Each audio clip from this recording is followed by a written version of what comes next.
It is 10 o'clock, so we're going to go ahead and get started. You recording? Yes. Agenda for today. We're going to start things off with a travel discussion, which will be open, talk about separation of powers, which I believe will also be open. We'll have a discussion about the child protection background policy, then agenda review, and then the meeting this evening. For this evening, we don't have a lot of resolutions on the agenda, so that should be pretty quick as well. So we'll start things off by having a travel discussion. Director Borowitz put this on the agenda. It was previously tabled, so Sean, if you want to have the opportunity to speak first, I can provide that to you right now, okay? Yes. Good morning. I put this on the agenda, and thankfully it got workshopped so we could talk about it some more. I just think under our current, some financial things, I think we need to get our travel under wraps and find out where it's going and get a better handle on it. And I welcome the discussion today. So we can have a board discussion. Put your hands up if you'd like to speak. Mike. I guess just as we stated at the meeting, I'm okay with putting some parameters on travel to make it more transparent or whatnot, but having us approve each travel, I don't think is very, conducive. It's going to get into popularity game. It's going to lead to games and politics. So there's a lot of value in us going to certain things. I think it would be helpful if we were maybe, if we stated where we were going, who was all going and stuff like that. That's perfectly fine. I think just having somebody FOIA our travel recently and they put it out there and we've all gotten questions on our travel and we had to justify that to the membership. So I think it goes hand in hand. We are transparent with it. We probably could be a little more forthcoming on this is where we're going, this is who's going, this is why we're going. But other than that, I don't want to get into a game with who's approving whose travel. So I'll leave it at that. Okay, anyone else? Aaron. So when this was brought up, I tried to clarify. The last time this came up, that previous resolution that was referred to created a lot of ill will and a lot of suspicion, a lot of negativity, and we ended up rescinding it. And I was the chair at the time, so I always get the blame for it. In fact, Bridget wrote in her unit report that I instigated that in the first place. But I was the one that brought it back to get rid of it because it was so negative. There is value for us representing our tribe and our people. It leads to access, government access. It leads to information that we ordinarily can't get. You can't pay a lobbyist enough to get the kind of information that we can get when we are engaged at the federal level. That's part of our job. I will say, when I came back, I saw some people traveling repeatedly where I have no idea what they were doing, where they were going, what the benefit back to the tribe was, because we never heard about it. Some people write about it in their unit reports. So I do think there's some value in curtailing some of the travel.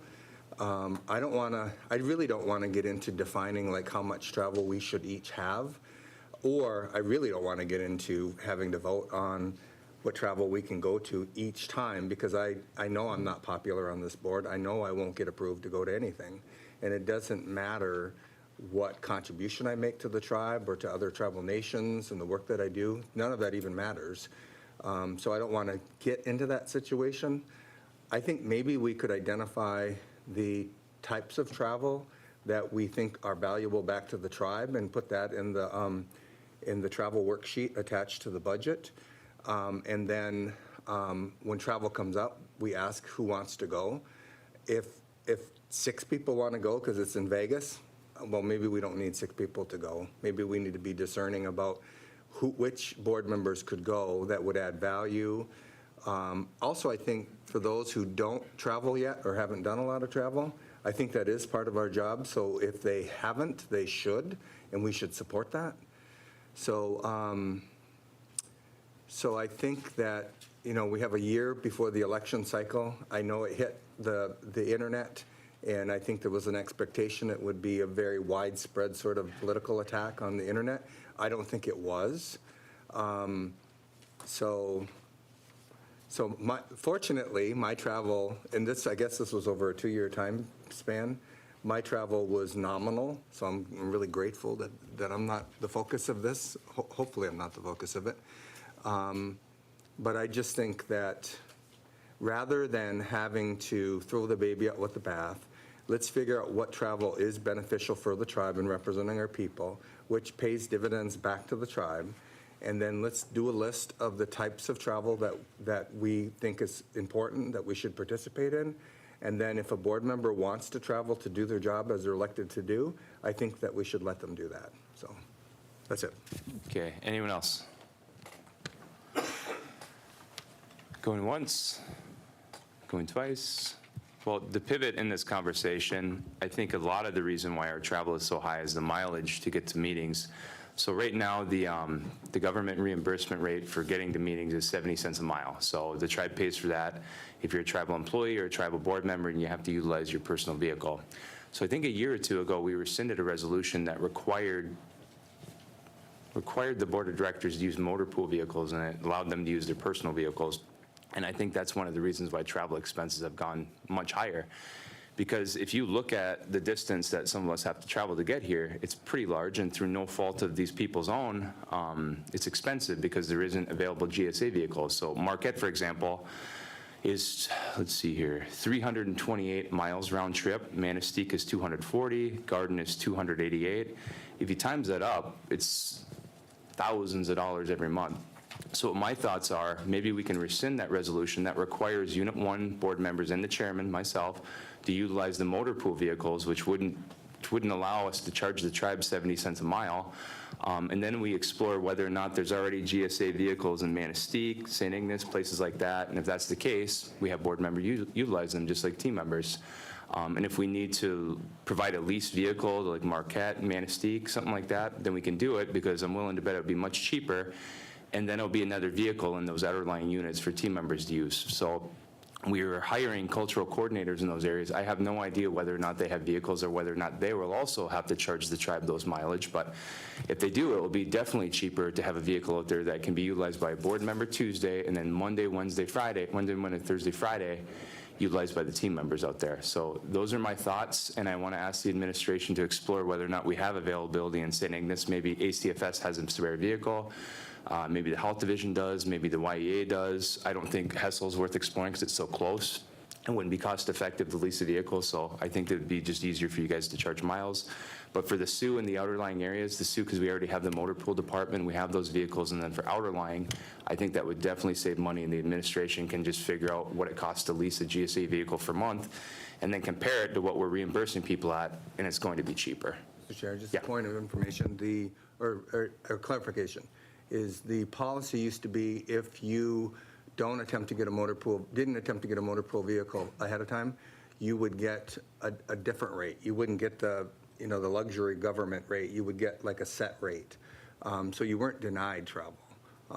You just didn't get that 30 cents more per mile for the travel. The other thing is the casino over the years has made available casino vehicles to the chair's office whenever there wasn't a motor pool vehicle, because they can make available their vehicles too. And we do have casinos in Unit 4, Unit 2.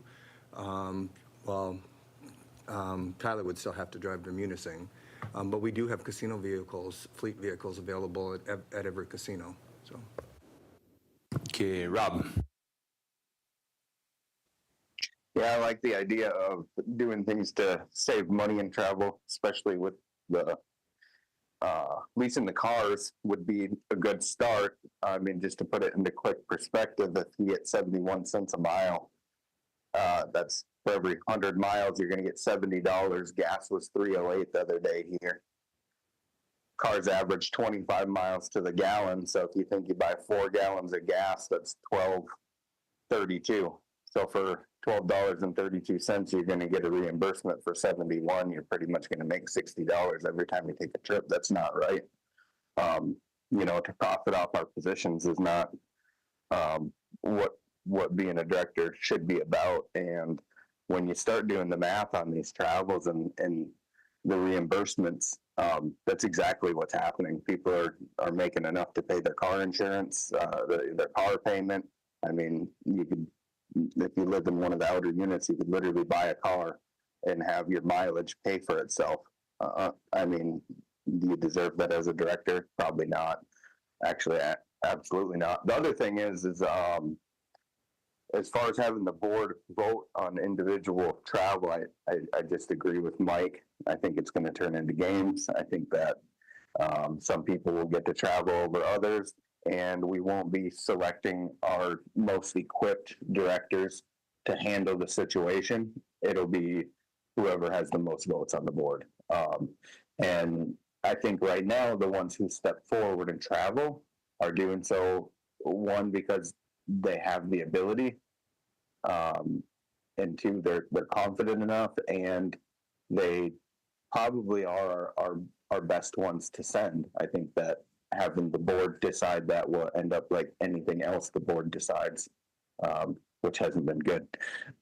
So I think the way to do it would be complete transparency. I would suggest a resolution that says every quarterly, let's say every 3 months, that we release a full document to the membership so they don't have to FOIA it. I think us coming and being transparent will really rein things in. Now that the members have FOIA'd it and it is out online, I doubt you'll see directors running up a bill like they were. We could always come back to it later, and if the safeguards we put in place don't work, then we could get a little more restrictive with it.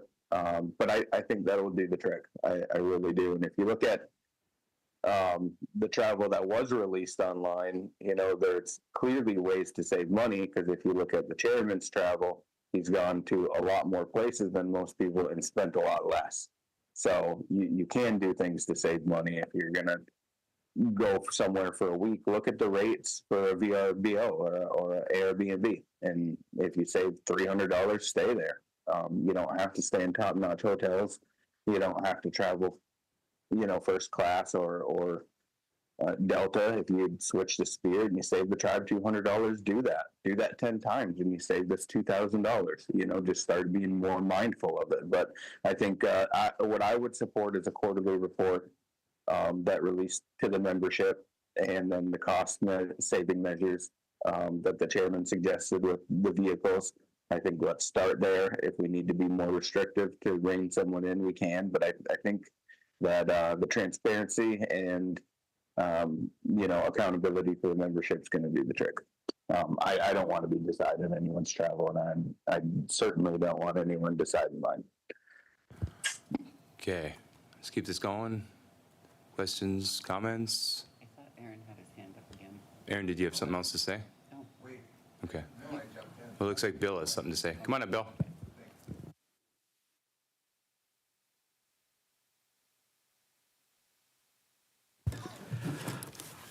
I'd have to check with Motor Pool and some of those programs, because Motor Pool charges a going rate for every time you use a motor pool vehicle.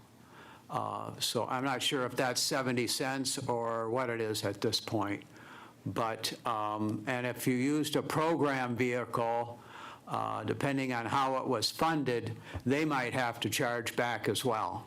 So I think it's just something that I'll do some research on it as requested by the chairman and get back to everybody. But there are some costs associated with it. The lease could be something that would be different. So that's That's what I was going to ask, if the board objected to Bill doing just a cost-benefit analysis to try to figure out just the most affordable way to get us to meetings. And right there, that's going to trim the costs substantially. So if someone FOIAs it, okay, well, a certain board member's not going to have travel this rate, right? So whether that's us leasing out more GSA vehicles, like you suggested, using program vehicles, just what's the most affordable way to get us here for the tribe? Any objections to that? Okay, so that's So that's mileage. That brings us to conferences and things like that. So what are people's thoughts on Rob's suggestion? We put out something in the tribal paper once a quarter, talks about our travel expenses. Sometimes the best disinfectant is sunlight, right? So what's people's thoughts there? Okay, Tyler, then Aaron, then who else has their hand up? Tyler, Aaron, Lana. So I'll be there in a minute. I got traffic delays, construction, but one of the things that isn't being brought up is safety. That's my number one concern. I was elected to represent at the table and to represent at the state, local, federal government, which I've done 100%.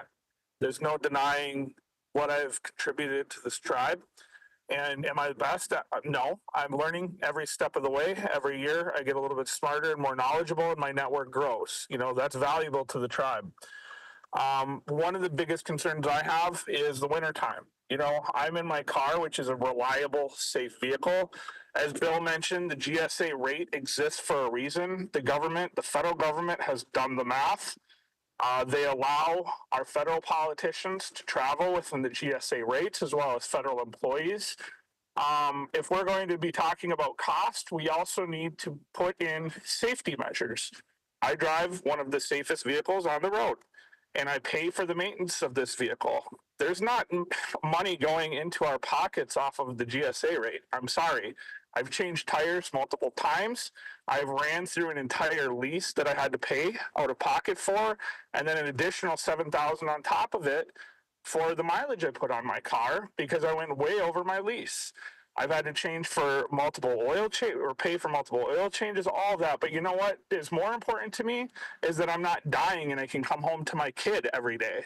So if you guys don't want me to represent at the table, that's one thing. But I am told to be representative of my unit and to show up whenever possible. And that is exactly what I've done. I've minimized my use of Zoom other than when I'm in traffic delays like right now. Like I said, I'll be there in a minute. But we need to talk about safety as well. We have treacherous roads in the wintertime. I've had a couple of close calls. And contrary to some of the other board members, I rarely stay in the Sioux. I drive 3 hours in the morning. I drive home at night 3 hours in the evening. And you guys are all safe in your beds at home with your families right after the board meeting's done. We're not considering any of this stuff either. So let's talk about that. Let's have a serious discussion. You guys are trying to say it's blown up. It's been like this for years, except the board members used to come from Munising instead of Marquette. So, that's where we're at right now. So, Bill, when you're looking up that stuff, make sure that you factor in the cost of GSA vehicles that are all-wheel drive, program vehicles that are all-wheel drive as well. So I appreciate what Tyler said. So I drive a Chevy Silverado, have large tires on it. It's helpful in the wintertime. But if we did this, I'd be in the same boat. I would just take a motor pool vehicle if I'm going to Lansing, traveling through Gaylord in the wintertime. They have Jeeps that have all-wheel drive. I believe they have Equinoxes as well. So we just got to make sure that we have some roadworthy vehicles for the wintertime. Okay. Aaron, then Lana. So before, I would not take the motor pool vehicle because of the safety issue, because I've always had a Jeep. But we have Jeeps now, so now I always do. I almost never took the motor pool vehicle unless it was like to DC or something.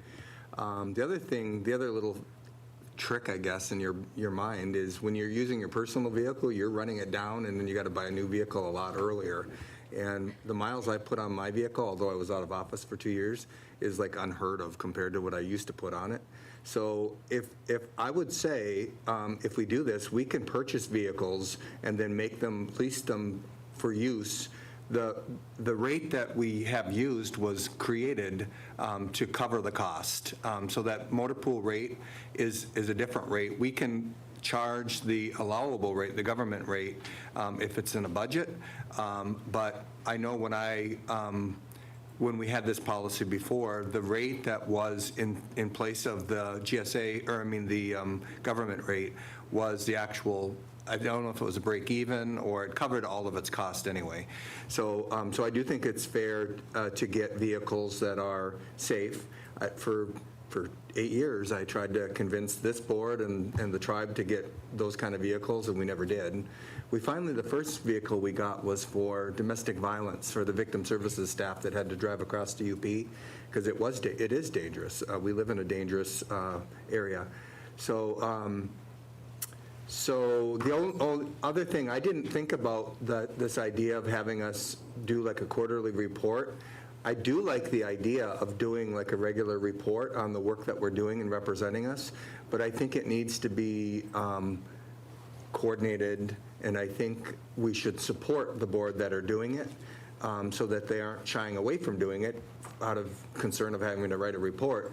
And I think that the legislative office can be helpful and supportive as staff to those board members with that report. So basically just help them write their report sort of thing, the key elements of the trip. And that's not saying anything negative about the board members that are going, but this just that we have a standard that we're reporting. I think that will go over well because people appreciate when we are advocating for our tribe and doing that work. So, thanks. Lana, then Mike. Yeah, for the last 20 years, for the last 10 of the 20 years that I've been around, we had an understanding. I don't know what it is now. I don't ask. It's not my business what people charge for, but we were told, and I practice this, is that we get paid for board meetings and we get paid for elder meetings, nothing else. So that's what I practice. Obviously, my travel is very low.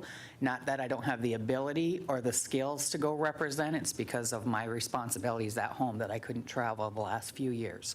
So I am not about to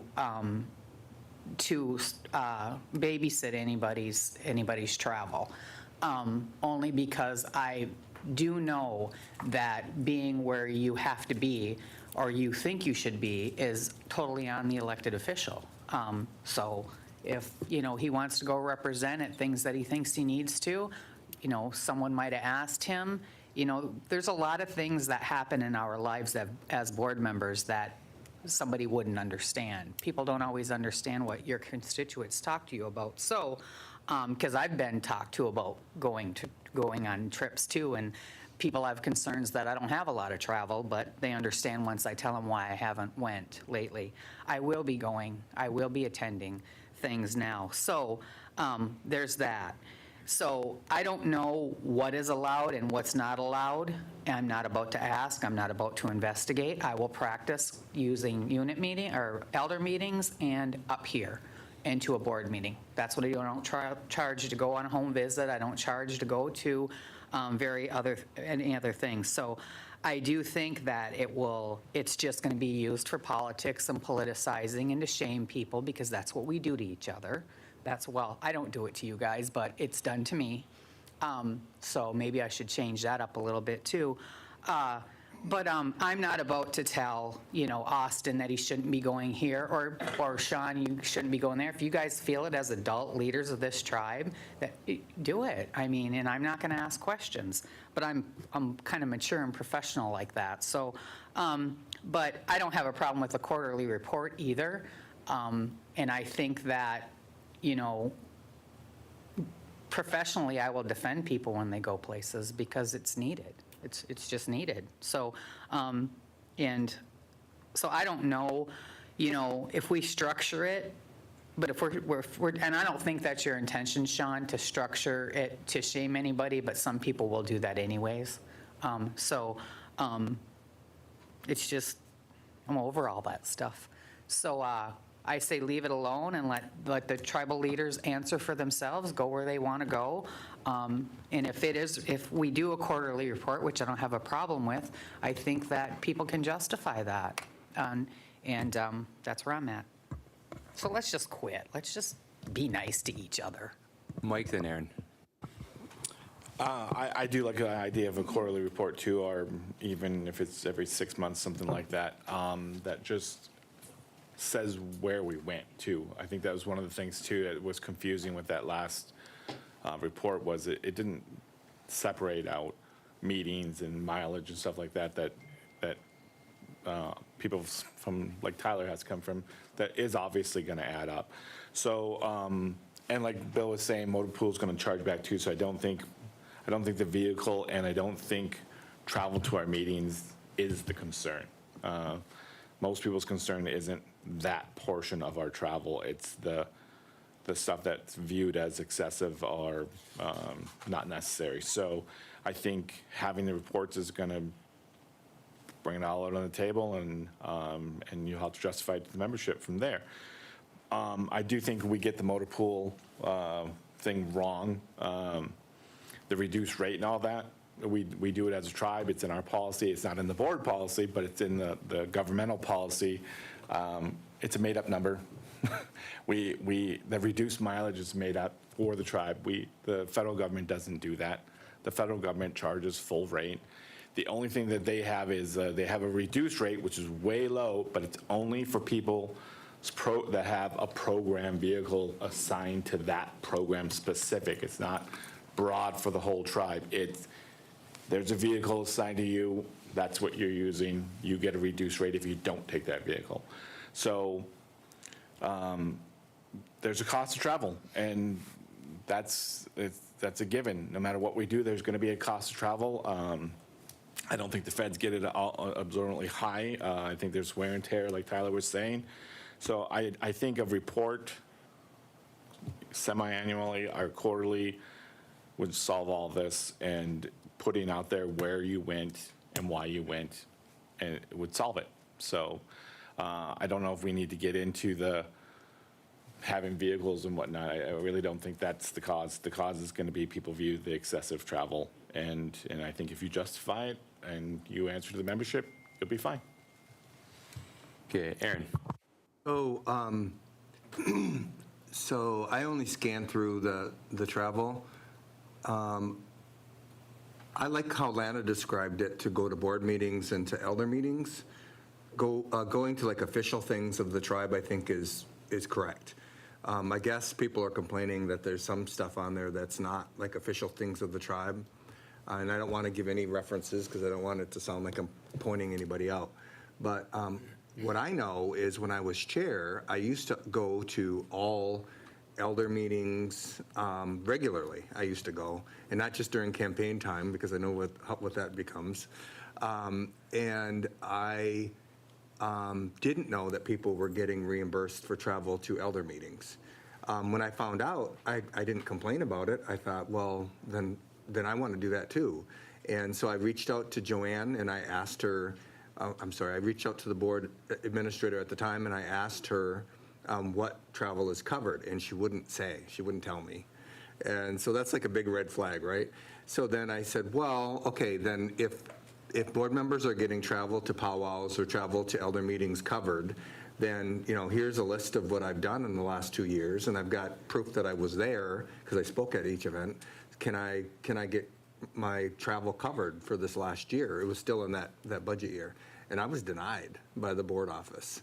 So then I'm like, okay, well then I want to request all the travel because I want to see if I'm being denied something that other people are being approved. That doesn't seem proper or right, playing favorites from the board office.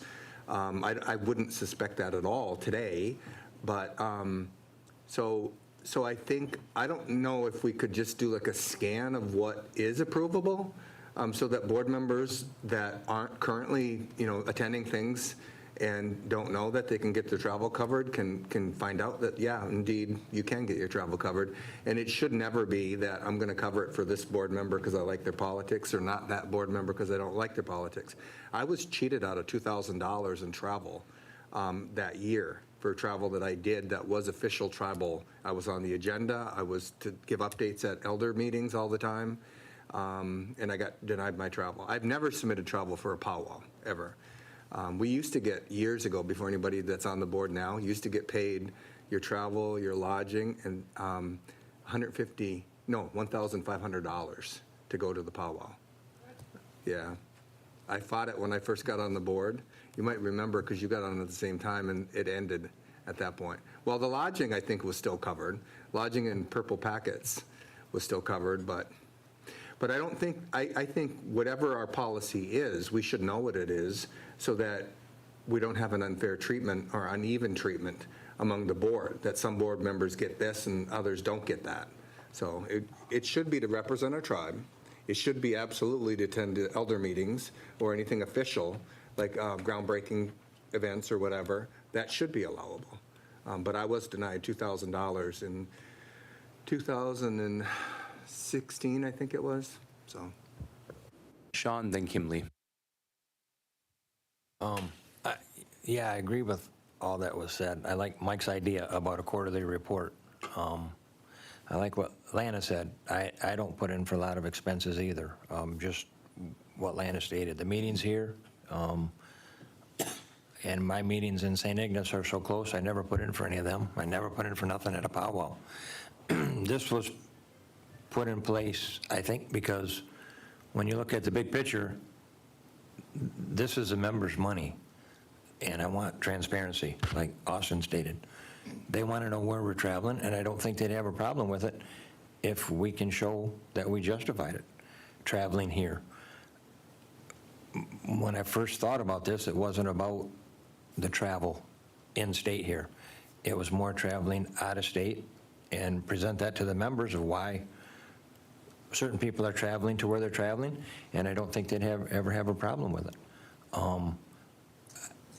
In my mind, I thought this freelance travel, what I call just going here and there, if the members were made aware in a quarterly report of why people went to Washington or California or wherever, it would be justified, and I think it would be fine. And we have to protect the money in this tribe, and that's why I put this in place. So I do think reporting on it is crucial. However, some of us live in units that are a couple hundred miles spans, so no, maybe not going to powwows, but powwow meetings where we have to go out once a month leading up to powwows, some of those things.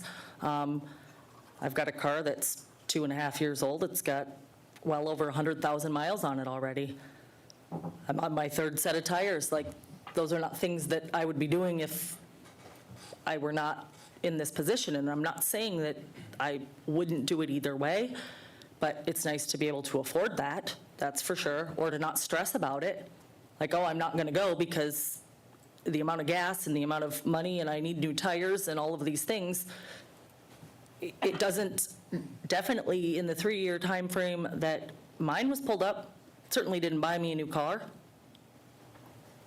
I mean, so I understand, but when we're talking a couple hundred miles within our units, and even up here, I mean, is not, but I wouldn't work up here if it wasn't for my passion for the tribe, right? I don't choose to work in the Sioux because of that.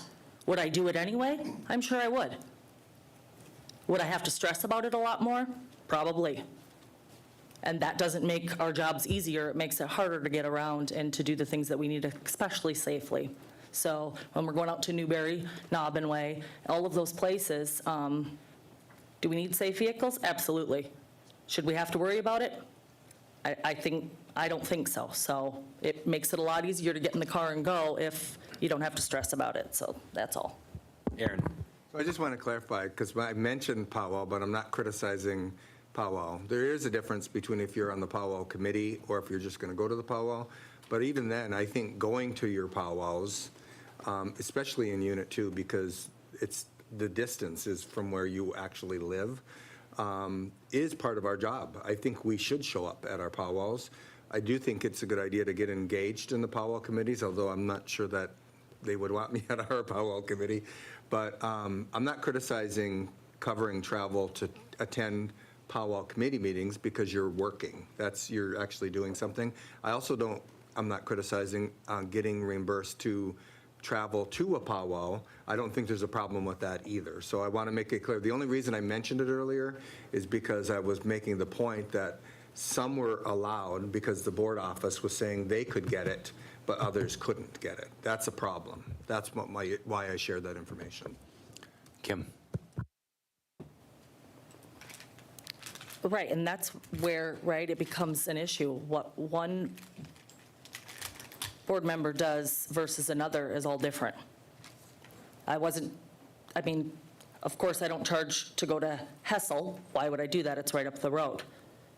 But when you have a committee, that sometimes you hope that people show up. Sometimes you don't. I was up there scrubbing toilets.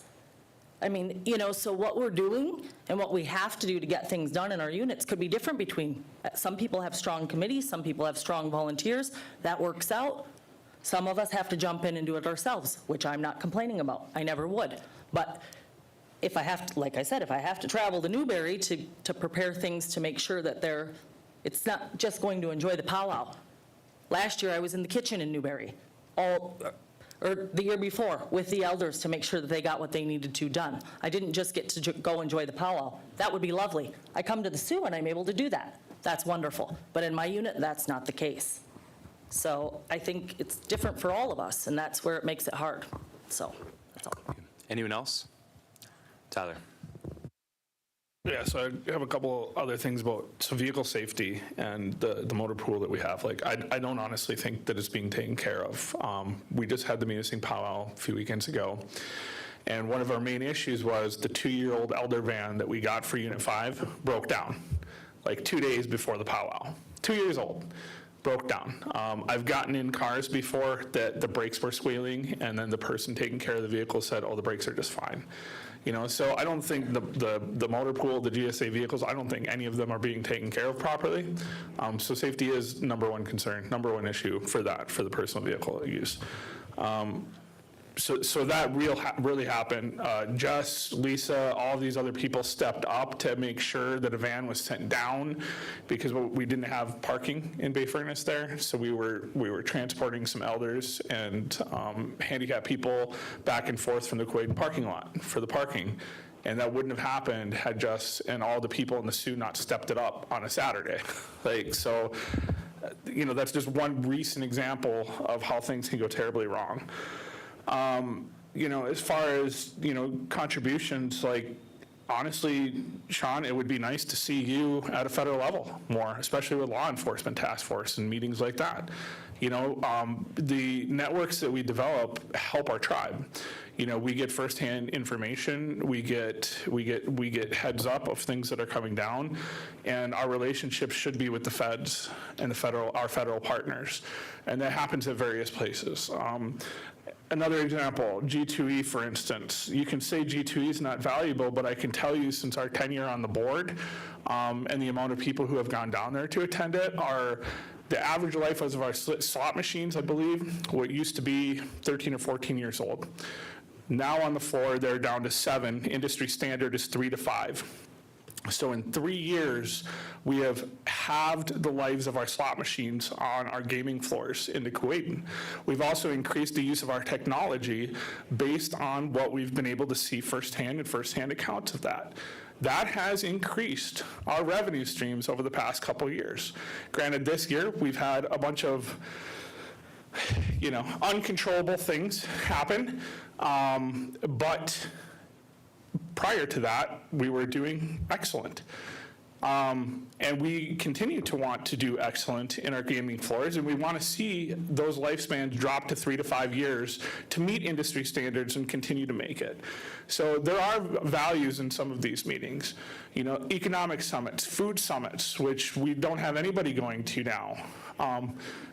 These things we need representation at. We need representation across the board because not only do you gain valuable information from these things as a tribal elected leader, you also gain partnerships, you gain relationships, and those things last a long time. I've brought in a pretty extensive network of health professionals when I came to this board, and I've developed it even further since being on the board, as well as federal relationships and now state relationships, thanks to Austin as well, with his partnership with the Moose and several others in Lansing. We've progressed this tribe, and it's been a valuable experience. I mean, look at that partnership with the Moose brought $1.25 million alone. And some of the other policies that we're influencing both nationally and within the state, that is valuable. There is no price tag on some of those influences that we're making. So, those are things that I would like to know. There is value in them when you attend them. There is value in creating partnerships and networks and relationships with people, both professionals, experts, and elected officials. And, until told otherwise, I'm going to continue to do that. Next month alone, I put this in my unit, I put all my travel in my unit report, whether people are read it or not. I can't force people to read my unit report. But again, I don't legislate by Facebook. I try to get information out for the tribal stuff on social media, but I've taken a step back from that for the most part and only post information when possible now. But one of the, two of the things I'm going to next month, I'm going to NIHB, and I'm also going to the Secretary Tribal Advisory Council. And 2 things next month. Tribe's not paying for either of them. So we're also not talking about the things that I'm doing because of my expertise that the tribe is not paying for. And there's a huge value added to that, where I wouldn't be sitting on some of these things had I not done some of the things I've done previously. Lana, Aaron.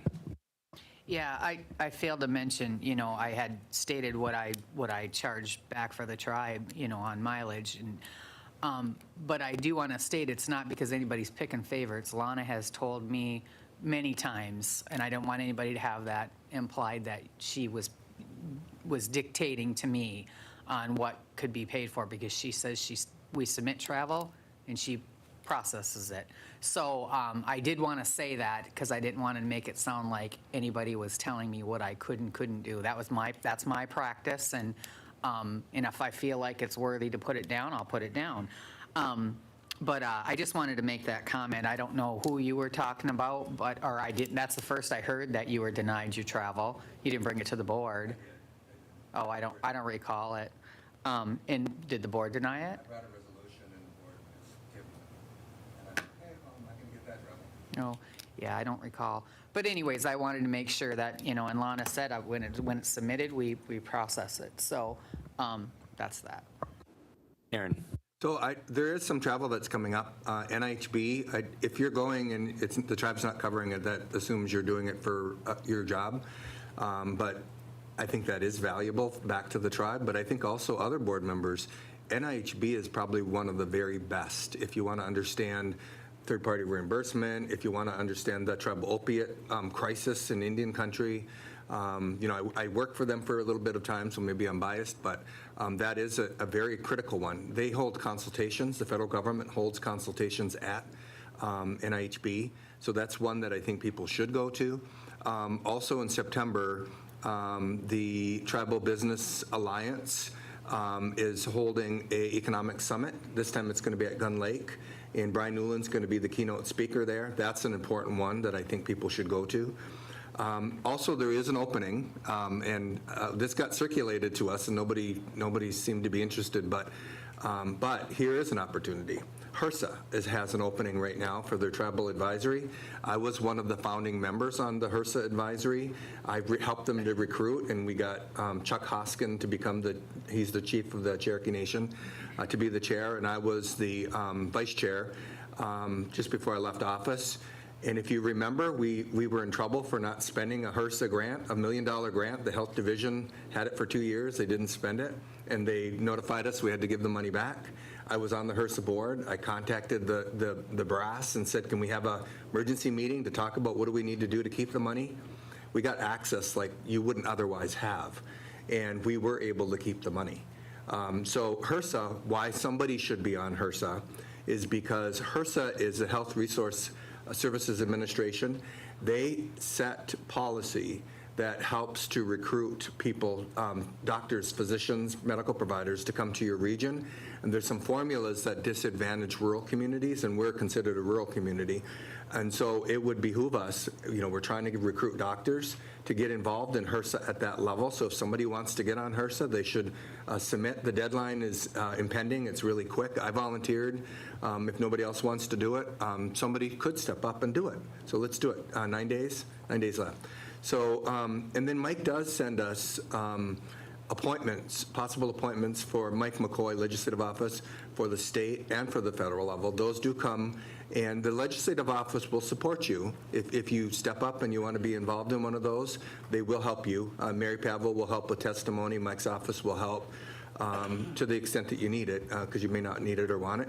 But we should be supporting travel that has a benefit back to the tribe.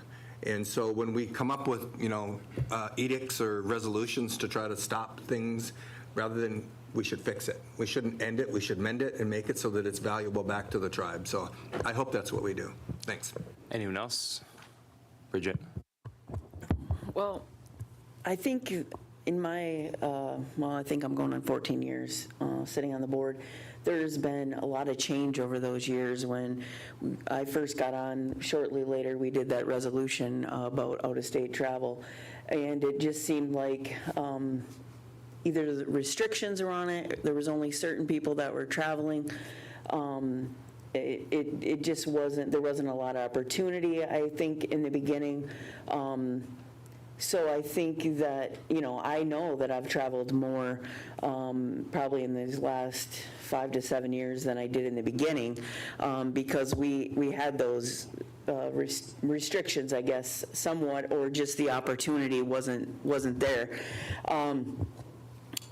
When it comes to, I'm going to always drive my own vehicle. When I come up here, I also do my grocery shopping or whatever else I got to do while I'm here. When you use the tribe's vehicles, they're supposed to be from what you're going to, your purpose. So all these other extra miles that I would put on, I'm going to use my own car. You're not, when I was first on the board, you weren't supposed to bring other passengers when you ride in a GSA or a tribal vehicle. So, if you're doing other things, like I said, I'm going to use my own car. I know what it can do, and we're not getting rich off the mileage for that. You're lucky in 4 years if you don't put 120,000 miles on it and it covers the wear and tear on your vehicle. When it comes to, I've been out to NIHB when they honored Kathy. I had been out there. It's good to go out there, to know what's going on, to make those connections, to educate and see what's going on in other tribes. I wrote about a lot of stuff in my unit report, and I try to always put where I'm going and what I've learned while I was there. I think sometimes it's just how it's spun, no matter what it is, whoever puts a spin on what's going on, and maybe it's because the membership doesn't know, and we're not reporting on what we're doing or why it's good to be there. So then when you don't do that, they put their own spin on it, or certain people put the spin on it. I have no problem with the reporting. Like I said, I do write about it, and if we decide we're going to do a quarterly report, whatever. I think over the years things have changed, which people may have been putting in to get reimbursed for. So maybe we should standardize what is going to be covered, because I think like I said, over the years, I think what we're used to, maybe some of us going back years, now there's more things that are being covered that weren't prior. I don't know that. I don't get into other people's business, but maybe we should standardize it. I think it's up to the board member what they want to participate in and what they feel they might need to learn. Maybe things that I already know somebody else needs to know, and that's fine. It always seems like we're always picking on Las Vegas, and I'm upfront about going there. I've been there the last few years. I go to the workshops. I've brought back a lot of information. I've passed it out at this table before we went to non-smoking, because we kept hearing that, that's going to kill our business if we go non-smoking. And then you go out there and some of the #1 casinos were non-smoking out there. So, it's things like that you learn. From that, and I'll take the criticism. I'll face it in the next election if people don't want me doing, but I'm upfront about what I'm doing. I think it's, everybody should report on it. Maybe we get like a standardized list of what is going to be paid for, elder meetings, unit meetings, or sorry, not unit meetings, but workshops and board meetings. And, like Tyler said, you guys are fortunate that 90% of the travel, you guys get to stay here when we have to go. So we have to be on the road. We have to have a reliable vehicle. And I guess that's it. I feel like I'm going in circles, but I did write about it. Anyone else? Okay, so let's recap this. So everyone knows that we're millions of dollars over a budget, so we have to reduce our spending, right? Travel's low-hanging fruit. A report was generated that our team members travel for non-essential travel that utilizes travel support at the amount of about $500,000 a year. That's low-hanging fruit if you have to balance the budget. An argument can be made if we're going to be limiting team members' travel, we should also be limiting ours. If we do that, great. If we don't, that's fine. But it seems like there's sentiment to create transparency to be able to publish it in the paper once every 3 months. So, Ryan, if you can draft a resolution, I can be the sponsor of that. Just in the travel paper, once a quarter, we just list our travel, we break it down. If the board supports doing that, if they do, if they don't, no, die there. Regarding getting to meetings, Bill, no one objected. Create a report, try to figure out the cheapest way for us to get to meetings, whether or not it's using program vehicles, if it's allowable, use GSA vehicles that we currently have, or if we have to get different GSA vehicles. Keep in mind that we live in the Upper Peninsula and that we should have all-wheel drive. So I will. For what it's worth, I've never had any issues with Motor Pool. Those people do a great job. I'm going to be going to Cora down in Traverse City, and I'm picking up what will probably be a Ford Escape. It has all-wheel drive. I'll most likely be taking my kids, and I cleared it with insurance. So the policy right now is you just have to clear it with your supervisor, period. So if you work for a department and maybe, you have childcare down there, you can bring your kids in that vehicle. You just have to clear it with your supervisor. So that's not allowable. I've lived in the Upper Peninsula all my life. This is the first experience having a truck with large tires and four-wheel drive. I can drive an Escape downstate. I can drive an Equinox downstate. Okay? And if it saves the tribe money, we should consider that, considering how much we've been spending, period. We good on this topic? Ready to move on? Aaron? So what I would also like to do, if we do this regular reporting, for the board members that travel as part of coming to meetings, because that's essential travel, that it should be qualified like an asterisk or report separately that number, because it's not fair to hold that against them, because I appreciate when board members come from the other. No, I mean, like, if Tyler's driving from Marquette, it's great that he's here, and right now there's not a vehicle out there, and if that counts against his travel to make him look bad, that's unfortunate. But if there's a GSA vehicle available, that would reduce it, and if people still want to use their own vehicles, they'd have that option. Bridget, you'd still be able to use your own vehicle, but if it saves the tribe's money, I'm going to be utilizing Motor Pool from here on out. Yeah, I'm not arguing that we shouldn't have access to motor pool, because to me, it took me a long time to realize I'm really just wearing my car down and using a motor pool vehicle, and I didn't use it until we did have Jeeps that were four-wheel drives.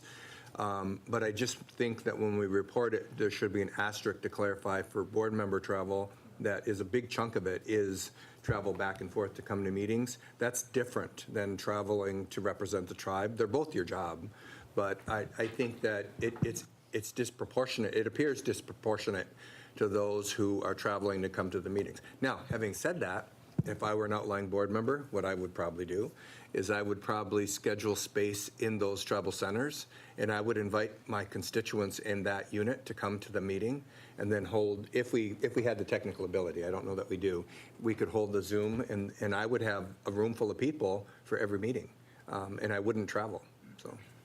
Okay, anyone else?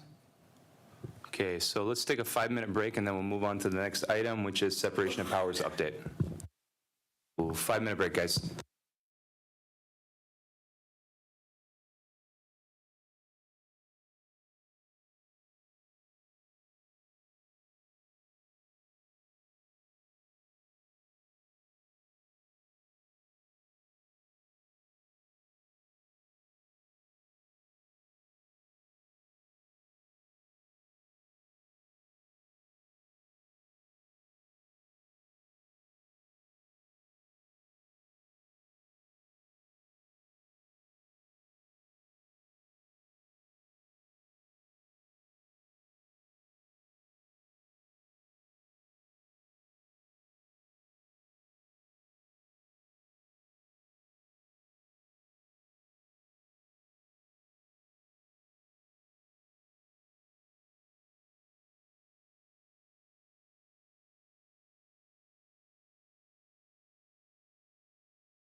We're going to go ahead and get started. The item that we're on right now is separation of powers update. Our general counsel, Ryan Mills, is going to be providing that update to us.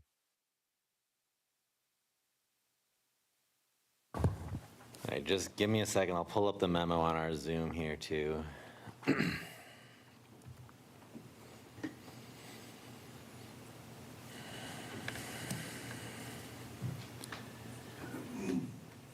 Maybe.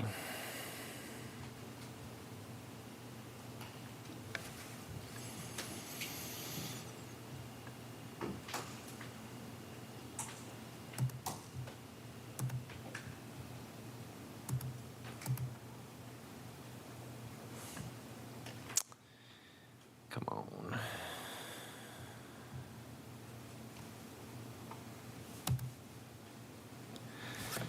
Well, I'll keep working on that, but I'll talk while I do it. So this is a memo from the legal department with the pro-con list of the different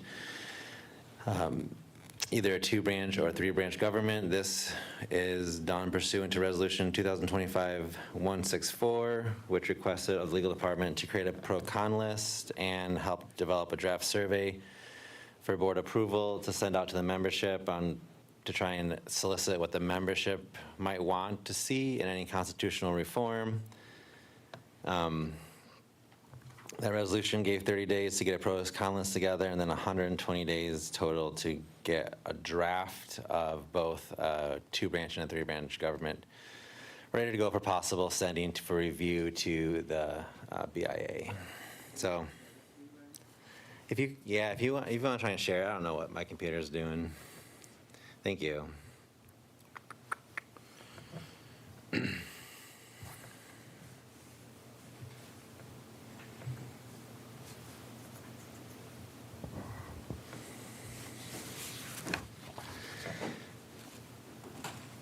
right, so I'll run through the memo quick and interrupt me anytime if there's questions, comments. These lists, of course, will not be all inclusive or exhaustive. There's probably other pros and cons and things that other people could think of or that might not be included in this, but I tried to focus on the ones that I think are pertinent to a lot of our prior discussions and things that our tribe in particular should keep in mind when we're talking about constitutional reform. Successful separation of powers, of course, requires that however many branches we have, whether it's 2 or 3, all branches need to not exert any undue influence on the other branches. Clearly defined powers of each branch are imperative. We've seen this play out in other tribes, and I know former legal counsel has discussed this with the board. Some of the pitfalls of separation are that other branches will, for lack of a better word, play politics with each other. We've seen this play out with funding struggles where the legislative branch might try to defund the court or defund the executive branch. Judicial activism and overreach is a potential pitfall, and we'll go through that in more detail as I go down. So I'll start with, even though it wasn't in the res, I'll start with 1-branch government. That's our current government, right? Just the board of directors, the buck stops with you all. That's, you create policy, you create law, and that's what we are currently operating under. A pro of that is it can be probably the most efficient form of government because there are no built-in checks and balances, right? The board of directors, the tribal council, whatever it is, they get to create the policy, create the law as the majority sees fit. It gets implemented, and that's kind of that, right? There's clear expectations. Everyone knows that the authority and the buck stops with the board of directors or with tribal council. It's very clearly delineated. Everything is from top down. It's simple, and it works with our tribal code, right? Because that's what we've been doing for many, many, many decades now. Cons of that, of course, power gets concentrated into one body, which is the board. There's no other entity or individual that really can provide any authority except the board, and there's no check and balance. There's no independent judiciary unless the board legislates that pursuant to tribal code. This can create scenarios where there's no reason that the ruling board or tribal council has to give up any power. There's no incentive to give up that authority and control.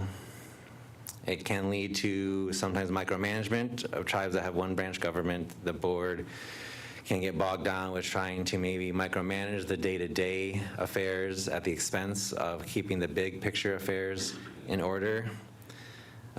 As I already said, there's no built-in checks and balance. It has to be legislated through tribal code. There's no independent judiciary to make any kind of determinations on actions of the board, whether laws are unconstitutional. There's no recourse for membership to independently sue on behalf of a class or themselves if they're wrong, except for in limited circumstances where the board has approved the court to have that authority. It can create less stability sometimes when a new majority comes into power. They might have different feelings on law and policy, and they can rescind prior actions and set up their own codes how they believe it should happen, and it can create less stability sometimes with one branch governments. I'll pause for a second. I don't think we probably have questions on one branch. We're familiar with that one, but in case there are. Yeah, do we have questions at this point? No questions, Ryan. All right, two-branch government. So the way I set this up, 'cause I believe per the resolution, I see Rob has his hand up. Go ahead, Rob. No, I just see the screen share, but can we get this emailed to us? If it hasn't been, it might have been already. It's in the packet, and I emailed it separately, and if you need it again, I can email it again. But Oh, I just thought it was at the top of this email. I'll find it, Ryan. I'm Okay. fine. Thanks. Yep. Two-branch government, the way I was going through the pro and con list was per the resolution that was passed at the Lansing meeting, was envisioning a legislative and a judicial. Probably the most common form of two-branch government, for lack of a better word, is a legislative and executive, and then you create a separate judicial branch by code. I do not believe that is the wishes of the board. So this is a legislative branch and a judicial branch, no executive branch.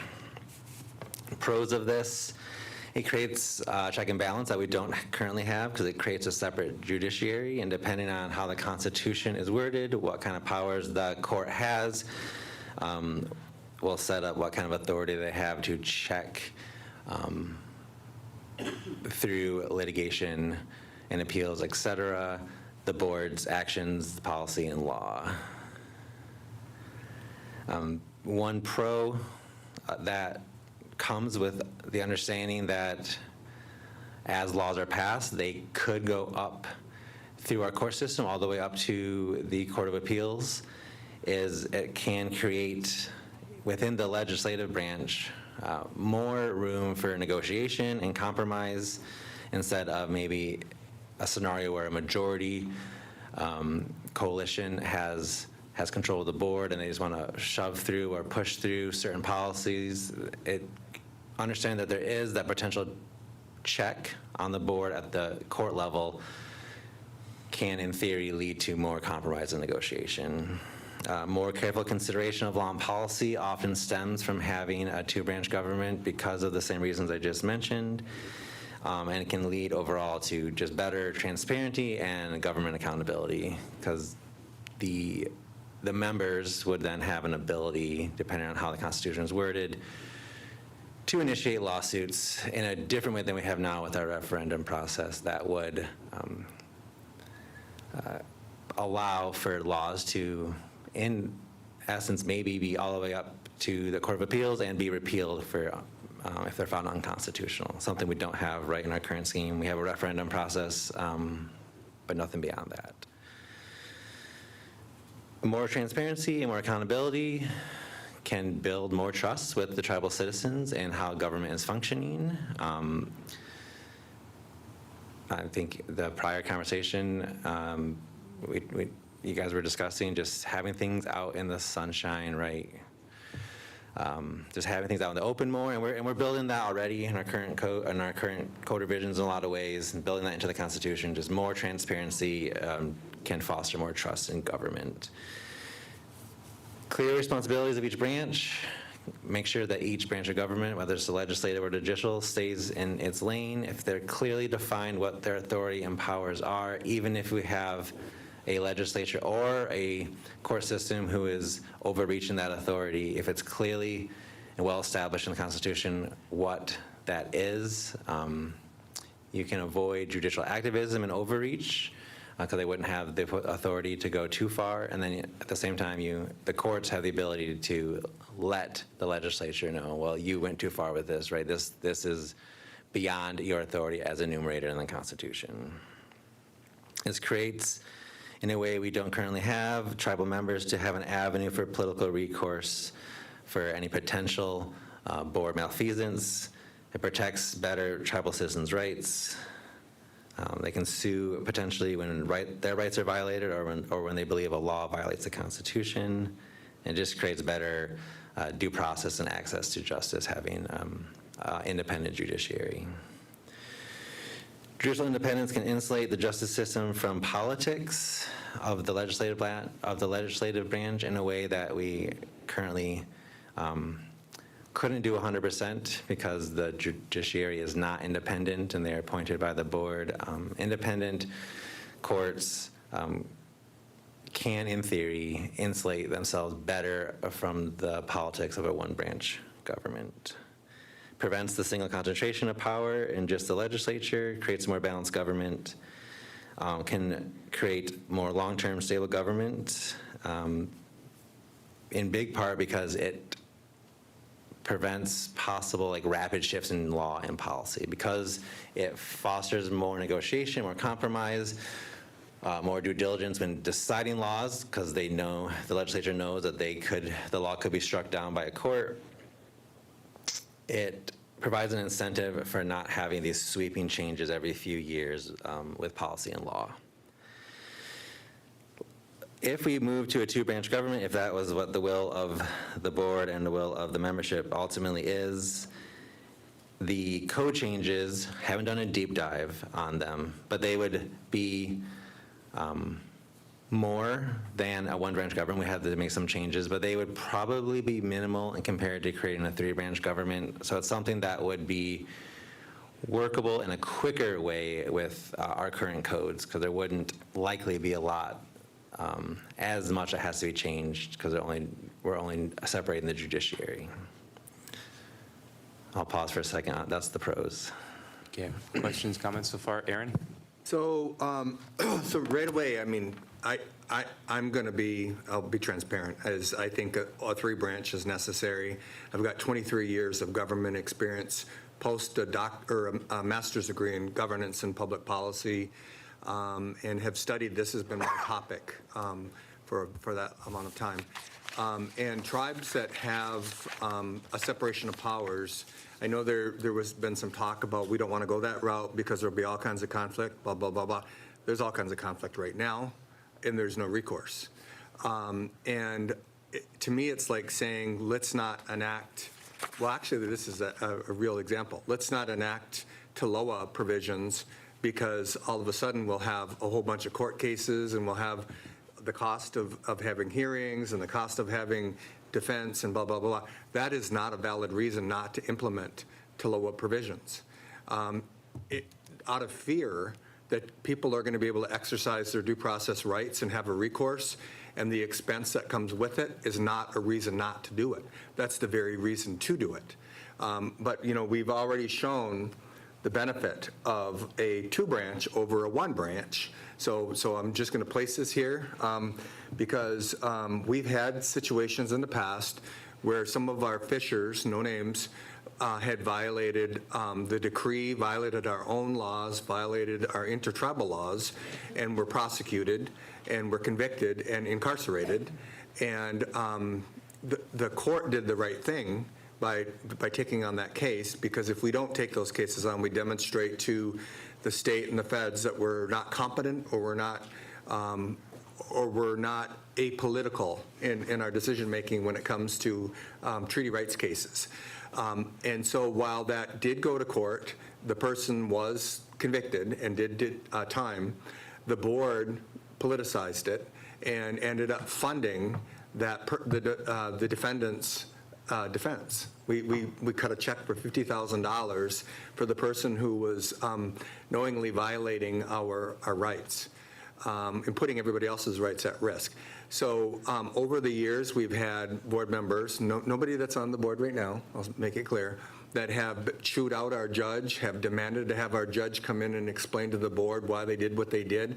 And then when the rest of the board realized that the code, or the intertribal code, called for those, it wasn't discretionary up to the judge. The penalties were statutory. But that could have gone the other way, easily gone the other way.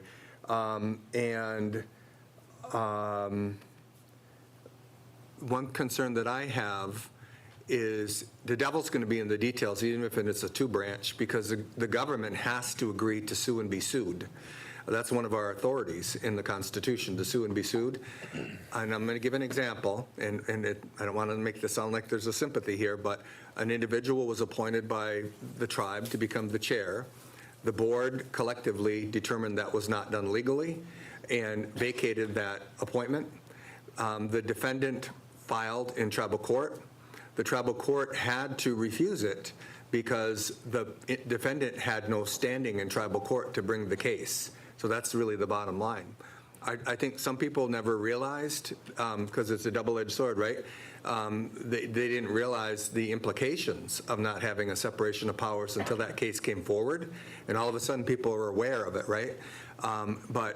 So even if a two-branch or a three-branch, to sue and be sued has to be clearly articulated, because the people, my main thing in all of this conversation is, as a tribal member, right now we do not have standing in tribal court to bring a cause of action against the government, whether it's the administration, whether it's the staff, whether it's the board of directors, if your rights are violated. And we've had a lot of controversial issues on who's members and who's not members. Today, or tonight, we have a meeting. The board could suspend the rules. They could put on the agenda to disenroll all descendants of the Mackinac band who are not descended from any other band.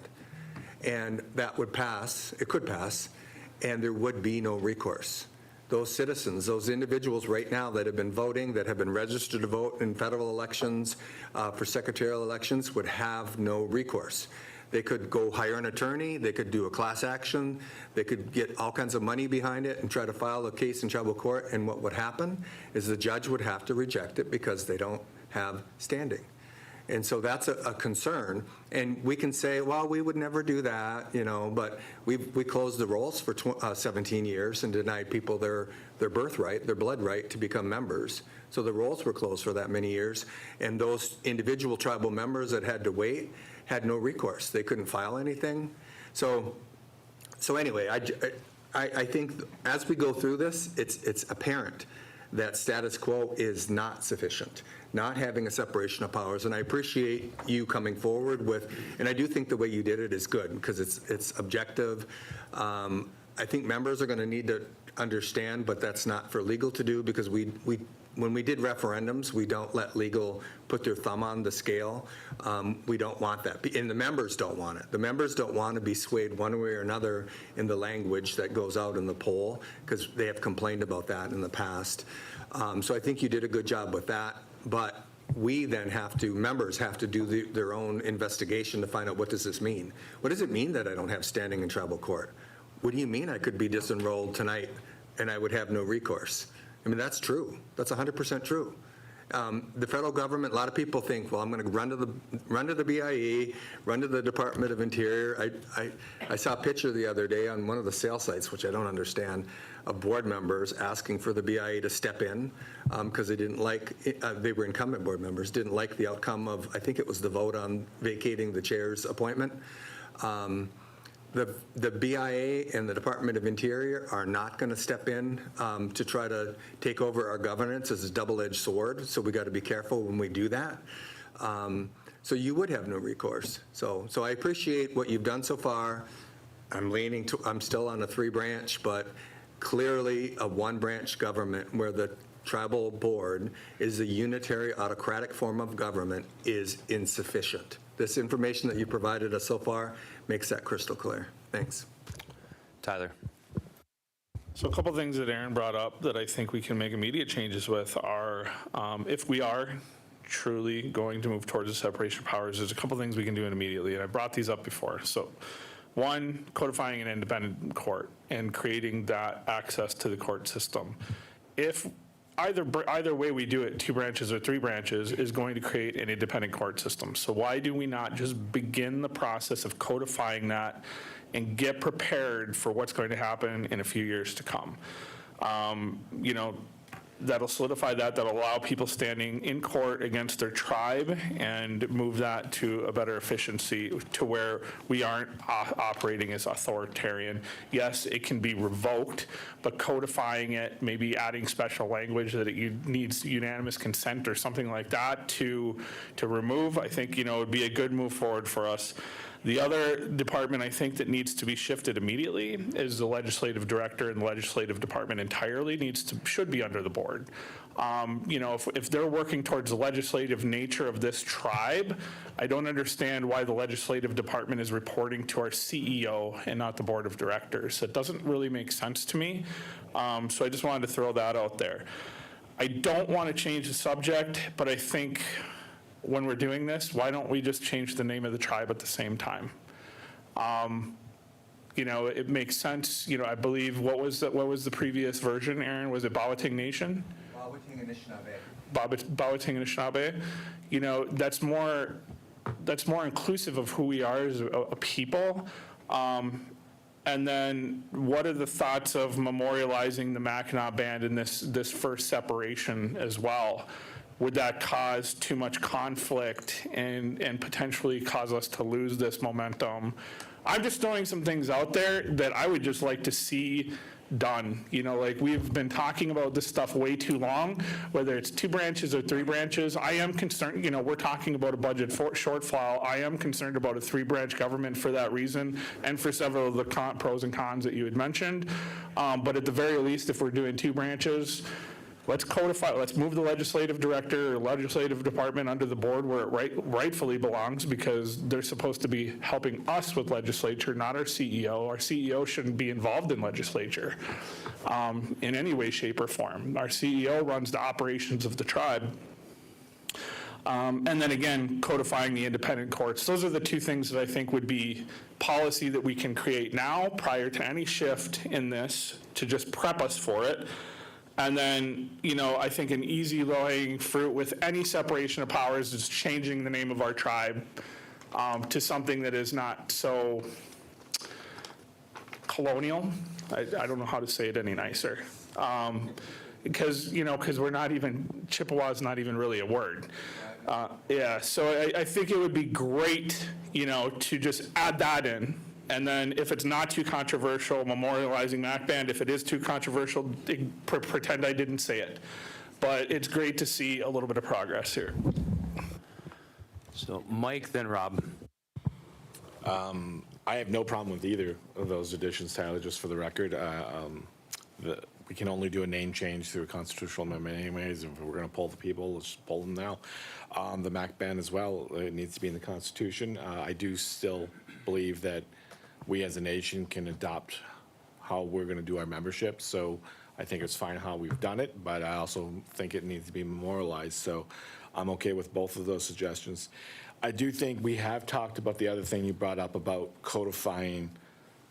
And so we've brought it up several times. So I would at this time look to legal and say that until we get there, if we could draft a resolution to give members standing for constitutional items. And I'm asking for help on that only because if I write it, there's going to be problems with it and it'll get tore up and then won't get passed. But if I have some help, that would be greatly appreciated. But if I don't get help, then I'll put a resolution out there and we'll amend it as needed, or we can vote it down. But I do think it's way past time that members, at one time our members could bring constitutional items to our court. And then one of our legal general counsels, it's in the last couple of years, told the court they didn't have that right, which they don't. It was never given to them, but it was only election related, but they did have that. There was some constitutional provisions that were in election law that got struck out because the court said, no, those are unconstitutional. They struck them out. And then one of the cases got brought over there, and the general counsel said, hey, court, by the way, you don't have, nothing in code says that you can do this, so don't do it. And they were like, yeah, you're right, we don't. So I do think we need to get a reso put in place to address that particular portion, whether it be narrowed down to, I don't think it should just be elections. I think any kind of constitutional, but I do know that we've been told by previous councils there's a lot of ways that that can muck up other things. So I don't want to muck up all the other things, but I do think members should have standing for constitutional items, and if their rights get violated, that they have standing in our courts. So I know you're super busy right now, so I don't want to put a date certain on that, but at the same time, it's been too long. We've had multiple discussions over the last few months about this, for the last few years, really. So in the absence of that, in 90 days, if I don't hear back or we can't move any progress on it, I'll put a reso out forward for it. So I'm glad we're having this talk. I'm glad to see that there's support on this board to do that. I do think it can get taken away at any time, but it requires a vote of this board to take it away, and we have to do it in a public setting. So I would much rather have that than nothing. And with that, I'll yield. Rob, then Bridget. Okay, so there's a few things there that I got to respond to. The issue I have with codifying it is that I think it could be used as an excuse where people or board members say, look, we separated the powers, when in actuality, that's not what happened. And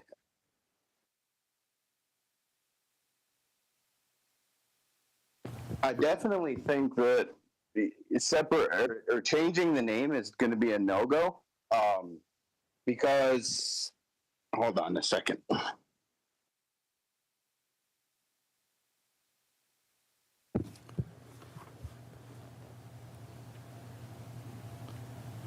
Rob, I'm going to jump back to you. Go ahead, Bridget. Well, I agree with a lot of what Tyler and Mike said. If we could go forward separating the court, I think that's a start. Do that as quick as we can, and at least we're moving in the right direction. The other thing, changing the name, I think that's a good idea, but I think we have to look at the overall, that's going to be a lot of cost too, because then everything that we have that has our name on it is going to have to be redone. Like, over the years, we've changed the logos for the casinos all the time, and everything has to be redone. So we'd have to look at the cost to do that too. But I think it's a good idea, but we'd have to keep that in mind. Aaron, then Rob. So the low-hanging fruit is changing the name, in my opinion. Those of us, and I hope it's a lot of people, I hope it's many of you here, that have a orientation, authentic traditional orientation to our tribe, and I didn't say anybody doesn't, but is if you break down the word, or the name Sault Ste. Marie Tribe of Chippewa Indians, Sault Ste. Marie is an homage to the Catholic missionaries, St. Mary, right? And so whether you're Christian or not, that's a very strong, potent thing in our community. It's just continuing to be under the dominion of the missionaries that converted the savages so their souls could go to heaven. So that's one thing. Get that out of there. So St. Marie Tribe. Tribe is a word that's an anthropological term that was invented around 1860 when they were measuring Indian skulls to determine their intelligence. So using the term tribe is offensive. Chippewa is not even in our language. We don't even have that word. And again, I apologize if some of us don't know that, but if you ask our language people, we're Anishinaabe, And we are specifically here, our Ojibwe, because it means puckered moccasin. It's a specific, and that's not who we refer to ourselves as, the puckered moccasin people. We were the Anishinaabe. That was the settlers and colonialists that came here that were describing who the savages were in a derogatory way. So Chippewa came to be as a derogatory term. And if you asked our ancestors, would they want to be called Chippewa, they would say no, because that's not who we are. Chippewa Indians. Indian comes right back to Christopher Columbus being hopelessly lost and thought he was in India. I'm just glad he wasn't looking for turkey, because we'd all be turkeys, and that would be great in our name, Sault Ste. Marie Tribe of Chippewa Turkeys, because we're basically just giving homage and reference to the federal government for giving us the blessing to be a tribe at all. So when the tribe moved from the original title, which was the Sault Ste. Marie Tribe of Chippewa Indians and their heirs, and that was on the Head Start bus. I remember it was the whole length of the Head Start bus. We didn't realize we had a self-determination choice to name ourselves. The only thing well, also, if you didn't know, the committee came up with Bawating Anishinaabe. That's what the original committee came up with. That's what they agreed to. They had people from all over, all the units and downstate on that committee, and that's what they came up with. It is still a little bit unit-centric to Sault Ste. Marie, but if you know our traditions, if you know our stories and our history, this is where the Grand Assembly of Tribes used to happen for the Anishinaabe. It happened actually on Whitefish Point Island on that side of Canada, and Batchewana owns that island. But our people used to come from the Anishinaabe Nation from Minnesota, Wisconsin, Southern Ontario, all of Michigan, and concentrate over there, and they would meet and they would hold Grand Assembly. That's where the Grand Assembly comes from. That's where United Tribes comes from. So Bawating is still specific to this unit, and we do have 6 other historical bands in the Constitution, and then also the Mackinac Band. And I want to say this, and I know one of my friends is watching, and she's not going to like this, but I have looked at the communications for the tribe back and forth with the Department of Interior at the time, and what I saw, and my friend disagrees with this, but what I saw was there was an intent to include the Pontiac Band and the Mackinac Band as part of our original bands. And unfortunately, we had to basically, the federal government said, do this or you're not going to get recognized. Or maybe do this and you will be recognized. And that was to take Pontiac Band. Pontiac Band probably wasn't legitimately part because they're geographically separate, although we have had citizens that have lived in the Detroit Pontiac area for hundreds of years, not just since 1950. And so we ended up having to excise those out of the draft Constitution in order to get out of the recognition, to get recognized in 72, and out of the draft Constitution in 75. So I'm all about keeping the Mackinac Band in, and I know there's some fear. Tyler referenced maybe this might be the poison pill why a lot of people will vote against it, because they may not. This has been used as a hate campaign for many, many years to get the Mackinac Band people out of the Constitution. And I'm not saying anybody on this board has participated in that, but in the past that has been an issue. But here's the thing. They are in our citizenship now. And when the Department of Interior schedules the voter registration, they will be able to register to vote in this election. And anybody on this board can take issue with that. We've had staff that work for the board that fought against it when they served on the, what's it called, an election committee that the secretary has. And they filed formal complaints to not include the Mackinac Band in the vote. Also, to not include people who became members of the tribe after 1978. That was actually one of the complaints filed to the federal government. I know I was registered. I don't know how anybody else that here, some weren't even born maybe at that point. So that was thrown out. So the secretary will conduct the voter registration. The Mackinac Band members that are members of our tribe will be able to vote on this. So we got to think about, excluding or including and how that will go, because they will be able to vote on it. So I think that was it. I started out on changing the name. I do think we could easily change the name. I'm a little leery about, I do think, and I'm in the camp, that we should not wait another day to give standing in tribal court to tribal members. I have heard the concern that if we do that, it's going to be a trick, and then we're not going to have to really separate the powers per constitutional amendment. But I think every day that goes by that I don't have a right to go file a course of action in tribal court. There's a time in my life in the last couple of years where I wish I would have had that right, because I know that I would have won that in tribal court. My record is 100% when my rights are violated, violations of due process, violations of my constitutional rights. I've been 100% in our tribal court system. But I also don't want the board to give it and the board to be able to take it away. But I do think an interim measure would be okay, so that we would immediately have standing in tribal court to defend our rights. Okay, Rob. Okay, there's a few things there that I want to address. The first thing is that the changing of the name, I think that's a no-go in this legislation. I don't think we add anything to it at all, because the members have clearly said they want a separation of powers. You start throwing things in there like the membership ordinance, determining MAC band, and you're not giving them the option of a separation of powers. What you're telling them is you can have a separation of powers, but you're also going to have to either accept or deny changing of the name, or accepting or denying MAC band membership into the Constitution at the same time. That's not a true choice of separation of powers. What it's doing is strong-arming the membership's free will to decide if they want a separation of powers. So I support having those as initiatives, and they do need to be membership decided, but they need to be separate.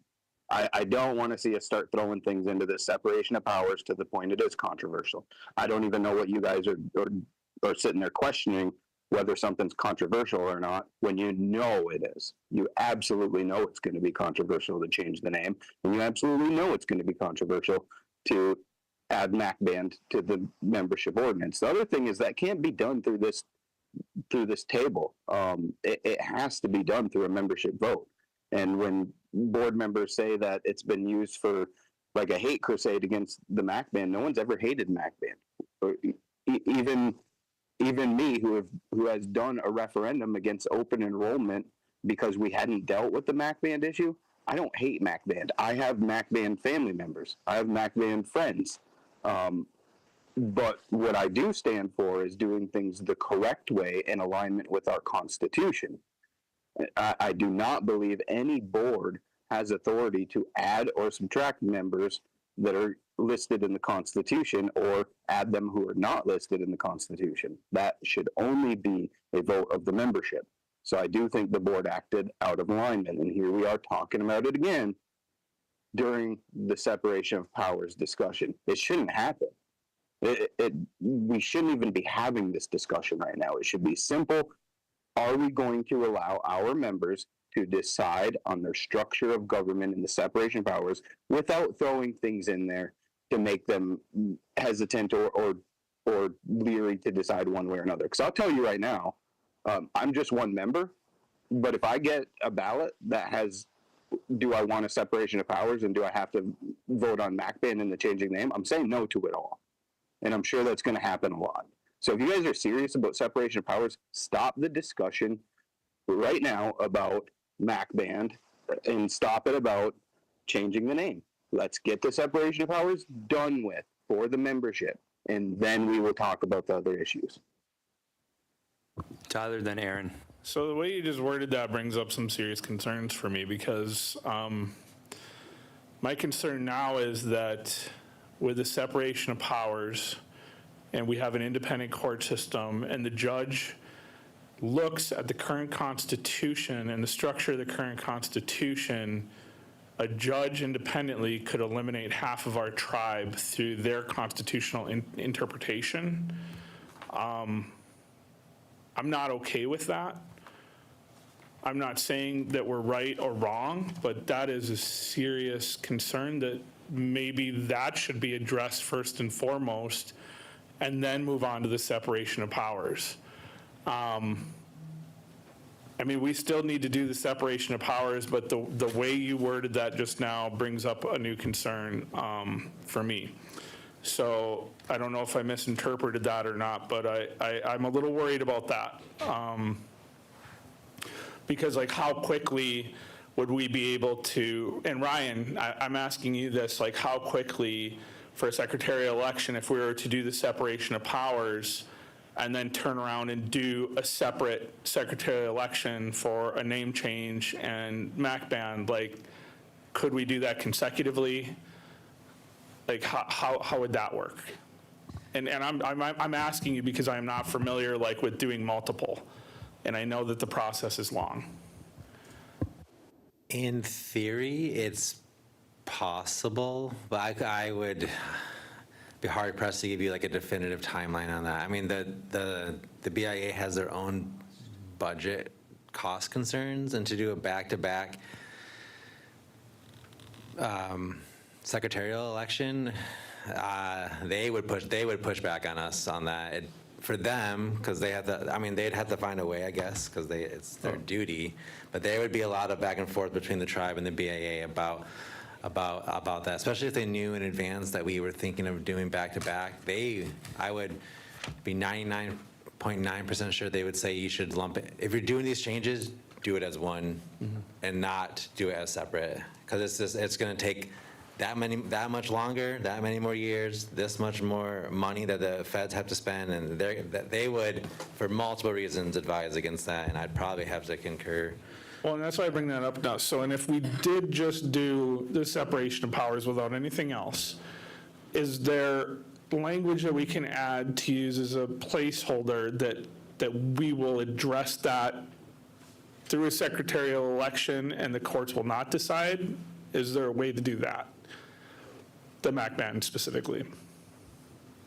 If we did not memorialize MAC band in the Constitution, could we have some placeholder language?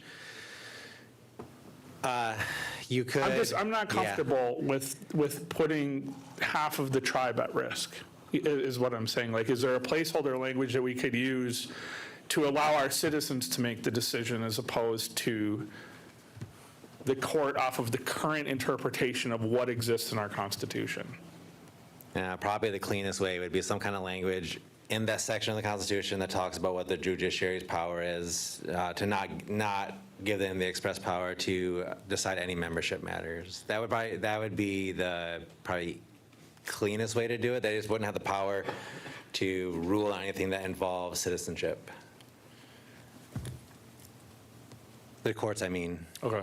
Because then they wouldn't be able to, that would be fully in the governing body, the legislature's wheelhouse. So we as the governing body, as the legislative branch, we determine what our members, what our citizens are, and not let the court decide it. Placeholder language would be kind of messy, I think. Okay. I got Aaron and Rob. Oh, go ahead. Okay, go ahead, Kim. I've worked on 2, maybe 3 secretarial elections for the Sioux Tribe when I worked at the BIA, and every time the Mackinac Band came up, every time it was their members, and until you remove them from the rolls, they're going to vote. And one of them was actually appealed by members, saying they should have never voted in that election. And the BIA said the tribe has the ability to determine their own membership based on their constitution. And their interpretation, Sioux Tribes, is any bands in the Eastern Upper Peninsula. And that, as far as I was concerned, that settled it right there. And that was back in the 90s, I want to say, when they removed the CEO from the chair. Was it that? Okay, could have been. No, because we were still in the old building when it happened. And that might have been the thing before, whatever we voted on before that then. Double dipping was in 2007. That's probably the one I'm thinking of. So twice it's been brought up during election, or secretarial election, and twice it's nothing ever came of it. Now, could our courts make a different argument? You know, as long as we have people enrolled, they're eligible to vote. And the court doesn't have the first say in an enrollment issue, the enrollment gets an appeal from the individual. Then I guess they could take it to the court, but you appeal in an appeal? Yeah, if I can jump in real quick, just because I don't want to forget. And now multiple of you have brought up MAC ban, and I don't want to bog our discussion down with the merits of that. I do have a memo. Kim knows because she's on the enrollment committee. I've worked with the tribal registrar. I've worked with the enrollment committee. It's Director McGrory requested this, and there was a majority to do this from legal months ago. But I have, and I'm going to get it in front of you very soon at one of your workshops, an overall memo of Chapter 11 and what I've flagged as potentially out of line with our Constitution. One of the big sections of that is I talk about Mackinac Band, and I talk about Travers Band, and spoiler alert, I come to the conclusion that from the very beginning, both Travers Band and Mackinac Band members were on our original voter list. The intention, certainly for Mac Band, from the very beginning was to include them. I have lots of historic documents we've looked at the Sioux Tribe. And so that part of my memo, and it's going to ruffle some feathers probably, I have determined that the board of directors, under their authority, under our one branch government, had the ability to interpret the Constitution that way. From the very beginning, the voter registration had fully Travers Band members, fully Mac Band members. They all voted in our original adoption of our Constitution. And I believe that they are full citizens under our codes and under our current Constitution. So, spoiler alert, that's what my memo will say in more detail when I present it to you guys. But we're already talking about it now. Right. So get it out there now. And when we have that discussion, I'd be happy. If you guys want to post my memo to the website, if you think it's appropriate for the members to be informed of some of the history, if you like the memo, then we'll have that conversation at a different workshop. But we keep bringing it up, so I thought I would just throw that out there. But I'm also with Rob, let's keep it to the separation of powers. You start throwing in more, and we've always said, the more you put on it, the less likely you're going to get something passed. Aaron? So I agree with that. This issue with the Mackinac Band is a longstanding issue that has to be resolved, and I'm, contrary to other people that have politicized my view on this, I'm 100% for unification for our people. I disagree a little bit with what you just said, Ryan, but we all descend from and have to prove our lineage to the Durant rolls or the field notes or something that along those lines. We're a little unique because we also have the Garden River lineage in our Constitution. Garden River is in our Constitution. And Little Travers, there was a vote in the late 70s to add Little Travers because they were not included at that point. Now, I have looked at the original rolls. I remember when, I'll be careful how I say this, but it's not a board member, but somebody that worked with our board closely filed a complaint that people that were not enrolled at the time that the Constitution was ratified should not be allowed to vote on any amendments, right? That was a formal complaint to the BIA. And I think that's horrible because that was, when I looked at the list, I requested of the BIA of that list, half of the board members that were seated at that time were not enrolled in 1978. And some of them were adults at that time, but they weren't enrolled for whatever reasons. There's lots of reasons. I was, and I can't brag about it because I was only 7 years old when we got recognized, and I was 10 years old when our tribe was, our Constitution was ratified. So I credit my mom for enrolling me. So I didn't do anything special to become enrolled.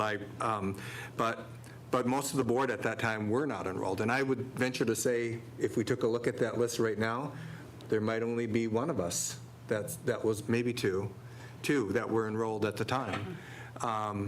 Maybe Isaac, probably Isaac, because Ike was on our original board of directors, so probably Isaac too. So I don't want to muck it up by bringing the Mackinac Band issue into it. One thing that I'm really concerned about with how the vote will go is because some people that I have been closely working with over the years have a difference of opinion about this. They're very fearful, they're fear-mongering out there, that if we adopt this without adding the Mackinac Band, that's the first thing we're going to do is file a complaint in tribal court to get the Mackinac Band disenrolled. So I'm glad Kim asked that question, because I would have to think that our court would have to weigh both the law but also our culture and customs, because people that are descended from Mackinac Band that have been part of our tribe from the very beginning are customary in our tribe. They do trace back to the Durant census. So for all intents and purposes, we try to define our membership today based on colonial or the federal government's definitions and categories, right? But our people have been living across our treaty-ceded territory and as far south as Lower Michigan for hundreds of years, not just since we got recognized or not just since the treaties were signed. It's in our nature to be nomadic, migratory, to travel based on seasons and fishing. Only the hardcore medicine people actually lived here year-round in the cold, Sault Ste. Marie. So I don't think we should muck this up by trying to pull the Mackinac Band in right now, but I also want to make it clear that I'm on the side of maintaining the Mackinac Band as members of our tribe. I am part Mackinac Band. I'm 1/8 Mackinac Band. I'm also Sugar Island Band. That's my primary blood, but I'm also Little Traverse Band. But that doesn't sway my view on it. I don't think we should be about, and I also think Rob has been correct in the last couple of years on his opposition to opening the rolls without resolving the Mackinac Band issue first. Although I do think in the end they're going to continue to be members. But he was right. I don't think that, and this is where we disagree, I don't think that passing a resolution to add a descendancy of a band is the same thing as an amending the Constitution to make them legitimate in the Constitution. Like, let's say they're not descended from the Durant census. Let's say they're Navajo, and all of a sudden we're enamored with turquoise jewelry and we want to be Navajo, right? So let's add the Navajo band, one of the Navajo bands, like the Water Clan, into our membership. According to just like a legal review that they're just in the constitutions, therefore they should be in the Constitution. Well, I guess they're not, but I think that they need to be in the Constitution, but I do think we need to correct that. I'm on the side of correcting it. Mend it, don't end it, don't threaten anybody's membership. The other thing is, when we do vote on these things, keep in mind, I think enrollment, our tribal registrar had said at a meeting, I wasn't present, but I heard it online, that 50% of our membership are Mackinac Band. I don't think that's correct. I think, based on watching the numbers over the years, it might be more than a third at this point, but she gave you the numbers? Yeah, I just texted Julie. I don't have the exact numbers. I was just texting since we're talking about Mackinac Band, and it's over 50% right now of our tribe is Mackinac Band. Okay, so, all right, so to say this in the positive, right? The threat that the Mackinac Band people are going to get lopped off when 50% of our membership or more are Mackinac Band is probably not going to happen, right? That's a little bit of fear-mongering being used, and I'm all for becoming unified and cohesive and supporting. One other argument is, we've had the Mackinac Band, 8 different pickup Mackinac bands that have tried to get separately recognized. Our tribe has never, to my knowledge, has never intervened. We have never lobbied against it. We have never filed anything. We've never testified against it, ever. We have never done that, even though people like to say that. They like to say that I've done that. But there were board members, there was a board member, I won't name that person's name, but who made it clear that as long as I'm on this board, when we amend the Constitution, Mackinac Band members will not be allowed to vote. So when I talk about, I'm not talking about anybody currently, I'm not talking about Rob, but there were board members and there were staff that had a very clear bias against Mackinac Band in the past. That is why the Mackinac Band thinks the Sioux Tribe hates them. We don't hate them. We want to keep them in our roles. So anyway, that's it. Rob. Yeah, so I think it's a crazy argument to say that I wanted to do the separation of powers. I support the separation of powers, but I want to dictate what the court can decide. That's a little bit absurd. The point of a separation of powers is so the court can provide a check and balance and determine when the board has made an unconstitutional action. So to say, I support the separation of powers, but let's narrow the scope of what they can decide, actually. You know, that's still authoritarian, no matter which way you want to cut it. So I understand the direction you're going with that by saying that, is that, you know, right after I bring some stuff up, if the immediate response is, well, now I have a fear that the court's going to do exactly what we want it to do. I don't know what to think about that. That just seems a little bit ridiculous to me. Let them make a determination, whether that's on MAC band or anything else that this board has done. But when it comes down to it, they're completely separate issues. People want a separation of powers. They might or might not want to change the name, and I think that they will want to vote on who is a member of the tribe based on the Constitution. So I think the restriction of that through legislation prior to even separating the courts is kind of disingenuous to even supporting a separation of powers. If you truly believe in the separation of powers, you would believe that the court will do its job when you separate it. And you know, the one thing I do agree with Tyler on, though, and I don't normally agree on this type of issue, is that if we want a placeholder or something to say that the members will decide, that's all I've been asking for this whole time.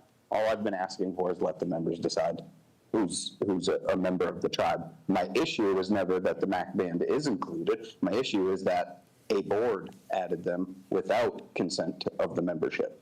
So if the membership determines that, then I'm fine with it. You'll never hear me talk about it again. That's the point, though. The point is it was never determined by the membership, and it wasn't the intent of the membership. And I think our Constitution clearly shows that. And of course, there's going to be arguments against that. There's easy black and white arguments for it. But at the end of the day, I think that we need to stick to the separation of powers and get it passed. That's what the people want. You don't hear people talking too much about changing the name or even the MAC band issue.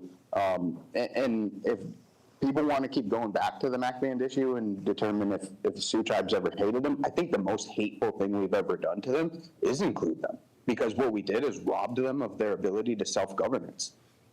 The federal government's not going to accept them because they consider them a splinter tribe because we've adopted too many of the members. So what we did is we robbed them of their own culture. We robbed them of their own ability to self-govern.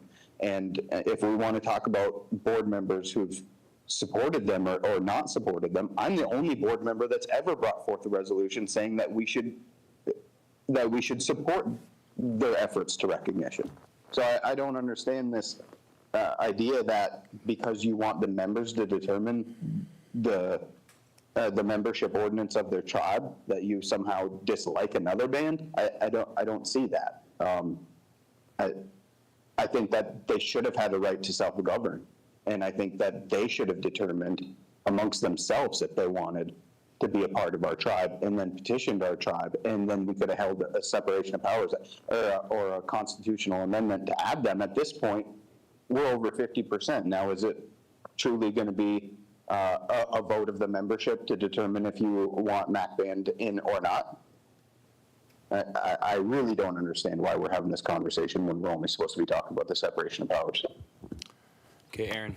So let's move past it. The final thing I want to say on the Mackinac Band issue is I want to be clear not to characterize that somehow we're doing something that is adverse or denying Mackinac Band descendants their ability to become separately federally recognized. There's nothing that we have done that prevents that. To the extent that people believe that we're holding them hostage or they're members and they can't leave, they can disenroll, they can relinquish. Their likelihood of getting recognized would be greater if they did that, and they haven't done that for all of the for all of the brouhaha about all of this, the people that claim to be the leadership in those are members of the Sioux tribe. There was, and I want to be careful how I say this, there was an era where there was a push to try to support the recognition of the Mackinac Band. There was a resolution actually brought to the board. And we did a mailing, the tribe did a mailing to people who lived within a 100-mile radius of St. Ignace, because we believed that the people that generally are in St. Ignace Unit 3 would be the largest proportion of Mackinac Band descendants. And we invited them to a community meeting at the Little Bear. We had over 300 people show up. And one by one, people got up and they said, who are these people that claim to be Mackinac Band? Who elected them? Do they have elections? Because they don't. They don't at all. They don't have like an enrollment sort of process. They just write names down. You know, they don't have like what we have, like a legitimate tribe. And one by one, they said, those people don't speak for me. They said, we might be descended from Mackinac Band, but we are Sioux tribe. Our identity is Sioux tribe. And I was so heartened by that. This was St. Ignace, one by one. There's only maybe 2 or 3 people out of 300 that made a different argument than that. And so our citizens, if it's 50%, these people are not chomping at the bit to jump ship from the Sioux tribe to try to become separately recognized. They maintain their membership in the Sioux tribe because they're Sioux tribe, just because they're Mackinac Band. I'm Sugar Island Band, and I'm really proud of that. Kathy used to say that Sugar Island was the center of the universe. Kathy used to say it. I didn't say it, but I am Sugar Island Band, but I'm Sioux tribe, and I see my identity as Sioux tribe, and I see me as part, and people that are Grand Island, that are all of our Drummond Island, all of our individual bands, and I'm sorry I can't list them out right now, are all equally members of our tribe, including the Mackinac Band. Okay, so I don't see any hands up, so I'll say something, then we'll go to lunch. So the Sioux Tribe assembled a constitutional committee several years ago, many years ago, to propose changes within our government.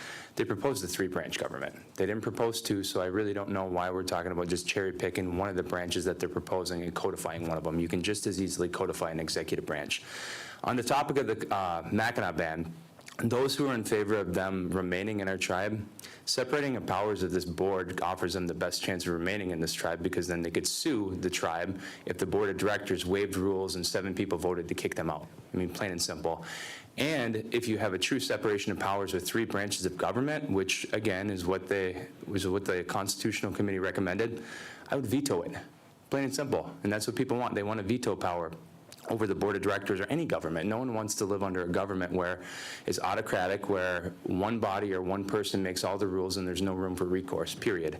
Mackinac Band, there's 50% of our members. We have about 60,000 members, which means about 30,000 of them descend from them. Over the last half century, they've relied on healthcare, employment, housing, education, treaty rights from us. It is what it is. It is what it is. So once we send the poll out, I don't think that there's going to be a lot of room for 1 branch or 2 branch. I think we all know they're going to recommend 3 branch. It's going to increase costs, but that's the mandate to make it affordable. We spend money on a lot of things that don't make the tribe money. We can trim costs to do this. We can. That said, let's go to lunch. Let's get back at 1:05, guys. Can I ask quick, Austin, at 105, I'm assuming we'll continue this, and I'll let HR know that they're going to be bumped a little bit, since I'm only halfway through the... Yep, that was what my plan was. We have a pretty light agenda. After we're done with this discussion, we only have 1 item left before agenda review, so we can talk about this longer. Thank you. So you're welcome.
We're going to go ahead and get started with the workshop again. Ryan, when we left for lunch, we were on separation of powers update. We're not finished with that item. Will you pick us up where we left off, please? Yes, we're talking about two-branch government, separation between a legislative and a judicial branch. We had gone through the pros, and now we're getting to the cons. So starting with the cons list, this is true of any potential pitfall of any court system, whether it's separated or not, but judicial activism, politics can creep into the court system, with the judiciary potentially overreaching with their court rulings and trying to exercise excessive influence over policy. It's not unique to a two-branch. It's also a concern in a three-branch. It can be a concern in a one-branch, depending on what powers are delegated to the court, but it's just something to flag. It's in every Republican democracy, you see judicial activism. Oh. I don't even know why I have my laptop up here.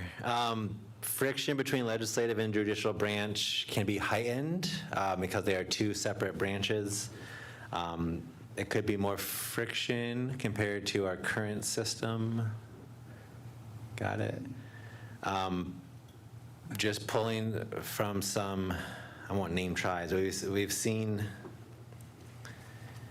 in two-branch governments and three-branch governments where, because the Congress or legislature or the board of directors, tribal council controls the purse strings, they don't like what an executive branch is doing or a judicial branch is doing. They start messing with the budget because they control the budget. It's something that I threw in there as it's a real world concern that has played out in some of the tribes who have separated powers. So usually towards the beginning of that initial separation, they get flooded with lawsuits. There's a lot of friction, and there's usually a several-year period of just trying to adjust to the new normal. And it likely to create friction. I'm not saying it's not a reason to do it, just something to be aware about. Aaron. All right, so if you follow some basic logic tenets, right? So I took logic, the sequence in college, if-then statements. So the if-then statement, if we have due process, then people will exercise their right to due process. There's a leap between if we have due process, it creates conflict among the branches of government. That's not, it doesn't flow because there's a missing step. The missing step is, and I have friends that have been leaders in other Michigan tribes that are three-branch that have been embroiled in conflict among the legislative branch and the executive branch. It's almost exclusively, and while I have friends that are both council members and I have friends that are executives, the conflict is almost exclusively the legislative branch trying to exercise administrative branch activities and the overreach that happens. So the lawsuits that have ensued from the legislative branch against the executive branch for exercising their lawful administrative authority and keeping separate the politics and the board micromanagement and all of that has led to litigation, and exclusively in those cases, the executive branch has prevailed by an independent judicial branch that has looked at, okay, you appropriate the money, you set the established criteria for eligibility for membership services, and then you rely on the executive branch, of which generally requires qualified credentialed people to work in those positions, right, to administer. And but it's when the executive branch has exercised their authority that the legislative branch wanted to, oh, wait, my sister is ill-affected by this policy, therefore I'm filing a lawsuit. Or I don't like the way the administration's implementing this, notwithstanding the funding that's appropriated is appropriated to fund the programs as they are established. So what I'm trying to get to is the board overreach of trying to become the administrators when they're not elected to be administrators.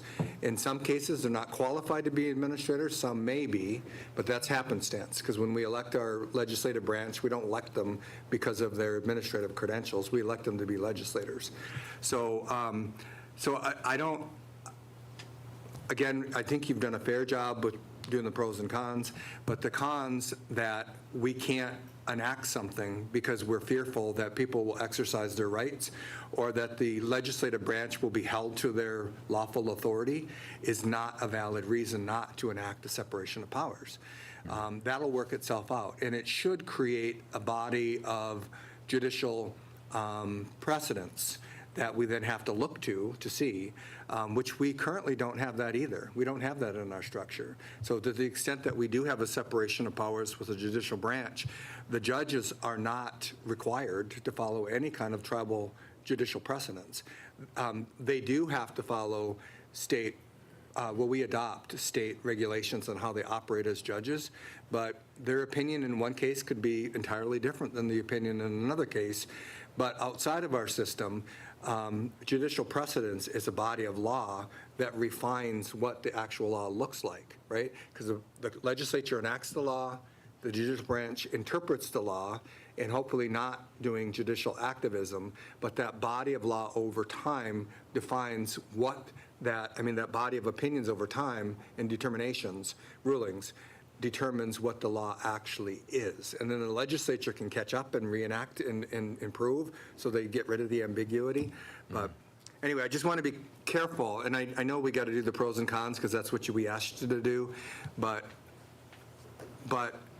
not enacting the separation of powers because we're fearful that people will exercise their rights is not a valid reason, so. Yeah, and I agree, and that's why I caveat that, like the con of, well, this is judicial activism, but just like the growing pains that we've seen these tribes who have already separated, our tribe's gonna have growing pains. If we get to a separation, we're gonna see in those first few years way more lawsuits than you'll see over like the grand course of our tribe, because things have to even out.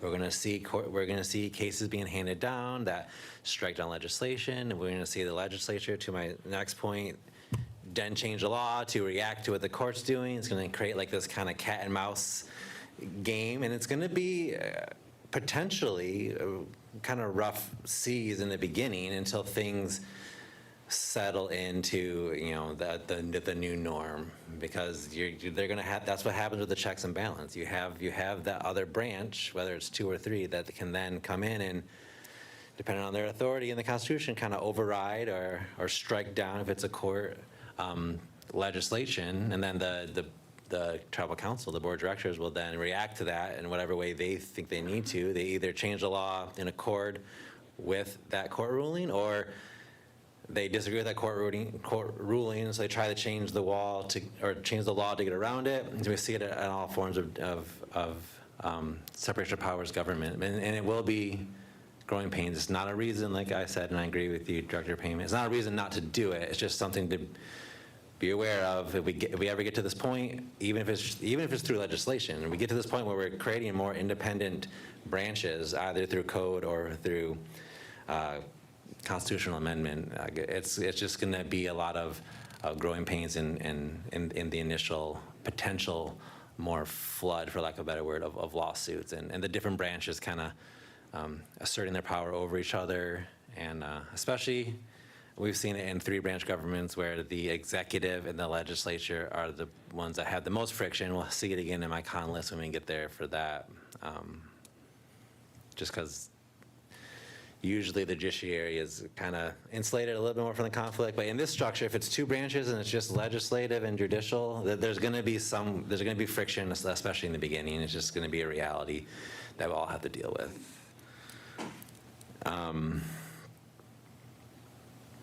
As opposed to a 1-branch government, judicial inefficiencies can potentially delay or hinder like speedy or efficient government, because the courts will be able to strike down legislation.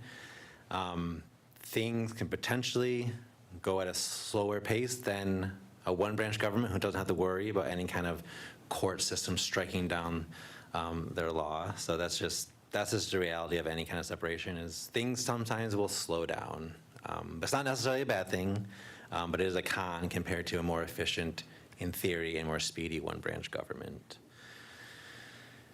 It can create potential gridlock at the legislative level for the reasons that Director Payment just kind of alluded to, is if there's a fear that, well, we have to tread too carefully because we're afraid the courts are going to do something that's going to change our laws, going to strike it down, and then legislative body is maybe unwilling to work together just because they'd rather keep it the status quo than risk a lawsuit. We see that play out in governments that have separated. This can lead to kind of a decision paralysis and kind of create, at least for a few years, like a stagnant government where maybe we're not pushing forward as a government the way that we should be, because we're letting these potential looming checks on the power get in the way of decision making.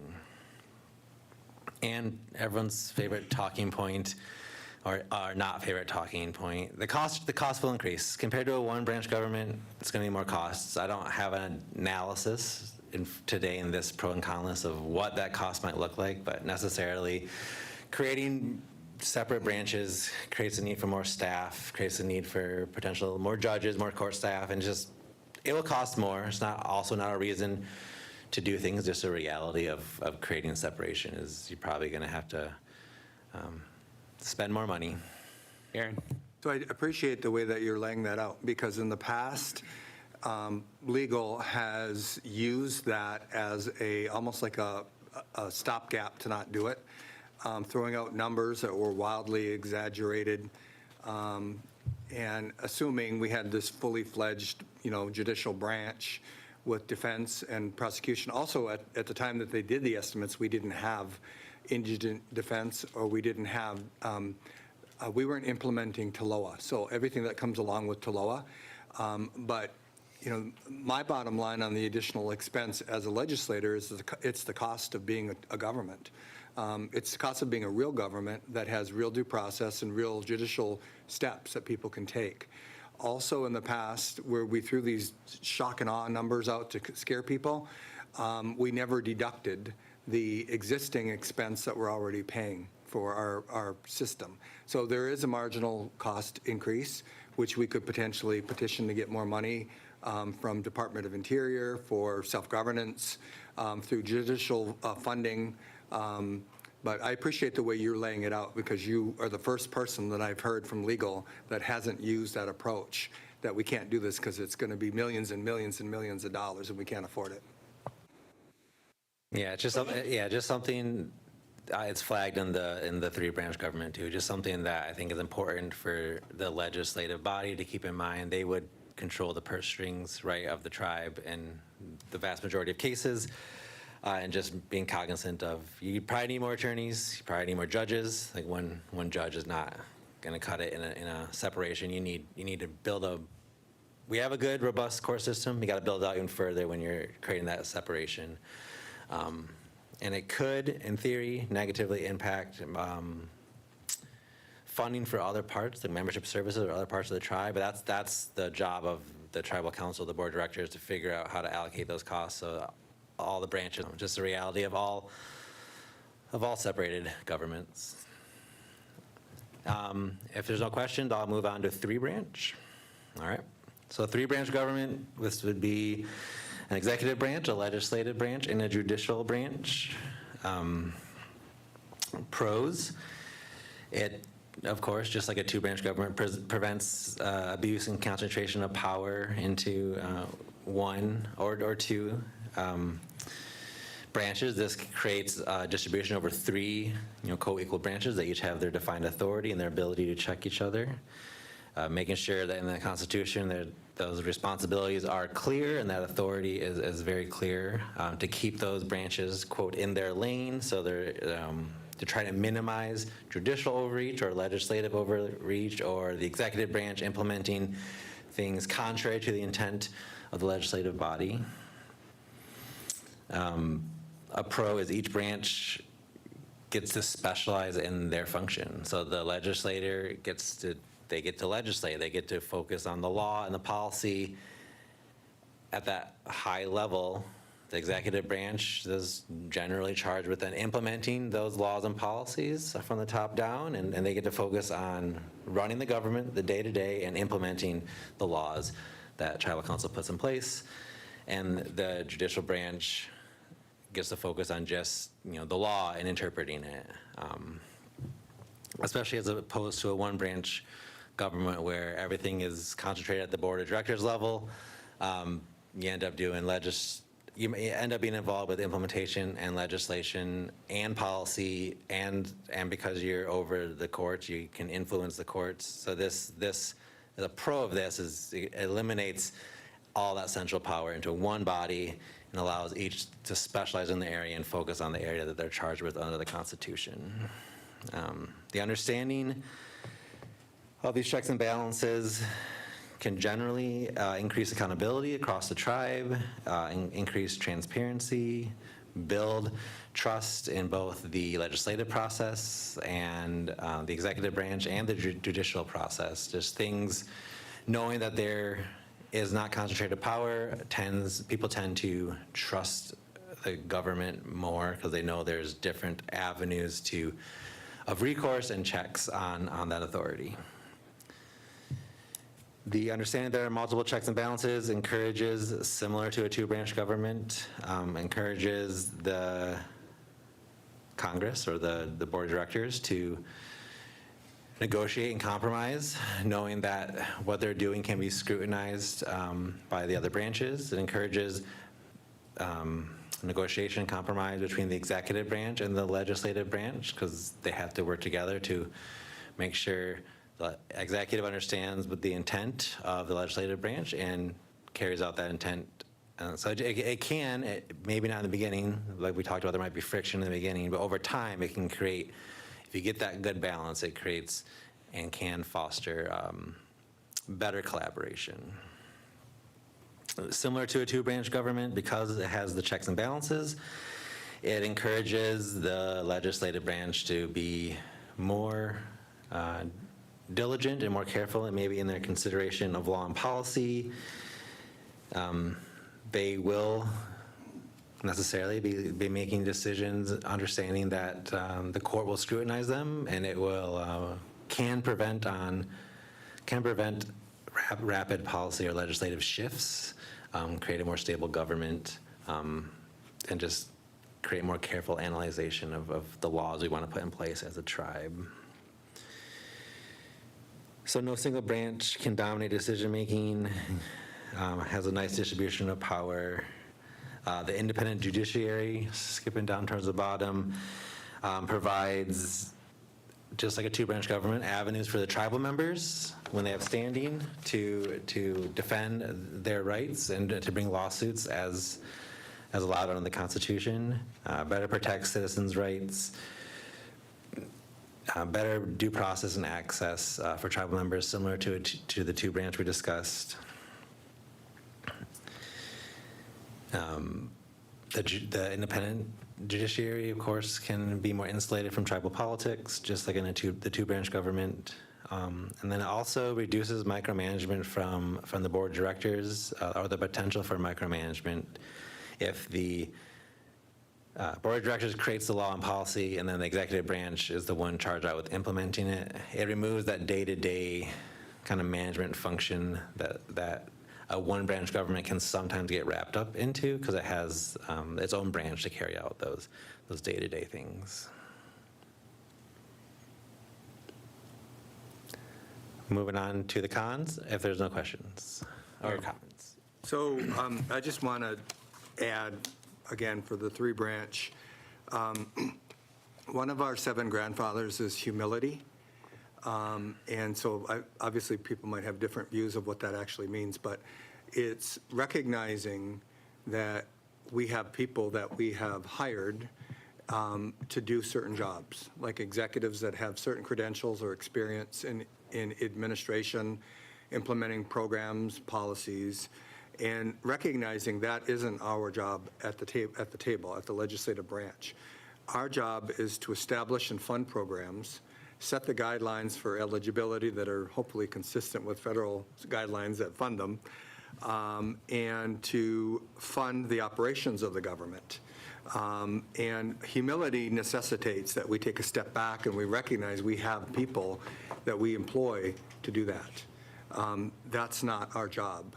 And, you know, we go back and forth, and we hear a lot of back and forth that we don't want to micromanage, and then, you know, the next time immediate family members involved, we're at the table, you know, stepping into the operations or the administration outside of our role as the legislative branch. There is a legitimate role for a legislature to play in oversight, in government oversight, because to assume that everything is just perfect and hunky-dory once you establish the funding and the programs, everything's done properly, is very naive. But government oversight is different than government legislative intrusion and micromanagement. They're very, very different. And I won't get into specific examples, but since I've been back, we have had some cases of investigations or terminations where we've had individuals that have been activists at the board table that for either familial or friendships or whatever reason, you know, make them second guess the operations of the tribe. That is not oversight. That's micromanagement. That's trying to turn things or change the outcome because you as a legislator see either, you know, somebody who either voted for you or somebody you're just wanting to advocate for, but outside of the policies or the guidelines of or operational guidelines. So oversight is legitimate, but it needs to be tempered, and it needs to not ever cross that line of what micromanagement is. So again, if we exercise the 7 grandfather humility, we will take a step back and say, is this our job? Is it our job to intervene, to overturn a decision, or to second guess and make uncomfortable the administrators who made the decision? And if there is a legitimate oversight reason to intervene, then I think all the power to us, we should do that. But if there isn't, then we should never do that, because that is the very definition of micromanagement. And I don't think the people elect the legislative branch to be the micromanagers. They expect them to be the oversight branch, so. All right, moving on to the con list. Compared to a 1 or 2 branch government, has the potential to create inefficient government. 3 branches can create a slower process where sometimes each branch can slow the other down, sometimes legitimately, sometimes unnecessarily, if there's different politics at play. Can create more political gridlock than a 1 or 2 branch government, especially as the example we kind of used earlier, if the executive branch and the legislative branches specifically are at odds, it can create this gridlock and this tension that can slow down or bog down government. When government gets slowed down, innovation and change gets kind of stifled for fear of lawsuits or fear of the veto power, or maybe concerns of judicial activism, and all things that a separated government has to navigate when it's making decisions. That can create friction. That can potentially create power imbalances if one branch is perceived to, or is in actuality overstepping its authority. It will necessitate those other branches to come in and rectify that, which can create friction. We've already kind of talked about this with a 2-branch government, but tribes that have separated, at least in the beginning, have seen a lot of lawsuits, and most often between, right, of course, between the executive and the legislative bodies, which can slow down government. It can cost a lot of money, and it creates this uncertainty and instability in the government. It can even out over time, but that initial, a lot of the tribes who have done it in Michigan and across the country have seen, and at least especially in the beginning, a lot of that friction with the litigation end of things, as that tribe tries to get used to that new normal, as branches figure out how far they can push their power, how far they can exert their authority. And I would probably say over time, those things would even out. There are probably some examples, I won't name specific tribes, where unfortunately it never evened out, and I couldn't predict what would happen with our tribe. But just something to keep in mind. When you have separated branches, you have just more friction and more potential for the branches to be at odds. And can create more complexity and coordination between the three branches, especially, right, like I said, if they're not aligned on the agendas, it can create the legislature trying to slow down the executive, or the executive, vice versa, trying to slow down implementation of something they don't agree with, or the courts stepping in and trying to legislate from the bench. All things you see at tribal, state, federal level, are just a reality of a three-branch government. And compared to a one or two branch government, this would probably increase costs the most, because you're funding not one or two, but you're funding three different separate branches that all have their own needs for staff, funding-wise, attorney-wise. A lot of tribes that have the separation, there's a specific attorney who's like the legislative attorney, who's just kind of like the general counsel of the board of directors, but not of the entire tribe. And then the executive has their own general counsel who helps all the day-to-day stuff.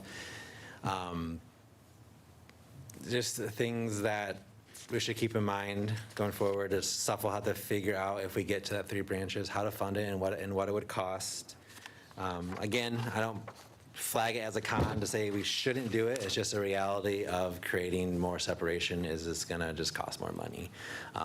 And specifically, probably, I keep saying attorneys, there's probably other staff, but definitely, because I am the general counsel and I'm thinking more of the legal mind, the judges, the court staff, the legal department staff, if there's a separate staff for legislation, those are like easy, just kind of low-hanging things for me to flag, but there's certainly, is there a chief of staff position? There's certainly other positions that might have to be created as we separate, but an easy one to identify is like your legal costs are just going to rise for various reasons, lawsuits, and just the need for more attorneys to cover all the bases and advise all the different branches accordingly.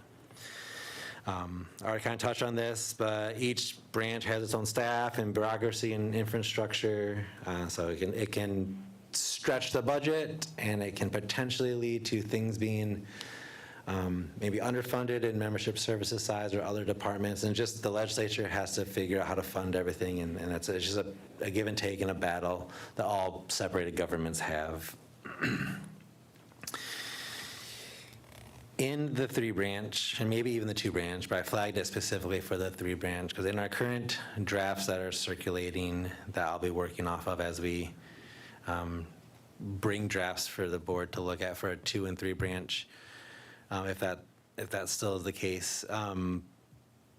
Election costs will be another area that's easy to identify that will cost more. If you're electing judges and you're electing legislators, or if you're electing like a tribal prosecutor, the more positions that you have in the Constitution or in code that are elected positions, you're necessarily going to probably increase your costs of elections, probably pretty drastically. But again, I don't have specific numbers, but you'll have more elections than we currently have, and then more need for probably just increase that budget.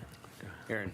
So the committee worked through that. The costs will be the personnel difference, not necessarily the election, because if the elections are coordinated with tribal elections, there's a marginal cost for adding additional names on the ballot. Yeah, if you coordinate all the elections, which would be advisable, then you can probably minimize those costs. But you're still probably seeing a slight increase at least. Also, I think I recall the term of office is different than the council. So I think that the judges are intended to transcend, so there might be additional costs if there's not an election. If it's 5 years, not 6 years, if it's 6 years, it could be during every tribal election.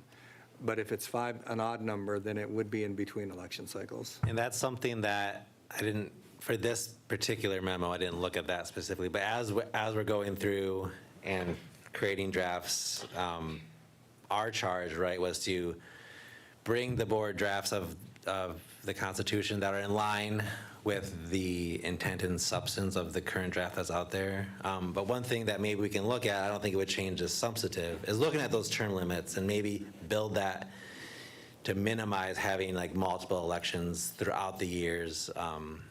It's something that would keep with the intent of the current draft, but something we could tweak if needed just to help efficiency.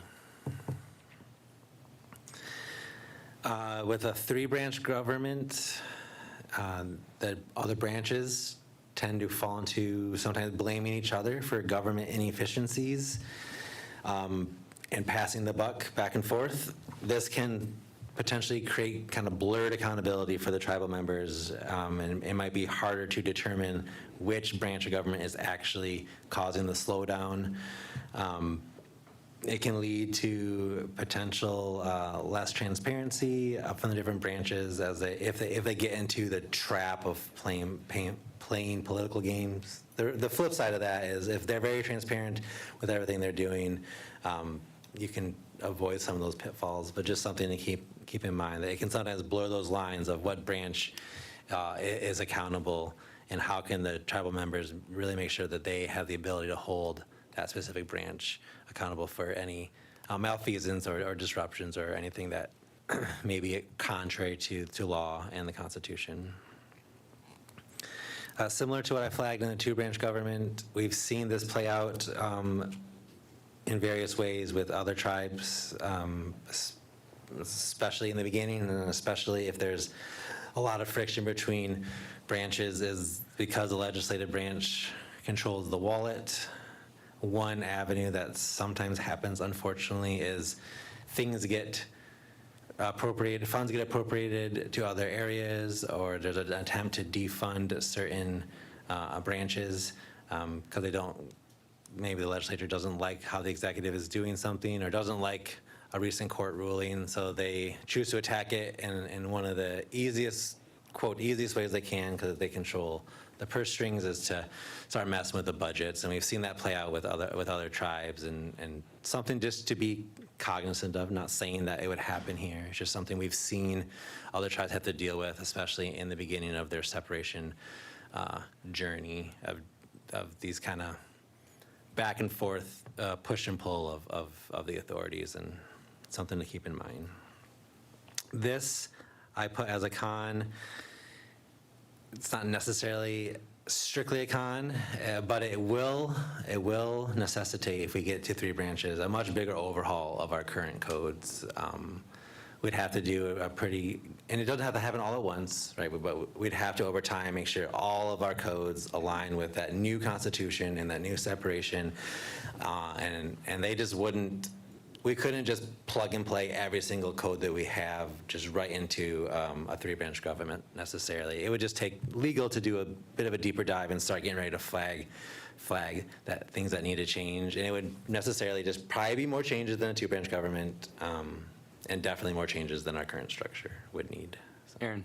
So, again, in the best of circumstances, if we proceed and we vote on, and I believe the memberships is going to overwhelmingly select the three-branch, but when that happens and we decide what we're going to do, then we have to vote to request a secretarial election, and then we are at the mercy of the U.S. Department of Interior to schedule it. So we don't know if this administration is going to be forthcoming or if we might have to wait 4 years. But we certainly will have time from the time that we send off the proposed amendment to start drafting up what a two-branch code changes would look like and what a three-branch code changes would look like. But when we do vote on this, we need to make clear to the membership that there is an implementation timetable. And I would say we should be judicious, no pun intended, in projecting what that looks like, but then also having some backup plans for what it might look like if we get bogged down or we harangue over certain things. But we'll have all the time we need, because getting it right for your government is what governments do. When the U.S. Constitution was adopted, it left open the ability to amend the Constitution. So they didn't, the Constitution we have now looks really different from the Constitution we had when it was created, because society evolves, governments evolved, and the government should be reflective of the society as societies evolve. So that will take time, and we have all the time in the world to get it right.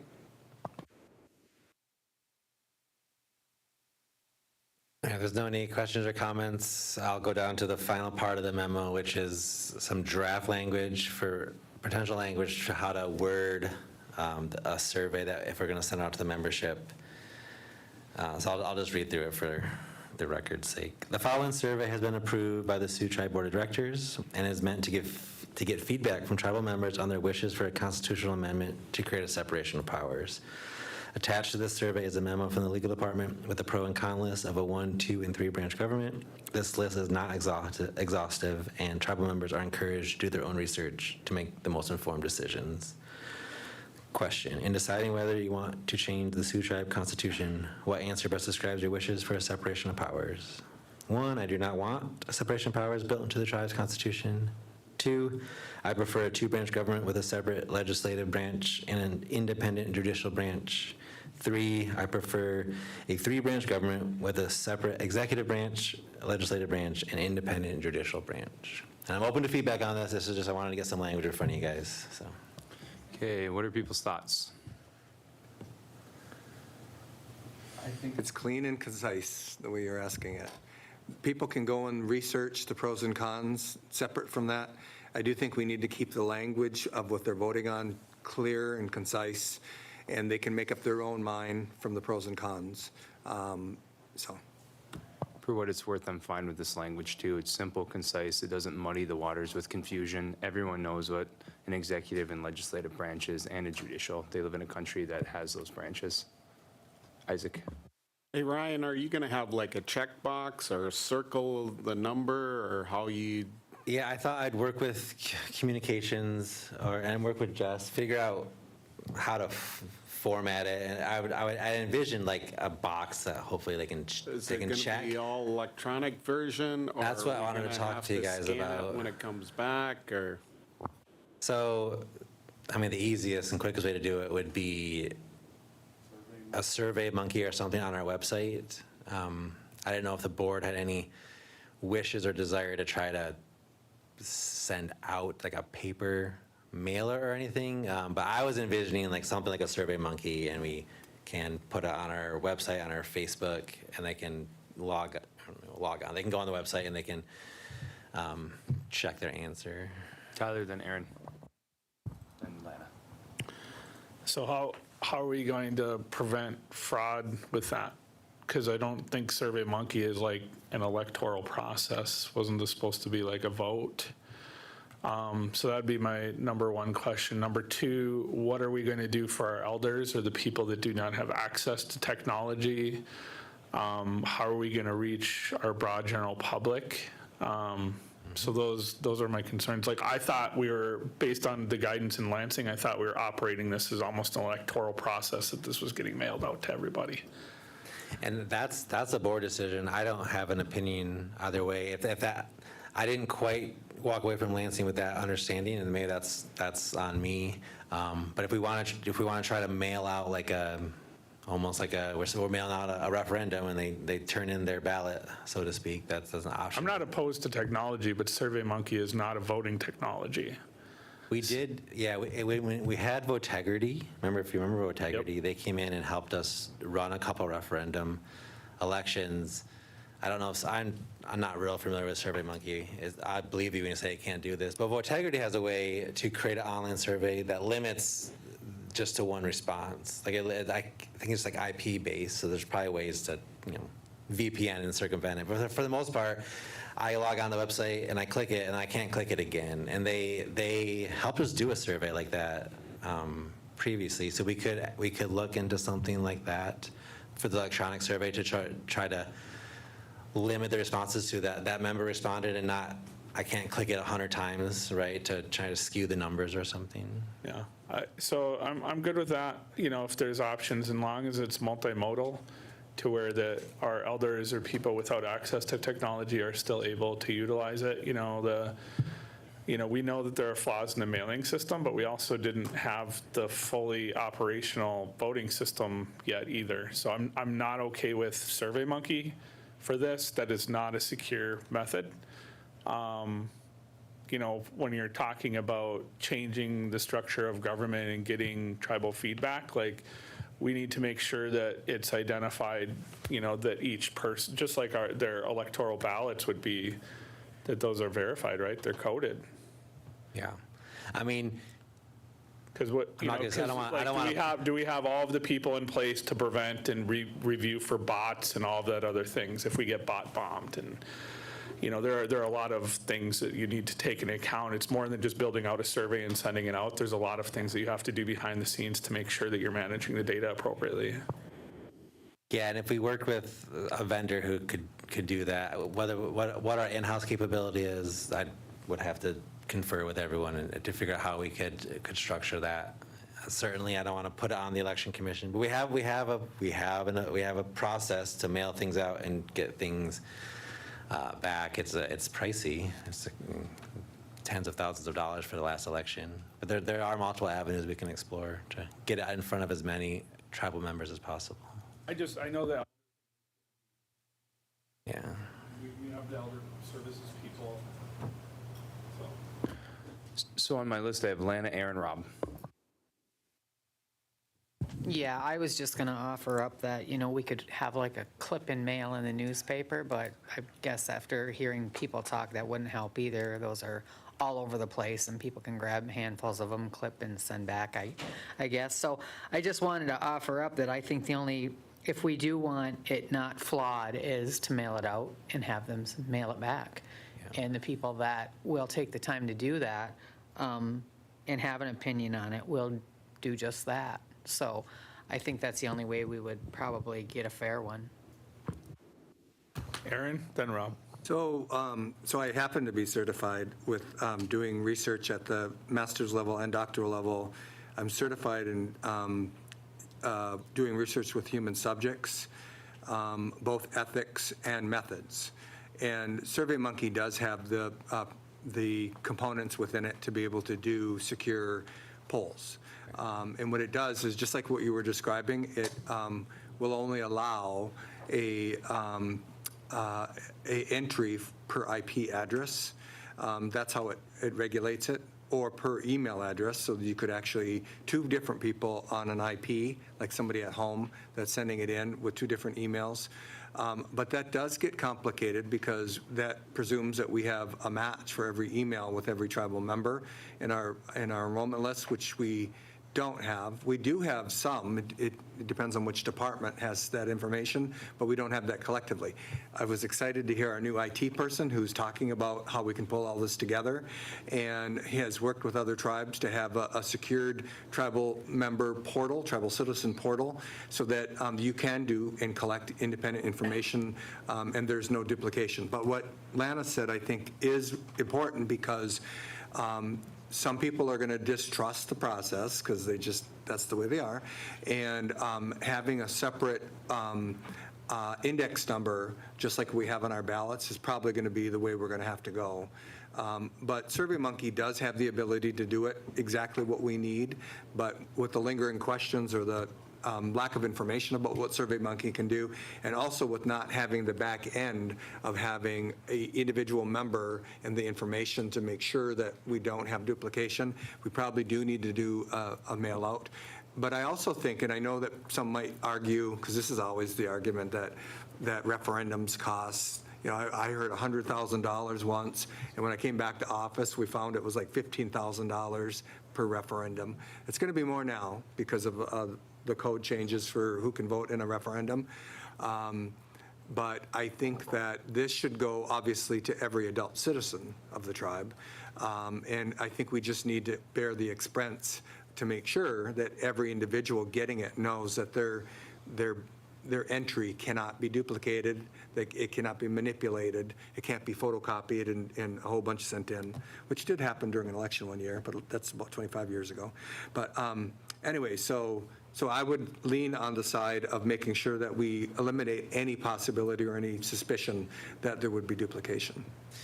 And Josh Elliott just reminded me that on tonight is a budget mod for the elections, because we're trying to get a new suite of software and hardware to run our elections to get them faster and more modern, et cetera. If the board approves that, I'd have to work with Josh and the election commission, but it could be a good test run of that software. If we're mailing things out, and we could run it through this new ballot system, and it could be a way to get as much membership input as possible, and also give us a little test run into that software leading up to election season. So, Rob? I think I'm on 3 agreements with Tyler today. It's a record, but I agree with him that this should be run as an electoral vote. And good idea, Ryan. I think that if this passes tonight, it would be a good test run. But I absolutely think that we need to make sure that every single member has an opportunity to cast a vote on it. And I don't think we're going to get that just through PR or releasing a survey that members have to take initiative to go and track down and vote in. I think that this is a big enough issue, and it's been pressing our tribe long enough, and we're talking about the formation of government, that every member deserves a right to have a say on it. So I would only support going out to every single member.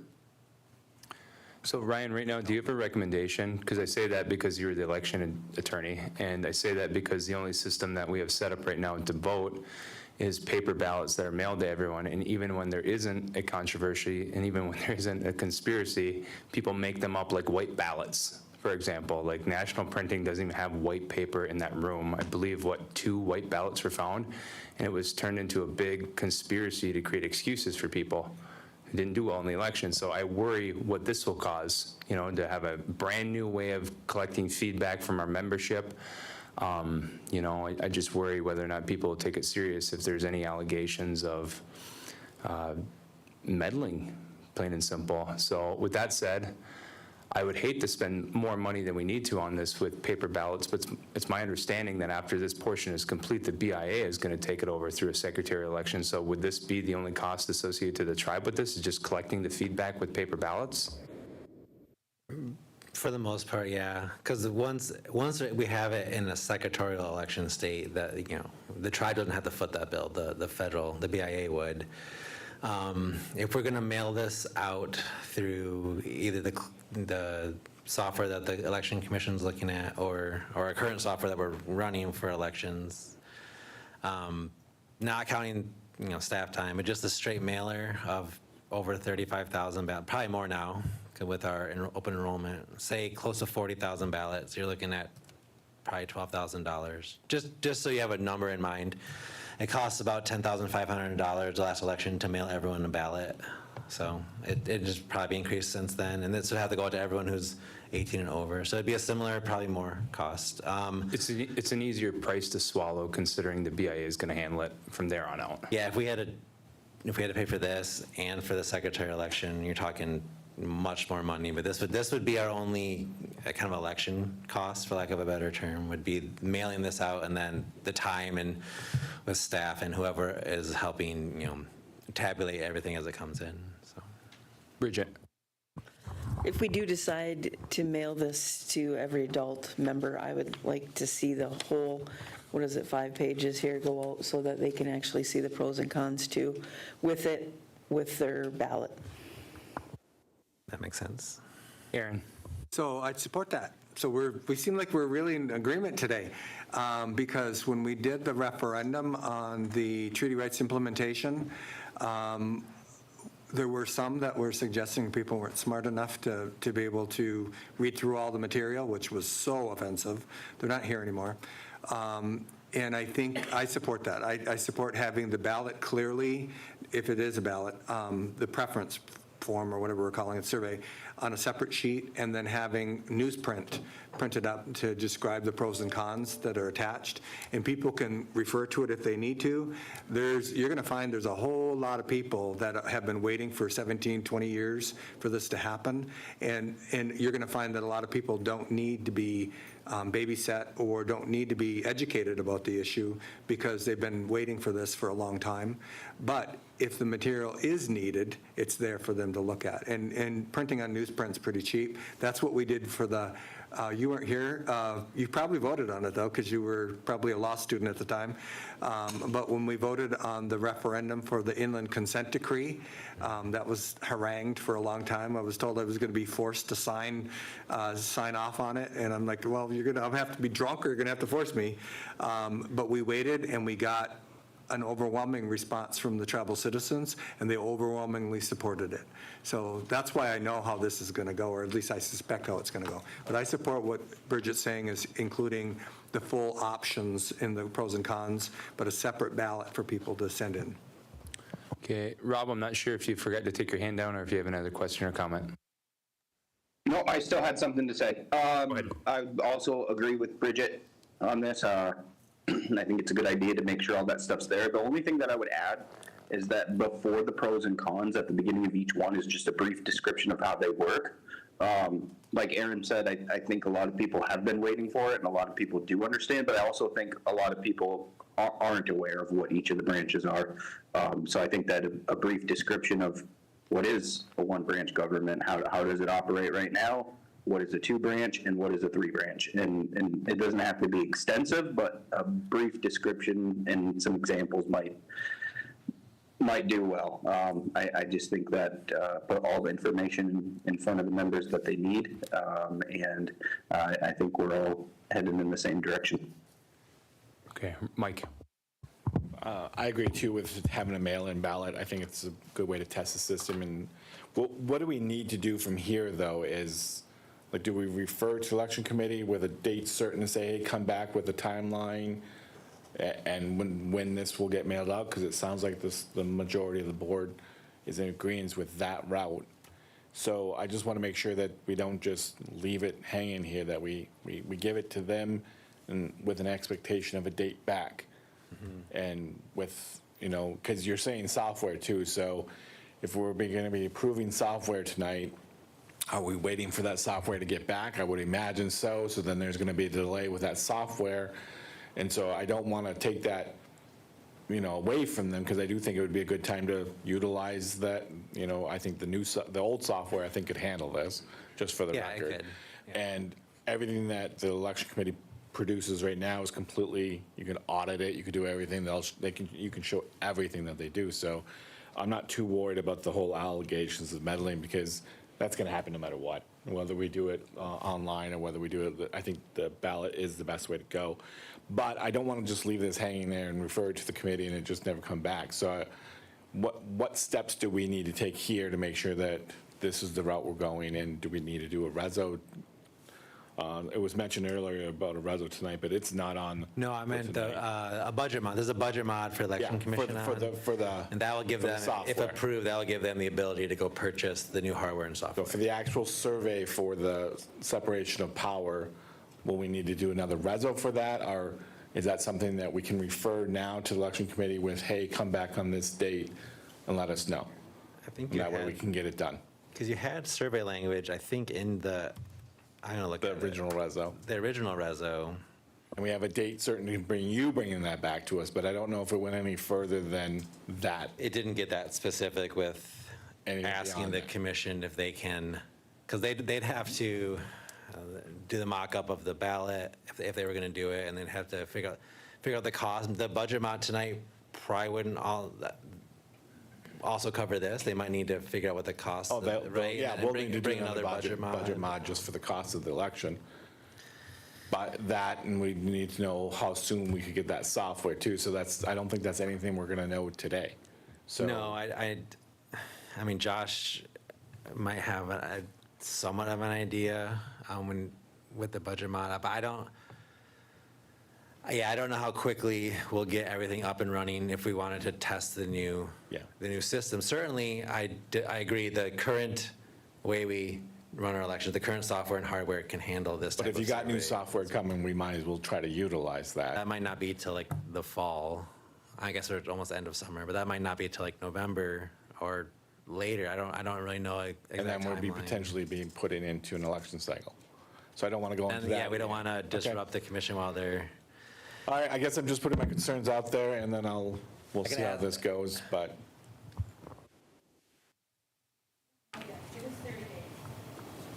Come back with a timeline like in 30 days?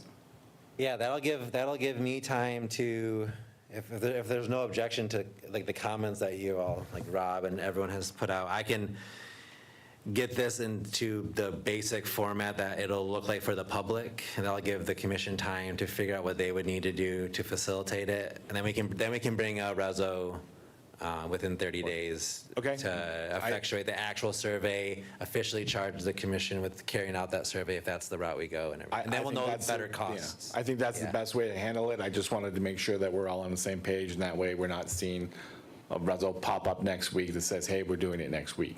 So I want to make sure that you guys got the time. I want to make sure this body recognizes that that's the best avenue to go. Get the software, get a timeline from you guys, from the Election Commission, and then proceed from there.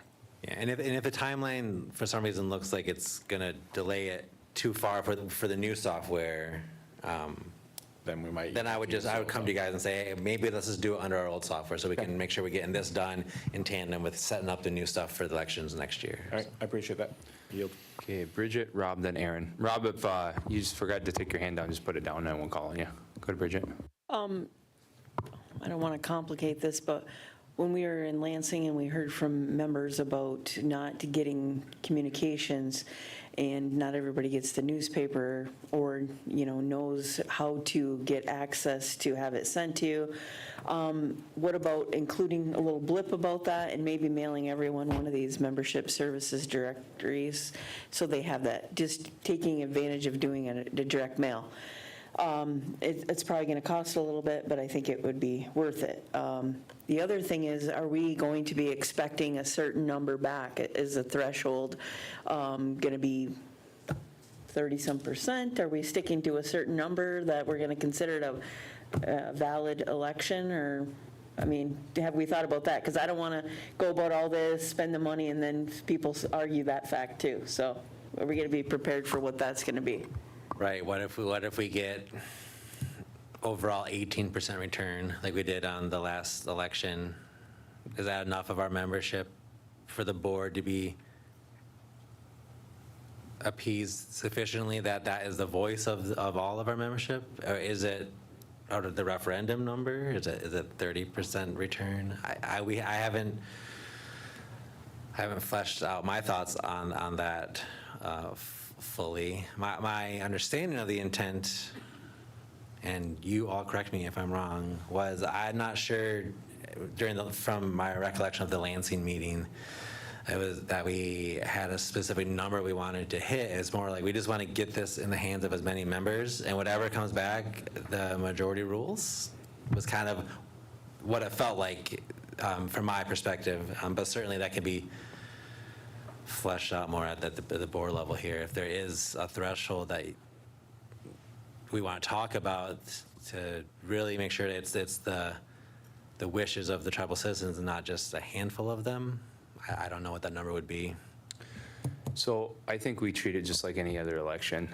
Referendums are a little bit different, but this isn't a referendum. Majority rules in elections, and if the majority of the members want this, then that's our feedback. It's my take anyways. Rob, then Aaron. Yeah, I would agree with what the chair just said. We're giving every single member an opportunity to decide, and within that decision, there's a one branch and keep it the same. So if there was a huge movement of members that don't want it to change, I'm sure they would select that. But we don't have a threshold for our elected seats, and a referendum's definitely different. It's reversing law.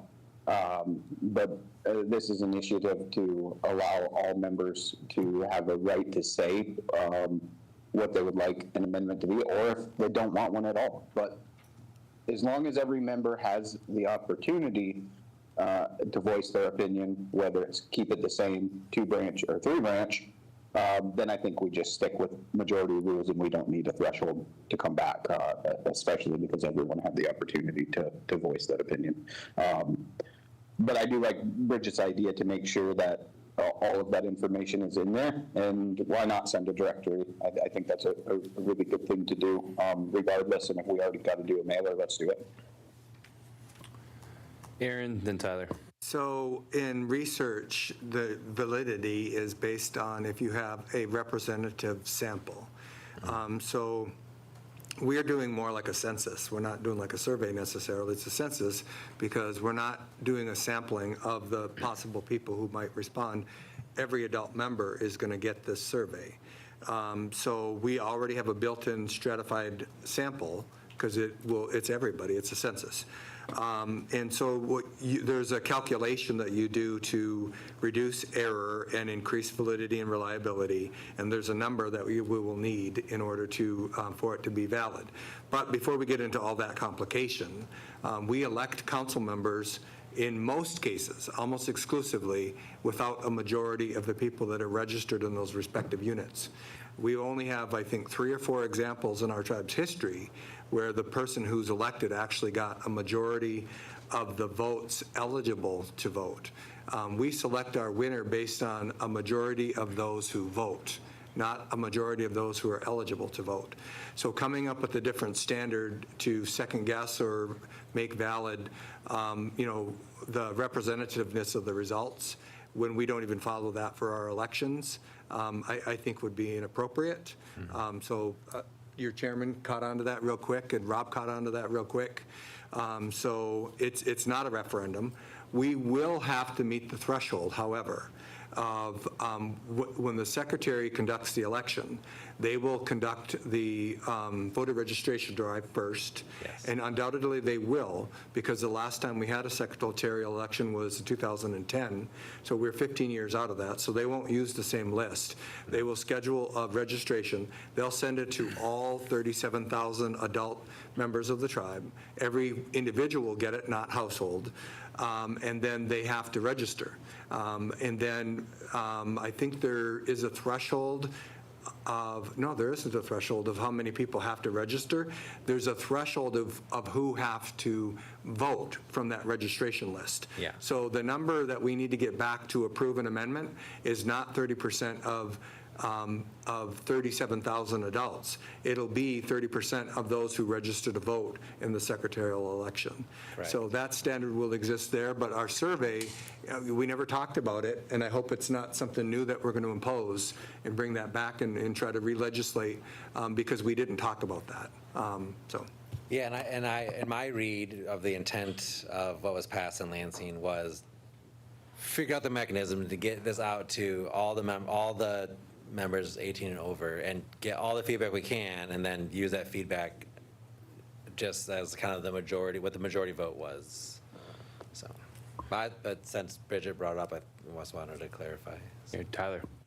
I don't know. I'm just going back to some of the other conversations that this board has had that people have used to validate their own stances in previous elections, and that no vote is a vote.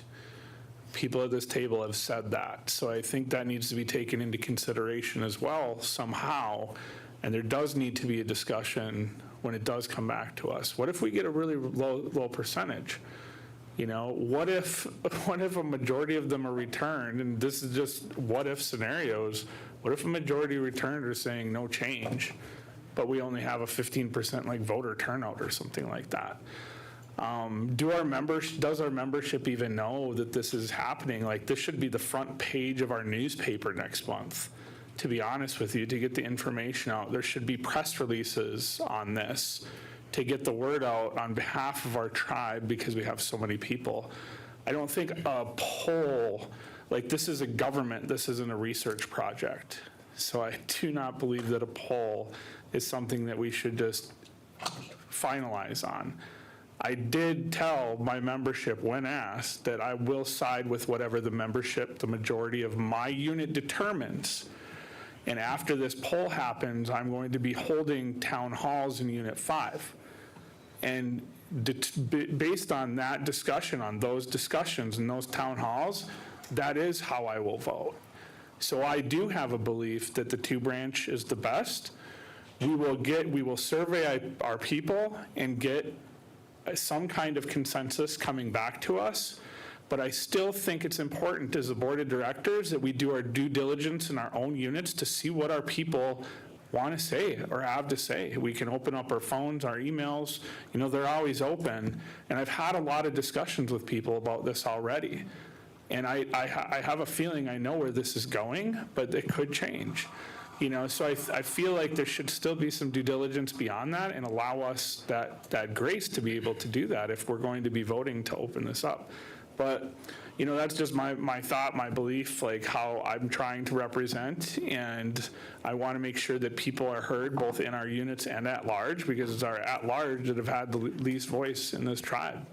And that's part of the reason they want to have this, moving forward. So I don't know, I'm not fully invested in that strategy, but I'll do whatever the majority here want to do, so. And as the commission is figuring out what they might need to put in place if they're the body that ends up doing this, I would assume they would probably treat it like a mini election where we're going to publish, like, on this date we're mailing these things, on this date we need them back. In conjunction with that, I'll work with Jess and communications, and we'll kind of do some voter outreach, right? We'll get on our website, we'll get on our Facebook, we'll make sure that well before we actually mail things out, like we have done as much as we can, like outreach and press around this, because there's no real validity in just blasting out a mailer, especially if we haven't like prepped the membership to get ready for a mailer, right? And we're not going to get good feedback if people don't know it's coming. Exactly. Not everyone watches our workshops, not everyone watches our board meetings, so I'll do what I can to help facilitate like an outreach too. Yeah, because I think that's the most important part too, is making sure that everybody's aware of like what's actually going down. Like we have our ways to communicate with our own area, but it's also, like how many people are paying attention right now to the intricacies or everything that are happening in the tribe. A lot of the communications I'm still getting are just like, help me with the process of, navigating the tribe itself and finding services, which we have a booklet for now, so. Aaron? So I hope, I'm not going to impugn anything anybody said, but I hope what I'm not hearing is that when the results come back, if we have this discretionary sort of, well, I don't like that percentage, and I don't like that that's different than what my unit says, I'm not going to support it because my unit doesn't support that. I hope that's not the standard that's being set in place for whether or not we proceed. We didn't talk about that. What we talked about was surveying the members to find out if they want an amendment at all, if they want a 2-branch, or if they want a 3-branch. I don't want to get in a situation where because I'm predicting it, I believe there's going to be an overwhelming support to do an amendment, to do a 3-branch amendment, for us to then start piecemealing and second guessing with the people. So, this business about setting up a standard that has to be met for amending the Constitution that doesn't exist for electing tribal board members, I think is, that doesn't sit well with me. Now, having said that, Tyler got 72% of the votes in his unit, so he's not one of those people that got elected with the plurality and not a majority of the votes, of the eligible voters.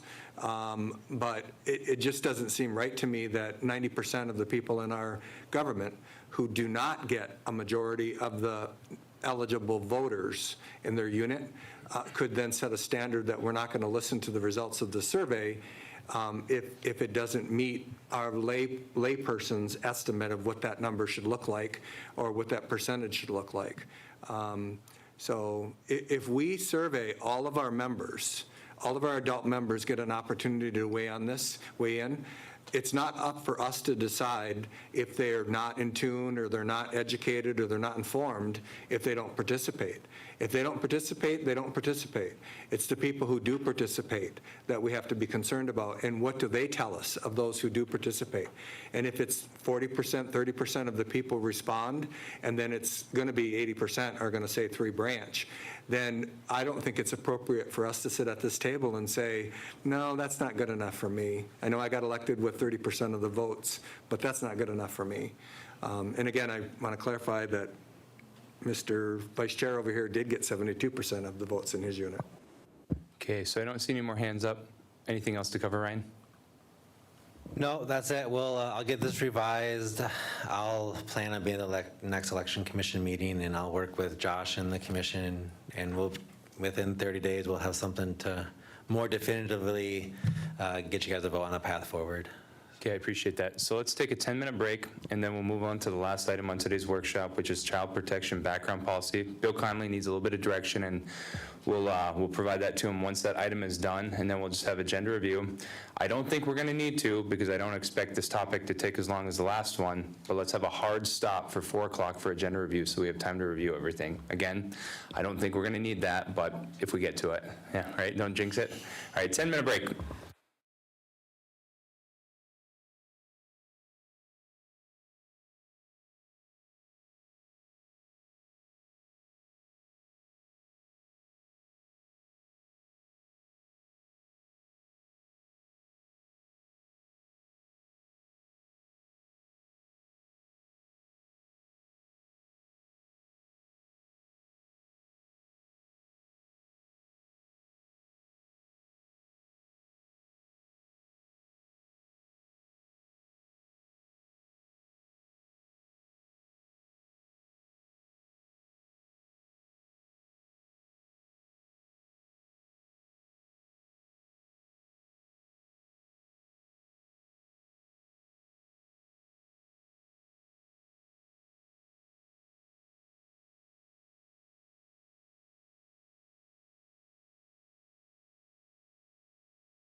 and get back to work. The item that we're on is child protection background policy. After this is agenda review, so whenever you're ready. Good afternoon. Legal and HR came here to discuss with the board the possibility of looking to amend the child protection background policy. This policy was enacted in 2019, and it's based on 25 U.S. Code 302, which is just maintaining certain types of convictions are not working around kids. And currently, under how the tribe has been operating under this policy, every governmental position has gone through an adjudicated background check, and this has slowed down the hiring process immensely. So based on this policy, we've already implemented moving 60% of the jobs away from having to go through an adjudicated background check and just going through a simple background check. And under the way the policy is currently written, there's probably about another 20% that don't meet the definition that need an adjudicated background check and could get moved to a simple background check.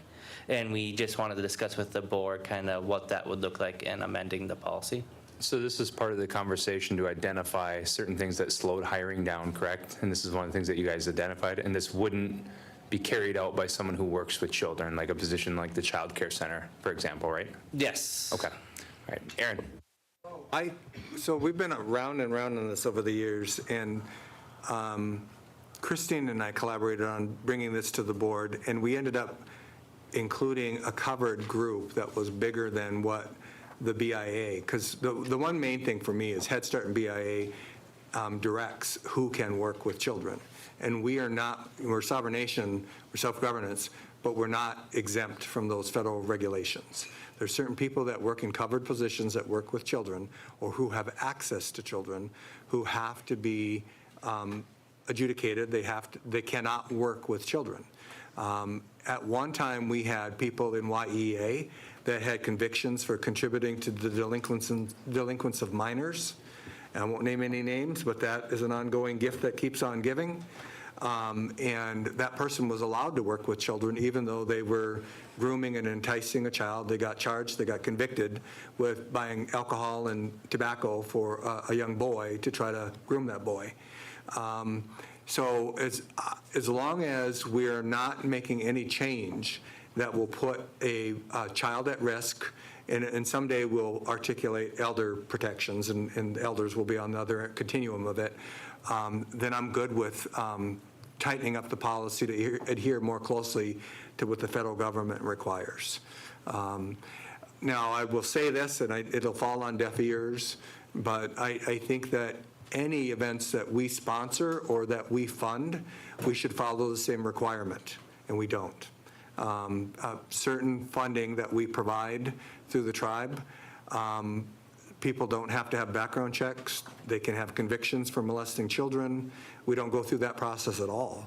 And I think that's short-sighted and misguided because it does put children at risk. So we have the standard over here. You know, we always talk about domestic violence, protecting victims, and we're all on that crusade, and we all go to the walks and we, speak at events and all that, but we don't necessarily have that same standard for people that have access or are providing events or activities where there are children involved. That, if you know the science of this behind perpetrators, they look for victims, and they're expert at looking for victims. They're also expert at getting through holes in jurisdiction, and we don't have that protection currently. So I would ask that we consider adopting the same sort of, tightening it up like you're doing, but not having a lesser standard just because it's funded by a different funding source. Because then we're talking out of both sides of our mouth. We're saying we support and protect victims, but we're actually providing victims a forum to find their next victim. So, and notice how careful I was on that. I didn't reveal any identities, but thank you. Okay, we can get going with the presentation. Appreciate it. So under the federal definition for positions that need an adjudicated background check, it is any job in which the duties and responsibilities of the job include regular contact with or control over children. And when the tribe adopted its background policy, they expanded on that definition to be if your duties reasonably included or expected to have any interaction with children at least once a week. So under that definition, that could cover pretty much every position within the tribe. So the change we are proposing to that definition is to expand on it to be one-on-one interactions with a child for a period to exceed 15 minutes at least once a week. So then that way, if it's just you happen to pass a child in a common area and you are not alone with that child, it does not require an adjudicated background check for that position. Aaron? So you just said two different things. You said it the way that I'd want to hear it in the second stance of your sentence, but not in the way that you described it. They shouldn't have no alone time, access with the child. Actually, if you follow like our guidelines, we're supposed to have more than one person with a child at any particular time unless they're doing one-on-one. But, so I think if we could maybe just look at that language a little bit better. There is almost never a situation where you have a one-on-one. So anyway, the way that you just maybe go back over it again, because I heard two different things. You saying two different things. Yeah, so the proposed change was if the job duties include any one-on-one contact with a child at least once a week. And the time limit we kind of set for that was 15 minutes because there could be some incidental contact where you guys are like alone, like waiting in line at like the deli, for example, or a concession stand. So it's more, we can close that to mean in a non-public area. Yeah, that would do it.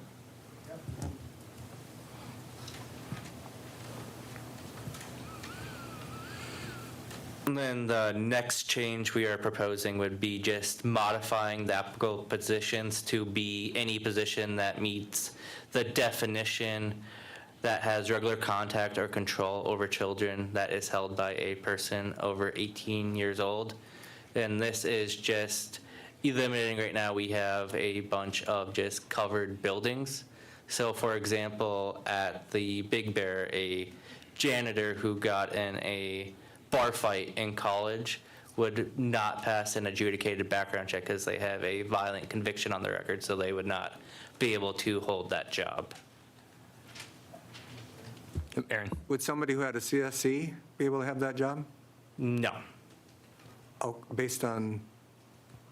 So under the child background protection policy, if you have a violent conviction and are a covered position under an adjudicated background, you would not pass that adjudicated background and would be deemed ineligible for that position. Okay, because what we did in the past, which was overreaching, and I admit it now, was if you had two crimes against persons, they could be misdemeanors, and that could be jostling or a bar fight or whatever. That's the argument that was always used.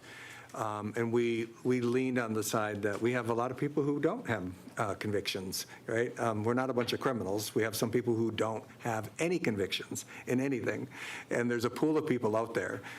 So I just want to make sure, though, that by the terms that you use, somebody that's a janitor, like in the Big Bear, that has a CSE, they wouldn't be able to be a janitor in the Big Bear, would they? No, so as part of, we would move that away from an adjudicated background, but we would still have the general background check that is done, and they would still be requested to complete and fill out their criminal history on their job application. So if their job application does not match that criminal history, HR would flag to the hiring manager that they did not accurately complete their job application. Or if they left it out, because some will, they'll say this happens all the time with gaming licenses or limited waivers. They'll, oh, well, that was 20 years ago. I didn't know I had to include that. And they had a assault against somebody, so. And then the other change we are proposing to this policy is that this policy has the procedures built into the policy.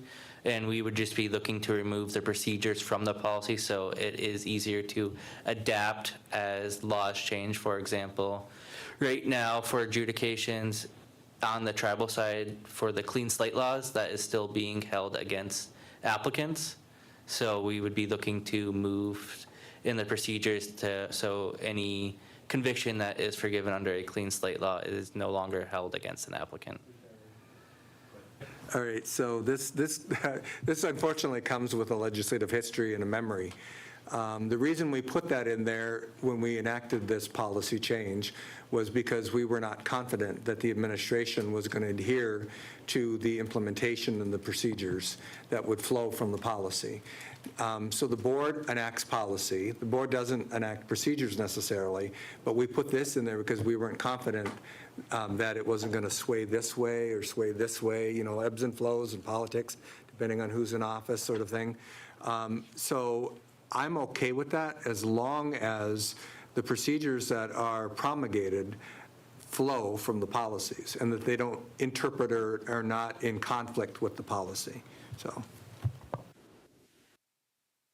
And those are the only changes we would be proposing in amending this policy. Are there any other questions on what we're proposing? Okay, final opportunity, questions, comments from the board? Looks like our chief judge has something to say. Judge Palmer?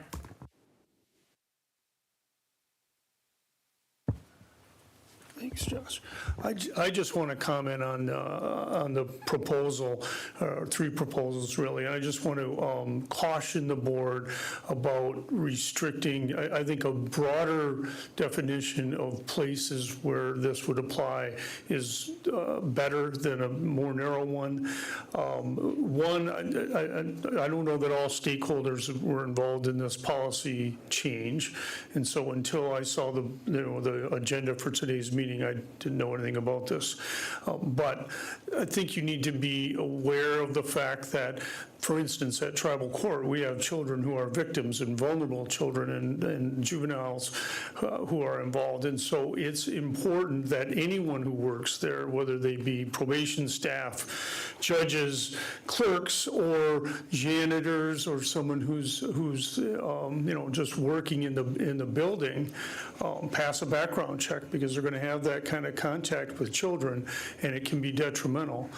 I know that the ARC has the same kind of issues. ECFS has the same kind of the concerns. And so when we look at, well, it's just a janitor, or it's a maintenance person, it's someone who's going to be there, they're with MIS or they're with IT, they still have that ability to have contact with vulnerable people. And so having a policy that's too wide open can cause some problems with respect to that. And I just think the board needs to be aware of that before they make any decision about this. I appreciate it, Judge. Aaron, then Ryan. Judge, I really appreciate you calling that to our attention, because I noticed, I won't look in any direction, but I noticed some program staff that work with children also appeared not to have been consulted with it. I don't think that's appropriate. Maybe we were going to get to that. Maybe that's the next step after talking to the board of directors. I hope so, because I don't want to make any amendments or changes until after our victim services people, our MMI people, our child care people, our Head Start people, our ICWA people, our ICWA attorney, everybody is included in the conversation to make sure that we have protected people. One person who could slip through on this policy, and it just occurred to me, is you could be on the child registry for a violent crime against a child or abuse and neglect and not show up on a background check.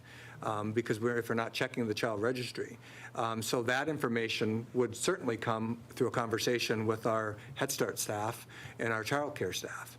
And we certainly don't want like somebody that has a violent crime against a child or abuse and neglect, because sometimes they get pled down from physical violence that could have killed them to something lesser charge. And I wouldn't want a janitor who didn't get a conviction for that assault but ended up on the child registry. So I think that if we're drafting it up, it sounds like it's at the draft stage, given what you just said, that not all the appropriate staff have been involved in the drafting of it, and they should be. So. Well, you should be aware that you can avoid a conviction or never be charged with a crime but end up on central registry. So DHS could make that decision that you've been abusive or neglectful, but no criminal charges ever filed. And so those kind of people should probably be screened from contact with children as well. So there's more to it than a criminal background check. So to follow up on that, is that part of the background check process for positions that directly work with kids? Every time I've worked with children, I've had to go to DHS, get that CPS clearance just to verify that I don't have any substantiated CPS cases against me. Me too. Yeah. So, just something to be aware of, I guess. Is that part of our process, actually? I wanted to add, so it wasn't any intentions to remove it from like any Head Start, anything that has to do with kids. I mean, it's pretty easy telltale, certain positions that we know deal with kids. There's no intentions to remove it from that. I can say that when somebody's drafting a job description, I'm trying to think of a department that has nothing to do with kids. Let's say legal, has nothing to do with kids, or construction, or a position that has nothing to do with kids. We're going to use legal. Yeah, we're doing legal. So if we're working back and forth with him creating a job description and he doesn't understand background, and maybe I say, does this position need a background check? He may just say, yeah, put it on there. Now it's on there, and it's on there for years, and that position is always going to get adjudicated. A full background check that takes weeks because that person, that supervisor said, yes, add it. So what we're trying to avoid is those positions that we know for a fact would never have contact with kids. We should be able to determine that and just say, no, that we really don't believe so. And then also there are those little gray lines like custodians, things like that. Those are a little bit harder to fill positions. And sometimes if you do have a very minor background that had nothing to do with kids, they could be custodians because they're never going to be in control of kids. That's where we're also trying to cover. So it's never been intentions to cover, Head Start, those positions are easy. We know for a fact they have to be adjudicated. So it's more these other positions that fell through the cracks, have background checks on them, and they really don't need them. Okay, I appreciate that. Hopefully that clarifies. Ryan? Yeah, I just wanted to clarify a couple of things, and I talked to Chuck a little bit before we started this workshop item. This was brought up at PRG, I can't remember exactly when, but it was a couple months ago probably, where the stakeholders are invited to the PRG, right? Oh, I'm sorry, using acronyms, Policy Review Group. It's like this monthly, sometimes bi-monthly meeting of across all entities, like the directors and executives, they're invited to workshop potential changes to policy, HR policy specifically. And we had discussed, because I was at that meeting that we initially discussed this, I don't know if it was discussed at one night I missed, the intent to tweak this policy a little bit to allow the ability to better cover positions instead of just covering entities as a whole. If it made sense for an entity not to have to be in every single position covered, this would allow us to see if that position itself meets that definition of care and control of children. And maybe it does, and maybe it doesn't, and maybe there's an entity that every single position is being adjudicated that doesn't need to be. This is to help create that flexibility while still targeting those positions that need to have that covered child welfare background check, right? So this was the intent of that, and at that time, at that PRG, I think it was like 2 months ago, the directors and executives that were there did not voice any concerns of our intent to do this. So I don't want to speak too much for Ashley and Josh, but this is getting feedback from the board to make sure you're okay with our path. And then as we get towards implementation and eventually a vote, all the other team members and entities that need to be involved will be involved in the talks. But I don't want it to be misconstrued that these people weren't invited to PRG because they were, and just we don't always have great attendance at those, but there was an opportunity to discuss this. I just want to make sure that's clear. We weren't trying to circumvent any entities, and they had opportunities to discuss this. Okay, Aaron. So there's a little disconnect there because I think that the group that should be invited to pour through it is the multidisciplinary team. Because if we're talking about, potential crimes, depending on where it happens, on or off the reservation. We have land that's on the res, some land that's off the res, depending on the Major Crimes Act, depending on the crime, depending on the perpetrator, the victim. That's the group that will be the experts on where those opportunities might lie. And the policy group is not reflective of everybody that's the experts, like in the multidisciplinary team. So also, sometimes people are just kind of passive participants sometimes. So, and that's why I said, I didn't say it as a criticism. I said, if this is at a stage where it's being drafted and it's going to go back through the appropriate teams that should be engaged and give good input, then I think that's just where we're at, and I think that's a good thing, so. All right, anyone else? Anything else to cover? All right, well, we appreciate you guys being here, and we look forward to the next draft of this. All right, so the next item that we have is agenda review. So we'll get started with that in just a moment.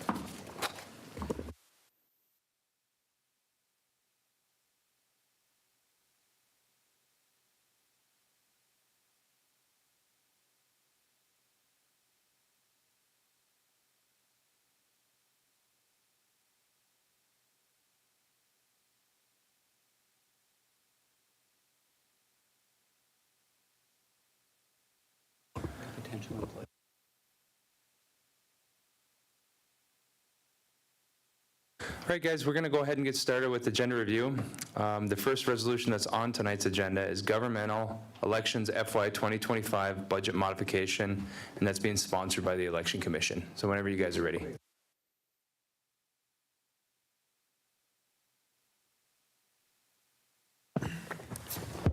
So if you don't mind, I'm going to cover this one, kind of, and also include the one for the clear ballot contract, because it goes hand in hand. So we're asking for a budget mod to purchase the clear ballot software and hardware, and enter the service contract. Oh no, that's on the next budget, right, Lana? What's that? The service contract? I did the budget mod stuff. The contract, I believe, was submitted by you, right? That's two for me. Yes. No, but the service, the second year service is next year's budget. Never mind, I'm confusing myself. Sorry, I'm confusing myself. It's in the reso too. Okay, sorry. Okay, so any questions, comments on this? Maybe go into a little bit more detail about like what the software is going to be able to do differently than what we currently have, if you're able to. It's upgraded software. It, did Fred leave? Oh, so Fred went through the software. We had a little bit of training and overview. It is definitely, I believe, better. It's going to work better. It has a little better fail-safes, I would say, that we can review the spoiled ballots, not quite clear ballots.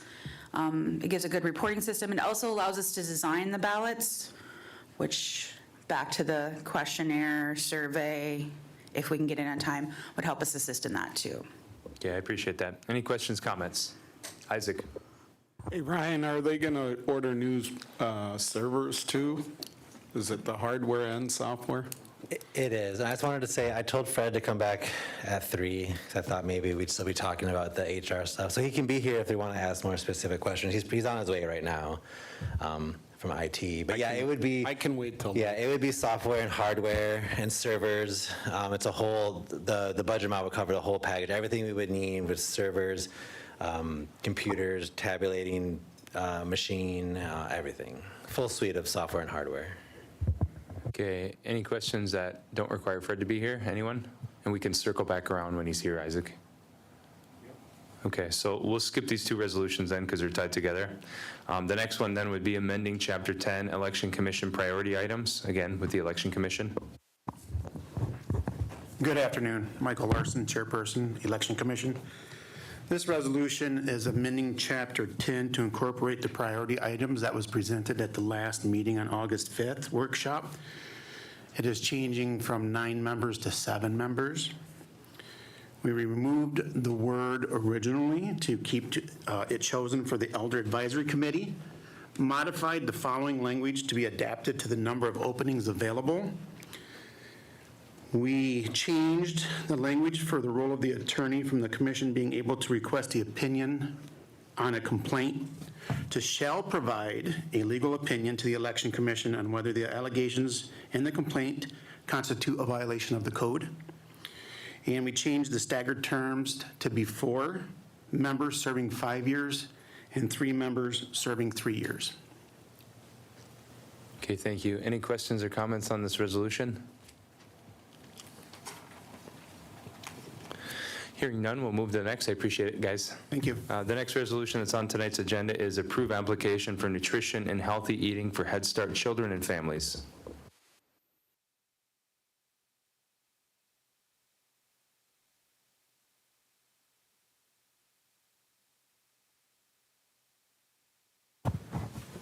Good afternoon. My name is Chandra Jarvis, the Early Childhood Programs Manager. The Early Childhood Education Program is seeking approval to submit an application to the Office of Head Start for one-time supplemental nutrition funding. The funding will allow our program to provide evidence-based comprehensive nutrition services that builds food literacy, improves access to fresh foods, and integrates healthy eating practices into daily routines. There's no match requirements, and it'll be separate from our other grant funding. This opportunity will serve more than 250 tribal members that are enrolled in our program at both centers in the Sioux and St. Ignace areas. Our program works closely with Sioux Tribe Community Health Programs, registered dietitians, and I've consulted with them in the last couple weeks on the needs of our community and how we can utilize this funding to help our enrolled children and families have better access to fresh produce and learn how to use it. Utilizing our culture curriculum and thinking back to my own experiences growing up, catering and gardening with my grandmothers, I came up with a schedule of monthly food markets for our families. Taking into account moon cycles, harvesting days, for example, Autumn and Giza, so the Strawberry Moon Month in June, will host our market and provide an opportunity for families to pick up fresh strawberries to bring home. We'll also provide food tasting and recipes at our markets to give our families more tools in how to utilize the fresh foods they are bringing home. We also like to include farm coupons for families to shop at local farm stands for fresh produce. The budget that includes funding for gardening supplies and workshops, so participants can have starters for their own little gardens at home. The budget document provides more detailed costs and plans on how we intend to use this funding if we're awarded this opportunity. With your support, we are prepared to apply for this one-time grant funding with a total budget of $33,870 by the application deadline of this Friday, August 22nd. Okay, thank you, Chandra. Any questions or comments? Isaac? Yeah, are you also going to work with JKL Bowatting with the kits? Because they have a couple greenhouses over there, and it would be really awesome if we could get them some starter kits that they could use for their school kids. So this funding is specifically through the Office of Head Start for 0 to 5-year-olds. I like partnering with JKL, but the funding for this application has to be used within our Head Start program. Okay, thank you. Anyone else? Okay, thank you, Chandra. Appreciate you being here. Thank you. The next resolution is appointing workers' compensation committee members. Doug?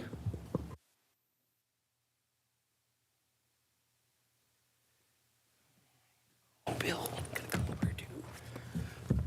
Good afternoon. Good afternoon. Doug Goodrow, Risk Management Director. This resolution is pursuant to Section 45.208 of the Tribal Code. The board has established a workers' compensation committee whose responsibility is to hear appeals from the decisions of the insurance, workers' compensation, and to oversee certain operations related to the insurance of the tribe. So basically, this is and I use this word loosely, it's housekeeping. We have 3 individuals that are on this committee that are no longer with the tribe, actually 2 that are no longer with the tribe, 1 other in a different position. So we wanted to remove names from this before. We've always appointed people by name, and I'm not going to bring up who the other two people are because they should say confidential. One of them's in this room because of the delicate nature of what this does. So we're basically in the last paragraph of the resolution. We're going to try to just do directors and general counsel, CFO, and have them appoint. So when it changes, the position changes, we don't have to come back here and see you folks again to go through this again. It's rarely used since I've been here, so I'm going on 8.5 years. I think we've had three appeals. That's it. So that's about it. Okay, appreciate it. Questions or comments here? Lana? I recall in the past a board member on it. Is there a board member on it now? There is, and they're in this room. I don't want to bring their name up. It's supposed to Right. stay confidential. So did the board Yes. appoint him? Yep. Okay. Yes. So that will still be the structure? Yes, that would still be the structure. Yep. Perfect. Well, it's confidential because I don't even know who it is. So, Maybe the person that's on it doesn't even know. right. Thank you. But anyway, thank you. Yeah, anyone else? Okay, thank you, Doug. Appreciate it. I'll be presenting this for Doug tonight. I'll be remote. Okay, appreciate it. Okay, the next resolution is residential land lease, Zoe Small and Dalton Maz. Helen? Helen Wilkins, the Director of Real Estate and Property Management for EDC. The Real Estate Division has received a request by Zoe Small and Dalton Maz to have a residential land lease to be able to purchase a home located in Kinchlow. I agree that this is in the best interest of the tribe and the tribal member to approve this residential land lease. Thank you, Helen. Any questions or comments from the board? All right, thank you. Let's move down to the last resolution that we have, and then we can circle back to the top if Fred is here. And that is amending Resolution 2024-45. And Isaac, you're the sponsor if you want to speak on it. Yeah, so we had passed this a while back, and we were going to go for the net profit after a good meeting with Dan Doyle, the EDC director. We determined the best thing is just put for easier tracking purposes, just put a dollar amount on it. So we didn't have to try to figure out what the net profit was after expenses and stuff, so. And if I recall, this pertains to vapes, and it pertains to allocating a certain percentage of the profit for, I believe, the YEA and the Elder Fund, right? Okay. But there's a little bit difficulty assigning how much profit is on the product, so they just tried to figure a dollar. Danny, if you want to speak on that, correct me if I'm wrong.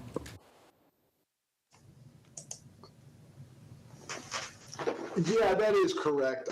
Currently, we do not allocate operational costs based on a per product basis. So I just went through and did some calculations, and because those operational costs change per property depending on the operation. So there's a lot of variables there.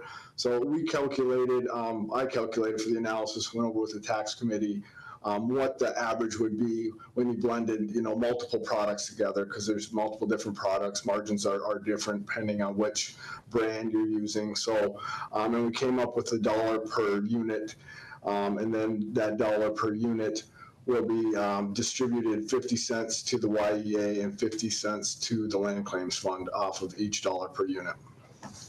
Okay, thank you. Any questions or comments from the board?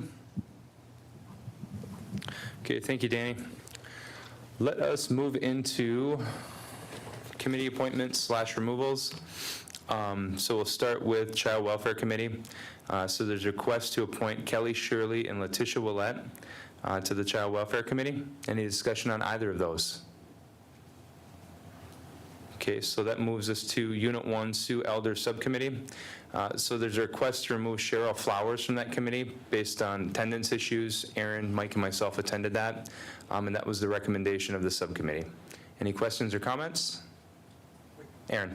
I would just say that the elders were really apologetic in the way that they brought it forward. They feel bad about it, but they also know they need to be full force, and she hasn't attended or called. Yep. Anyone else? Okay, so that moves us to Unit 5, Munising Elder Subcommittee. There's a request to reappoint Philip Martin to that committee. Any questions or comments? Hearing none, that moves us to the last one, which is Elder Advisory Committee.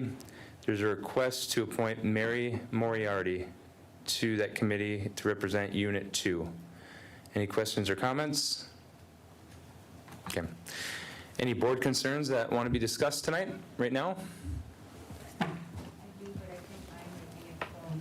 Okay, we can handle that. Can I flag something quick, Austin, before you guys close up?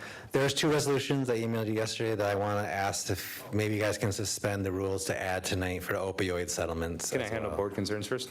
Yeah? Yeah, I just wanted to make sure I didn't forget. Okay, so does anyone have any board concerns that they want to deal with right now? I have to go into close because it's, Okay, so 2 people want to talk about a closed session issue, that's perfectly fine, we'll do that. Anything open right now? Okay. Okay, Fred, let's get you up here.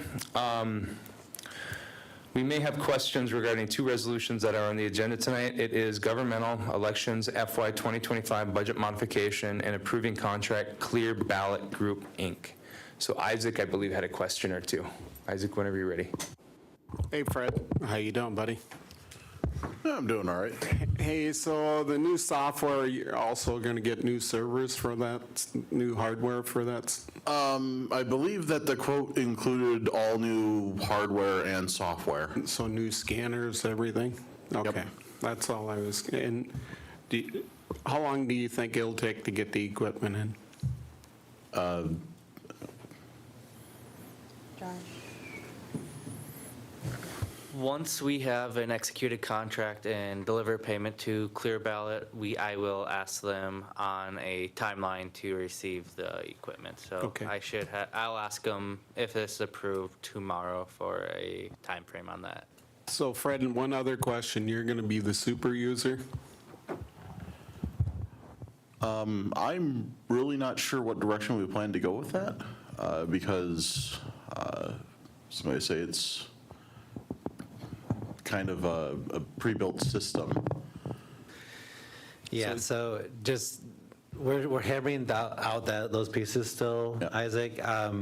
Josh and I think maybe Fred was on the email with Bill Travitz, our new CIO, and we're getting a meeting soon to discuss how we need to integrate staff on the various levels. So we'll have more definitive plan for discussion with you guys once we've had that meeting. We just haven't been able to coordinate schedules to have that. But Bill's aware, Bill Travitz, our CIO, is aware of the software that we're hoping to bring in and the hardware, and we're going to figure out with him as the CIO like what that mean for staff and who needs to have access to what. So. Okay. Yep. And I just want to further point out, part of that cost is for training for us as Election Commission and staff, how to use the system. Mike. My question relates back to the priority reso, the priority items. Under the RRS, we have the things that we discussed, but I noticed in the actual code that's attached, you got additional items in there still too, right? Like the date changes, the dates of elections and all that. That's not in the IRS, but it's in the code, so I just want to make sure we're all on the same page.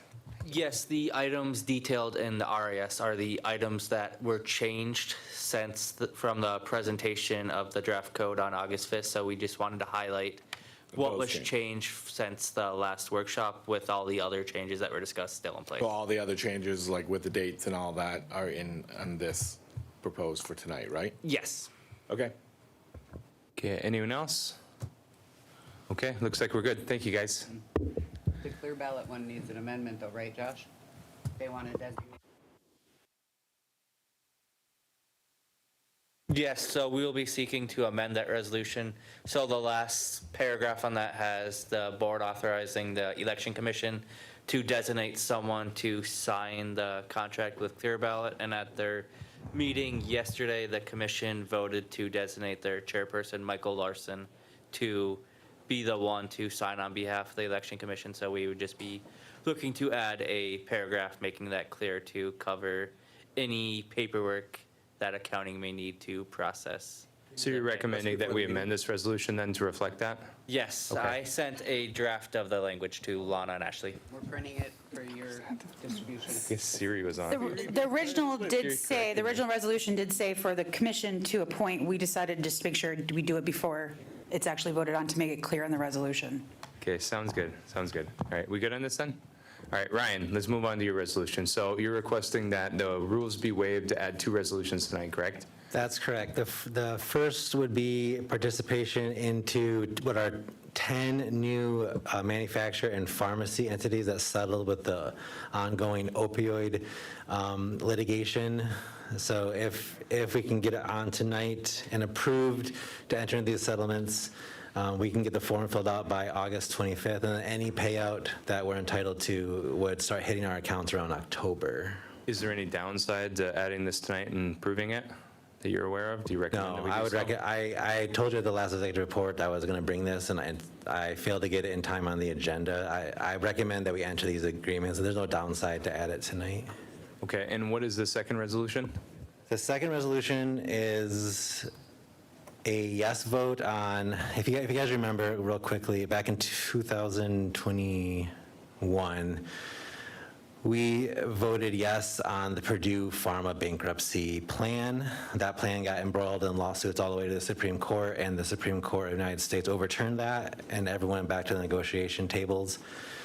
There's a new plan that is ready to be voted on by September 30th. I'm recommending, along with Sanoski, they're also recommending for our tribe to vote yes to accept this bankruptcy restructure and revised plan. And this resolution, if added and approved tonight, would give our tribe, give the authority to let Sanoski know we vote yes on that bankruptcy plan and let it go through the courts and hopefully ultimately be approved for more funds coming our way later.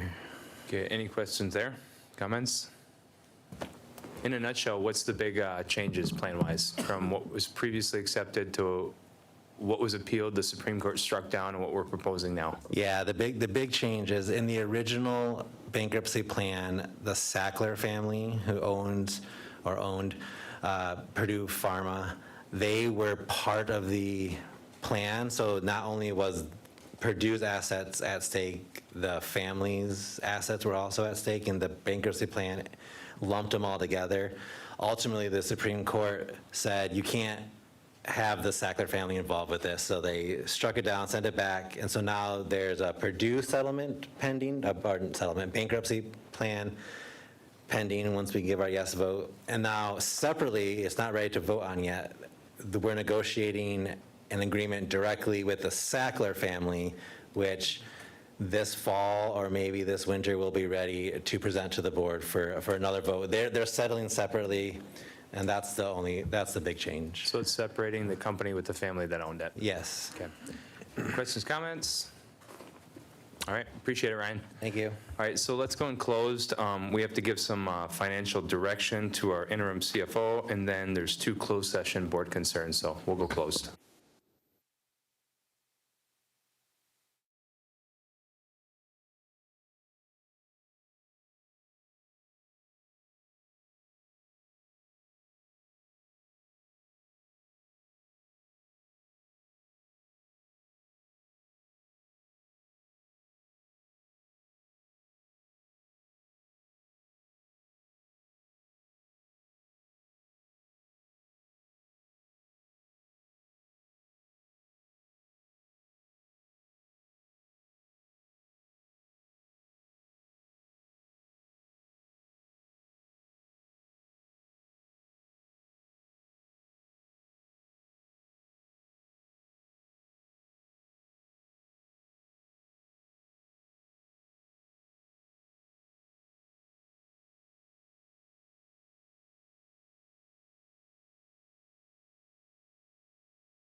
It is 5 o'clock, so I'm going to go ahead and call this meeting to order. We will start with roll call, please.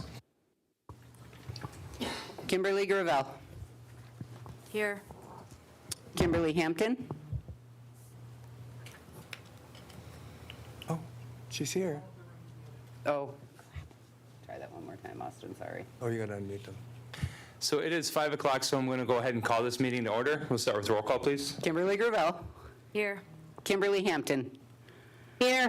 Lana Cosley Smith. Here. Bridget Sorensen. Here. Rob McGrory. Here. Sean Borowitz. Here. Larry Barbeau. No, he's in the waiting room. We'll come back. Kimberly Lee. Here. Tyler LaPlante. Here. Aaron Paymont. Here. Michael McCurchy. Here. Isaac McKechnie. Here. Austin Lowe's. Here. Larry Barbeau. Here. Okay, so we have a quorum. I'd like to entertain a motion to potentially waive the rules to add the following items to tonight's proposed agenda. The first two are resolutions that would be listed lastly under resolutions. The first one is authorization of tribal participation forms entering into recent opioid settlements. The second is authorization of tribal participation in a revised Purdue bankruptcy plan. Also, under new business, there would be a motion to potentially appoint Aaron Paymont to the Hearst attack. So is there a motion to waive the rules? Motion. Okay, so we have a motion by Tyler, support by Isaac. Roll call on that, please. Bridget. Yes. Aaron. Yes. Larry. Yes. Kimberly Lee. Yes. Michael. Yes. Kimberly Gravel. Yes. Sean. Yes. Tyler. Yes. Kimberly Hampton. Yes. Lana. Yes. Isaac. Yes. Rob. Yes. Motion carries and those items will be added to the proposed agenda. With that, we have agenda review. So on tonight's agenda, we have invocation, we have membership participation, we have minutes from 8/5 of 25, and then we have the following resolutions. We have elections, FY25 budget modification, we have approving contract, Clear Ballot Group, Inc., we have amend Chapter 10 Election Commission priority items. We have apply for nutrition/healthy eating Head Start. We have appointing workers' comp committee members. We have residential lease, small/MAS. We have amending resolutions 2024-45. And then we have the resolutions that were just added.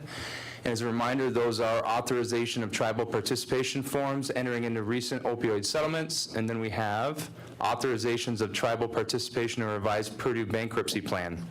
Under new business, we have committee appointments/removals, we have Hearst attack, and we have board concerns. Is there a motion to accept the agenda? We have a motion by Isaac and support by Tyler. Any discussion? Hearing none, all those in support signify by saying aye. Aye. Those opposed? Those abstaining? Motion carries and the agenda is adopted. That brings us to the first item for tonight. It's invocation with Gerard from Traditional Medicine.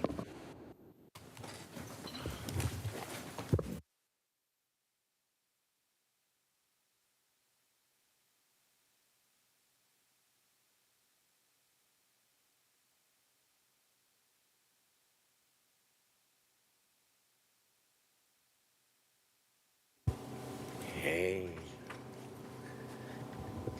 You can sit down. Sure? Yeah. Are you ordering us to? Yeah, you can sit down. You just make me nervous all standing up. Just kidding.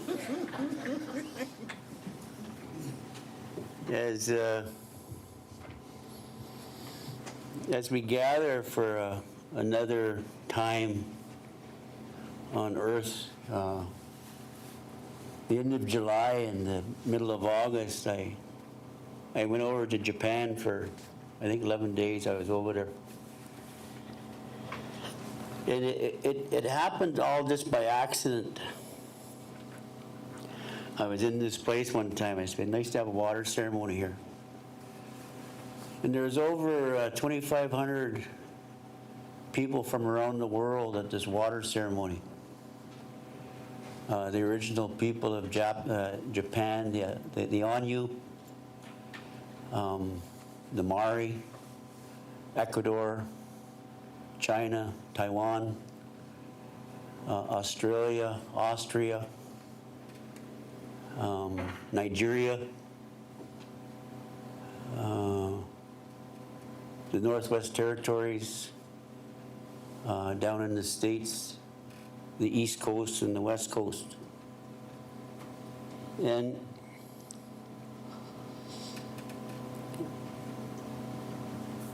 I had a chance to visit a garbage plant. And in that garbage plant, they're making water out of their garbage. And I had a chance to drink some.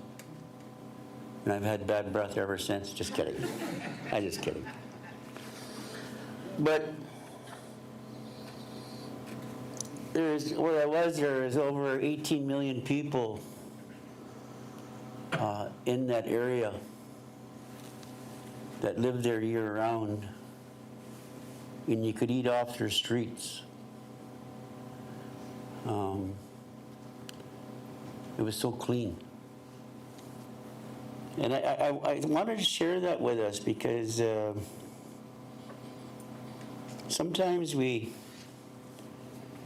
as Anishinaabe, when that Maori grandmother brought that water into that circle, the earth where we were kind of moved. And we stayed there for a couple hours. And then the Anu youth, the Anu native youth, two of them picked that water up. And we walked about 400 yards, 2,500 people walking to this, they call it the hat. And each one of those nations, they did a water dance and a water song. And the way they do their water songs and water dances, they're together, the men and the women. And it was like, we started about 9 o'clock in the morning, and we ended up at 8 o'clock at night.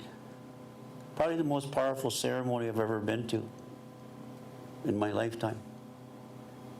The Princess of Japan was a huge part of that ceremony. And she talked about spirituality, and she talked about belief. And she said for a lot of the world, she says a lot of people think that we're spiritual. And she said we're not. We're believers. And I said, bang. And I think that was a reminder that they swear their oath to their mountain. And they swear their oath to the water around them because they're around by the ocean and the sea. But they also swear an oath to who they are as Anu. And that's what their belief system is. And so when those other nations were coming, and they're all part and they're doing all this, you could actually see that going. And I looked at my friend, Chris, and I said to him, I said, this is probably crazy, but this is powerful. I said, how do we get, because he was from Philadelphia. He was my interpreter. And he was an interpreter for the Canadian delegates. And he moved there 14 years ago from Philadelphia when he started teaching English. And in 12 years, he professed the Japanese language as his own. And he's very comfortable speaking Japanese as opposed to American English. And I think, holy jumping, that's pretty good. So when we were leaving there, I was left there. And I was thinking, wow, is that ever nice? Because it took like 67 years to make that happen. And I had something that I had since, for some reason, I took it. And I was on the subway. And I was only expecting 200 people there. And my grandmother came on the subway. And she said in the language, there's going to be a lot more people there than you ever thought. So I said to my friend Chris, I said, you got to get hold of them. You got to get ready for over 2,000 people, because my grandmother doesn't come to tinker with me if there's going to be less. And when I was over there, it was that whole engagement about how I was dreaming. That it was so calm and so cool. And sometimes we get caught up in it because we forget to go back to who we are as Anishinaabe. And we're very, very lucky, and I always say that, is we're really, really lucky the little bit that we have left. But the little bit we have left, it's our responsibility to preserve it, so that those little ones beginning school next week begin to understand that we are all, like, this is what we don't get, is that we're all historical ancestors for the future of those little ones. Just like our grandmothers and grandfathers were our ancestors when we were little. And that's what I mean by that rippling effect of spirit, that it's forever. So I want to remind us of that, is that historically, right today in 2025, we're historical ancestors for the future of our unborn. And sometimes we have that disconnection from our spirit to our body and to our mind. But yet the old people, our ancestry, they're always looking ahead in that wholeness. So it is very, very beautiful what we have in our body, in our mind, in our spirit. But it's even more and more powerful when we have the belief to go with that. So I just wanted to share that with us. I didn't want to be so long-winded, or did I? Just kidding. Nahambu Beja go yagit the almany dok, mamagay winning can mago yanin, mampigay we and dying. Mamagay nuki ek mampi abawaring. Mamagay nishkiki anagamik, me when them go on and mamagay winning in undas go on many don't. Winning in undas go on in the wake. Mamagay winning in a wabby go on and boppy. Mamagay winning in undas go on mishkundan and negabi ayek. Kinigay winning in undas go on the was go on ginago. Migay winning in undag and winning can ma. Ma'am Shuguring got winning in undas so kinigay in a magay we are cake, Mamagay winning in mum say ying. Mammy ending him no way on in. Mammy and knee gone saloon done. Kinigay wiggy ayek, mopki getting. Mammy we went to go on and Mommy and the showmas, Mommy and the gokumas.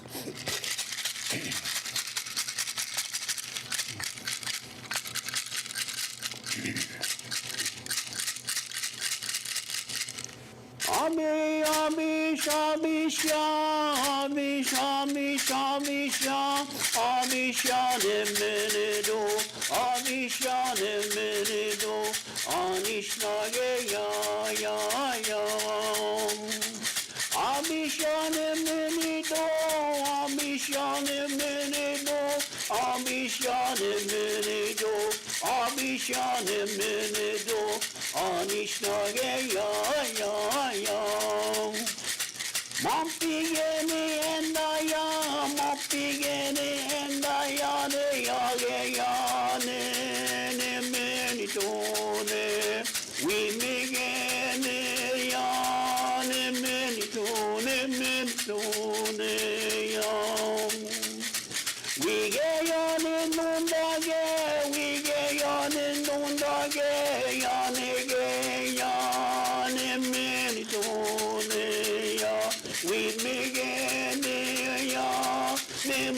We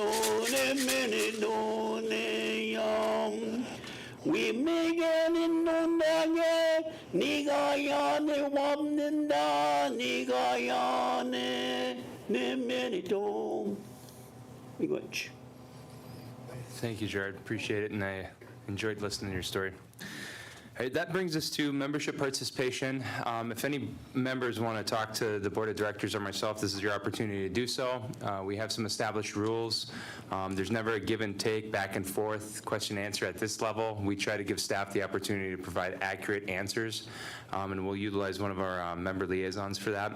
So you guys have 5 minutes to address the board. No swearing, no yelling, no obscenities, no attacking individual board members, nothing like that. So if you guys want to speak to us, Clarence right here is collecting membership participation forms, so just flag him down.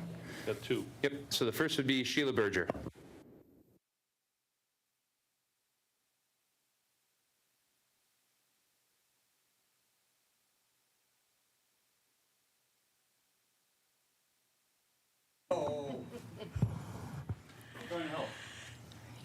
Thank you, Clarence. I have 2 issues. One, I'd like to address the board regarding our dental. Just a question. Why do we have to pay anything for our dental? Specifically, lab charges. First. Second is, I've had a couple tribal members come into community action and ask for assistance with their water leaks. Problem is, they live in tribal housing. They told me that they have called maintenance, they've come out several times, and the problem's still not taken care of. So they come to us to try to use our program that, excuse me, that is new since last year, and it's the water repair program. The only problem is we can't pay anybody but the person living in the household. So when they have landlords that is Sioux Tribe housing, we can't help them. So I'm just bringing it to the attention of the board that they're being told that for some reason they're not taking care of the issue. And when I called housing, I was told that they have a special, not a special, but their own group of people that are specifically for repairing water leaks, from my understanding. However, when I asked who was on the, couldn't get an answer. So I just want to bring it to your attention that our members are coming other places to get help, that they should be going back to the tribe. And I just want to make it aware that housing is not taking care of their stock. That's it. Okay, Thank you. appreciate it, Sheila. We will look into it. Next up, Dean Heislop.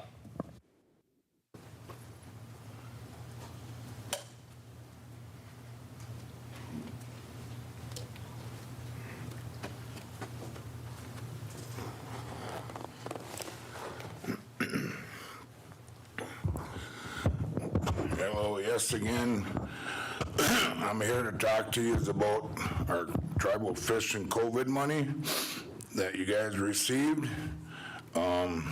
I've come to these a couple of times. I've come to conclusion. I know you're not supposed to mention no names, but I'm going to mention names, but it's going to be in a nice manner. Lana and Kimberly, you're both my unit directors. I would appreciate it very much if you guys would contact me and help me on trying to dial this in on this COVID money. I really appreciate it. You're my unit directors, and I need your help on it because us fishermen deserve to get our money.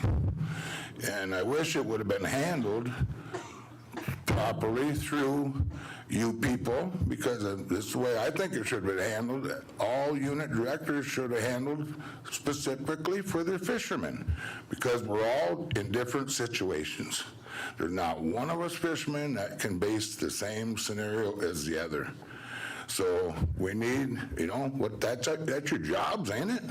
That's what I would take when I ran for the board. That was my whole thing. So I just hope for some help from you, please, on talking to the rest of the board about this COVID money, because I never received any, and a lot of other people never received any, and it's not right.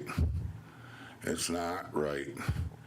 I just talked to a couple fishermen. I tried to get them to come up with me tonight, and they told me that they got the 1,500 on the subsistence side, so that's why they didn't come to the meeting with me. Well, I had subsistence license too. I didn't get it on either side at all. So I appreciate if Kimberly and Lana would contact me, please, so you can help me on this situation. Appreciate it very much. Thank you. Thank you, Dean.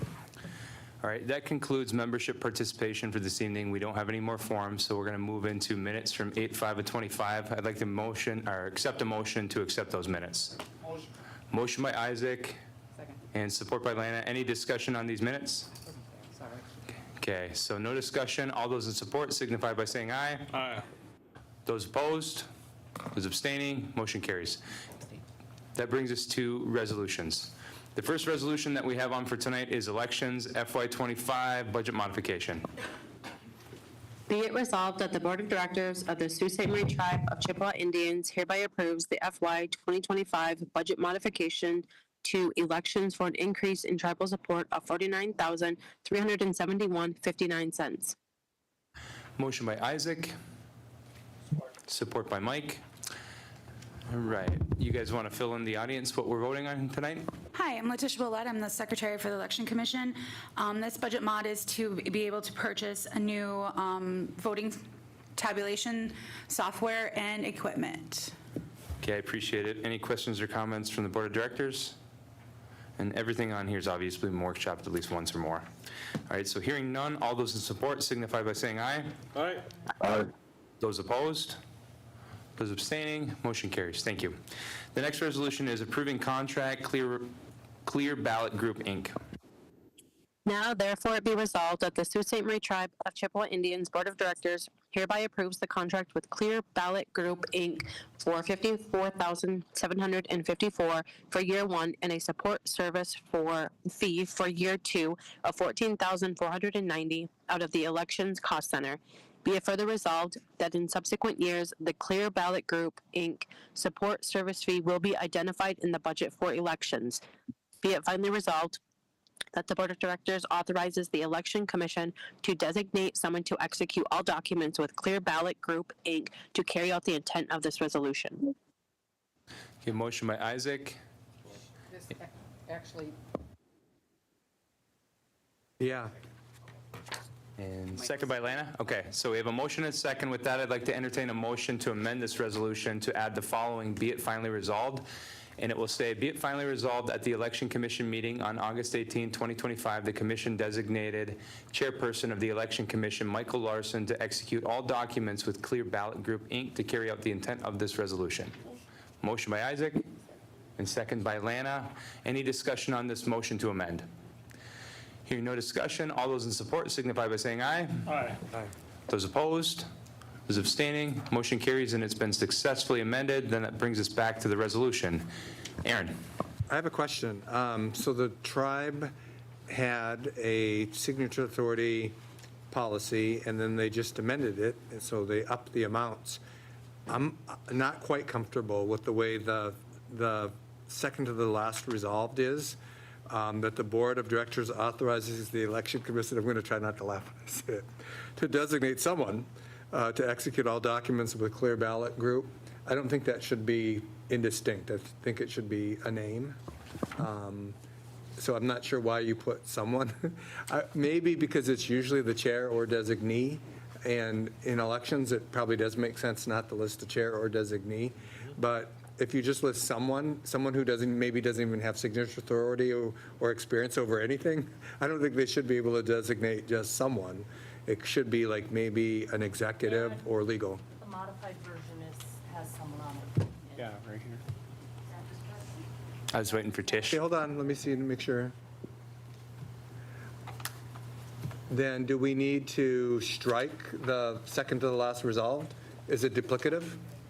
So that would be giving the board granting the authority to the Election Commission to designate someone, and then the final resolve is just putting in the resolution the designation from the Election Commission, so that way it covers both the authority granted and the designation from the Election Commission to cover everything accounting needs on their end to process the payment when it is submitted. So the issue is still the same. you're asking somebody who's not, somebody who has signature authority in the tribe necessarily, unless that happens to coincide, but it's not automatic. Should it be legal, or you're giving somebody the authority to authorize and obligate the tribe. We're not talking anything about waivers of sovereign immunity. No. But it seems strange that we're granting the authority to enter a contract to somebody who's either not an employee or somebody who doesn't have signature authority. So the signature resolution can override the signature authority policy, and this resolution would be overriding granting the signature authority to the chairman of the election commission to sign just this contract specifically on behalf of the tribe. Any future signature authority that the board is granting to the election commission would have to be done through future resolutions granting that authority, how broad or narrow that authority would be. The reason we sought seeking the election commission to designate someone is to give that separation between the election commission and the board instead of having the chairman signing a contract on behalf of the election commission. I appreciate that, but we're left in a position where somebody who's not either a team member, somebody's outside of signature authority in the tribe, and I agree with you saying it could override it if we vote it, it's the last thing we vote on, but we're granting to, we would never grant that to the chair of the Child Welfare Committee or any other committee to grant them crossing into administrative authority. I would be comfortable with, even if there was language that under recommendation from the legal department or something. The other thing is when we enter contracts with anybody, it has to be legally reviewed. And given you're the one bringing it forward, maybe it's assumed that they won't be looking at anything that's not been legally reviewed. But this doesn't say anything about that. It gives them the authority to enter the contract. It doesn't say they have to go through legal review. So I'm concerned about the way it's written. I think it can be fixed, and I absolutely agree, because I've been arguing for years that we have an independent election process, independent of the staff that report up through the chain of command. Ultimately, everybody reports to the board of directors, right? So it just seems odd to me. We've never done this before in any other authorization to sign a contract. Aaron, would you be more comfortable with this if we amended it to say something along the lines of, we'll authorize them to sign it, but legal has to review it? Yeah, after legal review and recommendation. Okay. Sounds like a motion to amend based on that. Yeah. Okay. Is there a second? All right, so we have a motion and support to amend this to mandate legal review of the contracts. Any discussion? Okay, hearing none. Those in support signify by saying aye. Those opposed? Those abstaining? It appears that motion carries. So it's been successfully amended a second time. Any further discussion? Rob? Is there any reason not to just give the signature authority to the election commission attorney? And that's a staff member, right? Can I answer that real quick? Go ahead. So that was part of the discussion we had on Monday, which was yesterday. And the majority of the commission who was present believed that the chairman should have it of the commission. But there was discussion about the attorney having signature authority. I think most of us felt that as a commission, to be autonomous as a commission as possible to try to keep staff and the chairman out of the signature part of this process is what the thought process was. Okay, Isaac? Hey, I know we had MIS here, but do we have official notice from the CIO that this is all right with the direction of information technology we're going in? I just want to make sure he's privy to the information and. Yes, we shared the contract and made the CIO aware of the technology we are intending to purchase and let him know that this has been an ongoing process for months and that the election commission had a presentation with IT staff present and he has expressed no concerns about. Thank you. Okay, Could you guys give the membership a description of what this technology is, how you guys think it's going to improve our elections, all that kind of stuff, so they know why we're doing this? This is me off the top of my head. This is going to be upgrading our scanners, upgrading the computers, upgrading the servers. It's also allowing us to have a design suite that we can design, hopefully try to alleviate the creases across the bubbles, gives us more, it's more upgraded, it's newer so we can also, like I said, design it so we can try to alleviate some of those other issues we've had, the rips. It seems to be a very good tracking and reporting system that will allow us in the count to give us more in-depth reporting. All I know is IT was really pumped when they seen it, so. That's a good description. Isaac? Yeah, I just want to let you know it's not an upgrade, right? It's a new platform that has nothing to do with the old platform. So everything is new. The software, the scanners, the servers. Yes, sorry. Yeah, no big deal. Okay, any further discussion? Okay, hearing none, roll call, please. Tyler. Yes. Sean. Yes. Kimberly Gravel. Yes. Lana. Yes. Isaac. Yes. Larry. Yes. Kimberly Lee. Yes. Rob. Yes. Aaron. Yes. Michael. Yes. Bridget. Yes. Kimberly Hampton. Yes. Carried. Okay, motion carries. Thank you. The next resolution is amend Chapter 10, Election Commission Priority Items.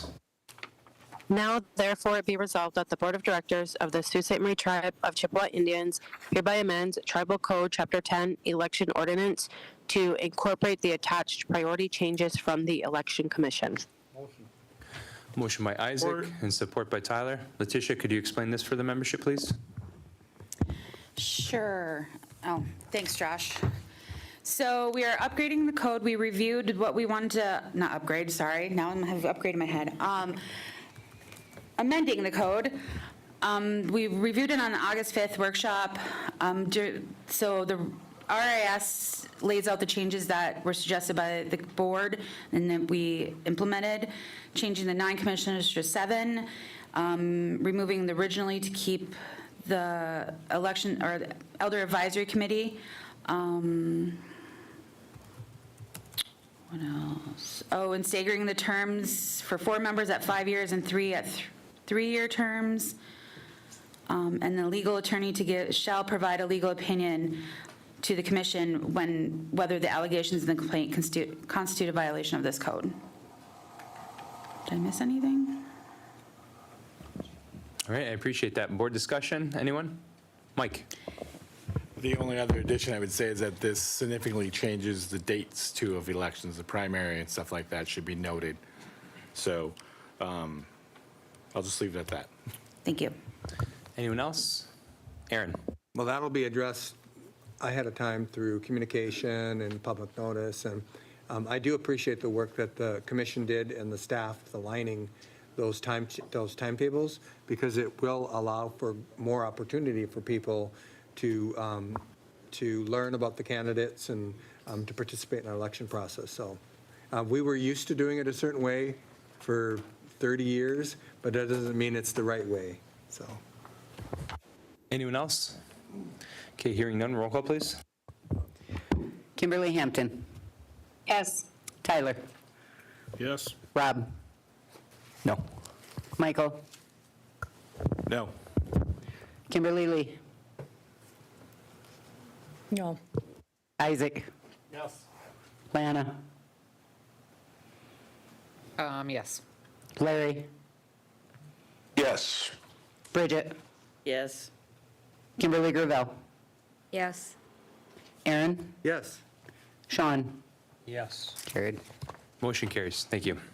The next resolution. Thank you. The no votes, can you recite the no votes again? Rob McGrory, Michael McCurchie, and Kimberly Lee. Okay, thanks. Okay, the next resolution is apply for nutrition/healthy eating Head Start. Now, therefore, it be resolved that the Sault Ste. Marie Tribe of Chippewa Indians Board of Directors hereby supports and recommends the submission of the one-time supplemental funds for nutrition and healthy eating for Head Start children and families to the Office of Head Start Administration for Children and Families. Be it finally resolved that the Sault Ste. Marie Tribe of Chippewa Indians hereby authorizes and approves its chairman or his designee to execute any and all documents as may be necessary and appropriate to carry out the terms, conditions, and intent of this resolution. Okay, motion by Isaac. Support. Support by Bridget. Chandra, could you fill the membership on this, please? Yes, if this funding is approved and awarded to our program, it'll allow for our program to provide evidence-based comprehensive nutrition services that builds food literacy, improves access to fresh foods, and integrates healthy eating practices into the daily family routines for our enrolled program families. Thank you. Any board discussion on this? Okay, hearing none. Those in support signify by saying aye. Aye. Those opposed? Those abstaining? Motion carries. Thank you, Chandra. Appreciate you being here. You too. The next resolution is appointing Workers' Compensation Committee members. Now therefore be resolved that Robert Schulte, Candace Blotcher, and Cheryl Nolan are hereby removed from their position on the committee as they are no longer in their roles for placement on the committee. Be it further resolved that the Board of Directors shall appoint someone from the board to serve on the Committee for Appeals. General Counsel, CFO, and the HR Director shall appoint someone from their respective department to serve on the Committee for Appeals, and one person with medical insurance background shall serve on the Committee for Appeals until such time as the board determines otherwise. Motion by Isaac, support by Sean. Bill, could you explain this resolution to our membership, please? Okay, the work comp code is section 45.208, and in the past, it's had appointments to the Workers' Compensation Committee for appeals, and the appointments were by individual name, and so what we're asking for now is that the serving on the committee would be appointments by the general counsel, the CFO, and HR director without appointing anybody specific. Okay, I appreciate that. Any questions or comments from the board? Hearing none, all those in support signify by saying aye. Aye. Aye. Those opposed? Those abstaining? Motion carries. Thank you, Bill. Thank you. The next resolution is residential lease small/MAS.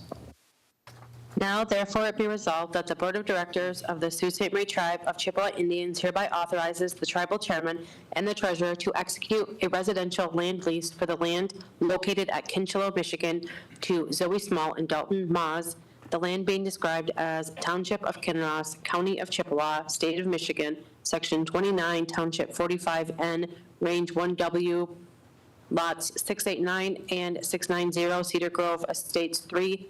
Be it further resolved that the tribal staff is directed to prepare the appropriate residential land lease documents for BIA approval. Be it finally resolved the residential land lease is in furtherance of a housing program operated in the promotion of the public purpose, and the negotiated rental amount has been determined to be in the best interest of the tribe and its people, and valuation in accordance with 25 CFR 162.320 is hereby waived. Motion by Isaac, Second. support by Bridget. Helen, could you explain this resolution for our membership, please? Sure. Helen Wilkins, Director of Real Estate and Property Management. Our department has received a request by Zoe Small and Dalton Maas to have a residential land lease to be able to purchase a home located in Kinchelo. I, as the real estate director, agree that this is in the best interest of the tribe and the tribal member to approve this residential land lease. Thank you, Helen. Any questions or comments from the board? Rob? This is tribal land, correct? Yes. I'm just wondering why it says State of Michigan on there then. It's in the state of Michigan. Okay. It's just standard. Okay. Anyone else? No, I was just wondering because we're sovereign. I don't like that it says Okay, State of hearing Michigan. none, all those in support signify by saying aye. Aye. Opposed? Those abstaining? Motion carries. Thank you, Helen. You're welcome. The next resolution is amending Resolution 2024-45. Now therefore it be resolved that the Board of Directors hereby clarifies the method of taxation for vape sales in the allocation of tax proceeds. Vape products shall be taxed on a per-unit basis similar to cigarettes. A tax of $1 per unit shall be levied on all vape sales occurring on trust land. This $1 per unit shall constitute revenue to the tribe. Be it further resolved that of the revenue generated from the $1 per unit tax, 50% or 50 cents shall be allocated to the Youth Education and Activities Program, and 50% or 50 cents shall be allocated to the Land Claims Fund. Be it finally resolved that the Board of Directors hereby authorizes the Chief Financial Officer to make any required budget modifications administratively to carry out the intent of this resolution. Motion by Isaac, support by Rob. Dan, I see you on. Could you explain this resolution for our membership?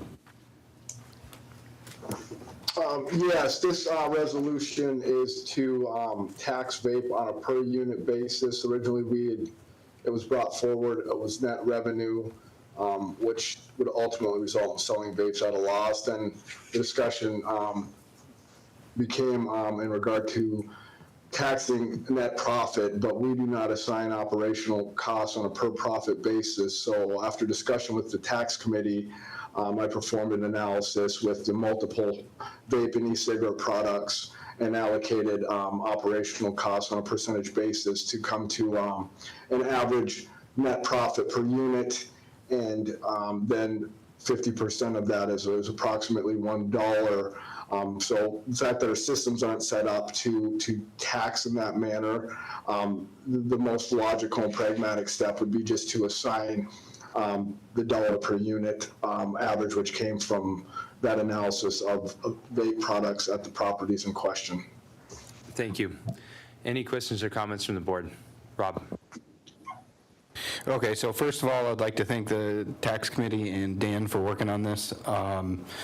It wasn't an easy feat to get here, mostly on my part by raising a bunch of questions about it. It's my belief that if we are going to sell vapes, that I don't think it's the government's place to step in and tell adults what they should buy. With that said, I think that if we are going to do that, we need to bring forward an educational program that could be developed by our Youth Education Activities a program to educate our youth and to make them aware of the dangers of this. The first resolution, there was a little bit of a problem with the language in it, and the language was to transfer 50% of net revenues. Like Dan explained, that could have turned out to operating at a loss for our EDC and casinos. So the second one that came forward was it was for 50 cents per unit, which would have been split 25% of the general fund, which leaves you a quarter to split between YEA and the lands claim fund, which to me that was just not enough, and it wasn't a replication of what a net profit would have been on that. So I thank you guys for your work on this. The dollar, we'll see what that is, but I just am going to keep a close eye on it. And if it doesn't turn out to be a substantial amount that the YEA believes is sufficient to bring forward a program that will encourage our youth not to vape, then I will put it on a workshop agenda and hopefully work with our health division to get some more funds allocated in that area. I think that it's crucially important that we remember that we do make a lot of our money off things that aren't healthy for people, gambling, drinking, tobacco. So when we do that, my hope would be that we sell a whole bunch of them and not a single Native American buys it. Is that reality? Probably not. So we have to do our due diligence to make sure that we protect our members by equipping them with the knowledge to make the best decisions. So just thank you for working on this, and I hope the intent of me making sure that some of those monies were diverted into programs that assist our members wasn't taken as an attack on your ability to sell anything. I just am going to always put members first and make sure that we're doing our part too. Aaron? So I'm not on a crusade on this issue, but I want to be consistent. Kathy and I both pledged to each other never to support resolutions for the liquor license for the casino. We know that people are going to do what they're going to do. We just don't need to be the pusher. So, we got the benefit for opiate settlement funds and and also vape funds. So it kind of seems contradictory that we would be in the game of getting people hooked on vaping and whatever. But again, people are going to do what they're going to do.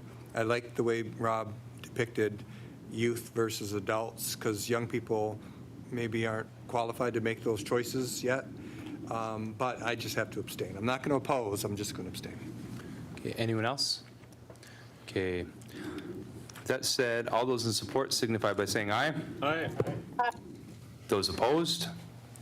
Those abstaining? Okay, motion carries. Thank you. That brings us to the resolutions that we waived the rules to add. So the first one that we'll address is authorization of tribal participation forms entering into recent opioid settlements. Now, therefore, it be resolved that the Board of Directors does hereby authorize and approve entering into the tribal participation forms to effectuate the settlements with another 11 manufacturers and pharmacies pursuant to the terms as described in the tribal participation forms. Be it finally resolved that the Board of Directors hereby authorizes and approves the tribal chairperson or his designee to execute any and all documents as may be necessary and appropriate to carry out the terms, conditions, and intent of this resolution. Motion by Isaac and support by Mike. Ryan? Oh, my bad, Rob. Ryan, could you explain this resolution for our members, please? Yeah, there's been another round of proposed settlements in the ongoing opioid litigation. A number of more generic, smaller manufacturers and a couple of pharmacies, the biggest is probably, which is Kroger, have tentatively agreed on settlements with all the participating tribes. Approval of this resolution would allow us to fill out the form to participate in those settlements and agree to end the litigation per those settlements, and then eventually we would get some annual installments from the monetary settlements of these entities. Okay, thank you. Any board discussion? Lena? Yeah, it says in the resolution that the funds will be deployed towards substance abuse treatment and prevention. What is the approximate amount a year? It says 541 for the 10 years, so we can break that down. But what exactly, how are they going to be deployed? What cost center, and what is the plan with the funds? The cost center would probably be a CFO question, but the basic structure of these settlements is the same as the settlements we entered into in previous years, where the funds are meant to be earmarked for opioid response. It's pretty broad, and so we've had a task force in the past for the tribal executives in different departments had workshopped different uses for the opioid settlement funds. And so they'd be under those same type of restrictions. We couldn't go and spend them to buy apartments, but we could use them for various programs. Recently, the board approved spending some of the previous allocated funds from prior settlements towards our drug court program. So things like that, these would be under those same restrictions. The payout in the RIS is approximate, so I don't have the exact numbers, but it would be approximately around $500,000 for our tribe, paid out over 10 years. Some of that would be more front-loaded, so the first few years we might get more, and then as we get closer to that 10-year mark, the payments might be less, but I don't have the exact numbers in front of me. And I don't have a problem with this resolution, but I do want to see the goals and objectives to where that money is going to be spent and what it's spent for once, because it's going to be deployed there, best used, but that doesn't tell us a lot. That doesn't tell me anything to tell people that are having that issue, what could be available to them. Because sometimes we're not too good at communicating our services, although we have a really good membership services for our booklet that they just finished. That's good, that was nice. So, but I'd like to know, I think we should know where that's going and how it's, what the numbers are that it's going to service. And when I workshop with the board 2 workshops ago during executive reports, understanding those aren't open right now to the general membership, but we discussed it'd probably be prudent to get back into those discussions broadly with all the entities to start figuring out how we want to use these funds. We haven't had recent discussions over the past couple of years, but to restart those conversations and get all the stakeholders back to the table and figure out how we can utilize these funds. Okay, thanks, Brian. Mike, do you mind if I add to that? So like any pot of funding, it will be up to the board of directors how we spend it. I mean, we have a budget process. Anytime we spend $1, it just goes through that process. About 6 months ago, we had presentations from the different departments in the tribe that could benefit from that. So for example, you have to use this money to offset the effects of substance abuse. So you could potentially, in the education department, for example, offer scholarships to people who are from drug-impacted families, maybe scholarships for people who are in recovery, maybe vouchers for people to get in housing for a year to pay their housing bills. We've had a lot of different proposals, but as of now, the only authorization we have to spend this money is $500,000 to court, which they're going to use for a lot of different programs. So, Mike, then Aaron. The only I was going to state with that would be is when that money comes in, that's when the discussion should happen. Like, I think I share Lana's concern. We just don't want it sitting there and nothing's being done with it, and we can make some plans ahead of time too, but once the money comes in, I think that's when another discussion needs to take place. And actually, I think we have quite a bit that we haven't allocated yet either, so maybe we could have those discussions even sooner than that, to start allocating that. I believe we have probably $4 million unobligated, Bill. Last I checked, there's 4.5, maybe 5.5, I can't remember. And like I said, we only obligated $500K. So there's funds there that we can use. Aaron. So I think maybe Bill came up because what we typically would do is we would put it in a revenue account, and then it'll sit there and draw interest until we appropriate it into a particular program. So when we do get the money and it's sitting there, I would like to go back and revisit when we ask the different departments what they thought they would need, because we don't, we do a good job with emergency needs and with social services, ACFS, but we don't have anything targeted for people who are trying to dig themselves out of where they ended up because of their addiction to opiates.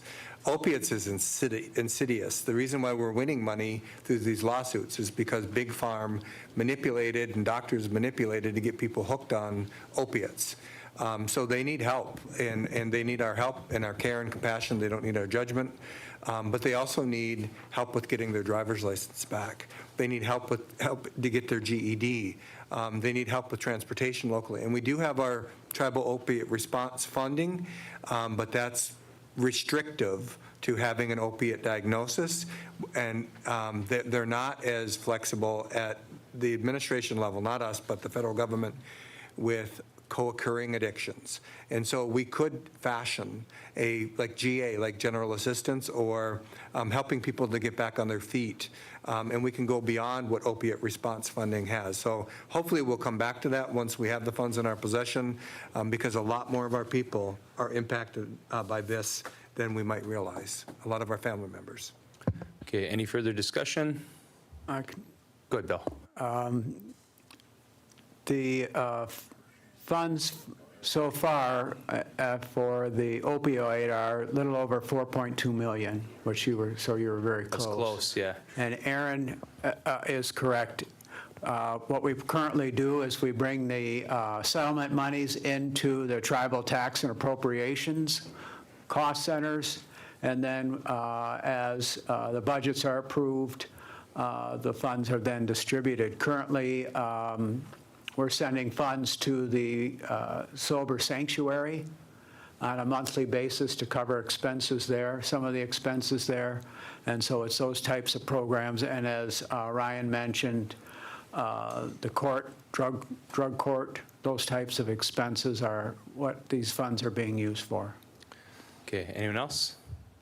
And I already told the board that I'm going to ask for a chunk to cover the homeless shelter because, you know, they do intake assessments on people when they become residents, and the vast majority of them have struggled with substance abuse at one time or another. And if you have a substance abuse conviction, it's difficult to get into housing. It's impossible to get into subsidized housing based on the date of your conviction, but it's one of the biggest unmet needs for this population, and Sheila works in housing. She will tell you the exact same thing. So if we save money from the housing authority, we can use that money to build more houses. So that's my thoughts.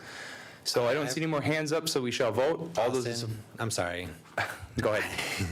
There's a typo in the therefore be resolved. It's 10 manufacturers, not 11, if we want to be Without accurate. objection, is there any objection to amending that? To reflect the accuracy? Here, no objection, that will be amended. Thank you. Okay, let's vote. All those in support signify by saying aye. Aye. Those opposed?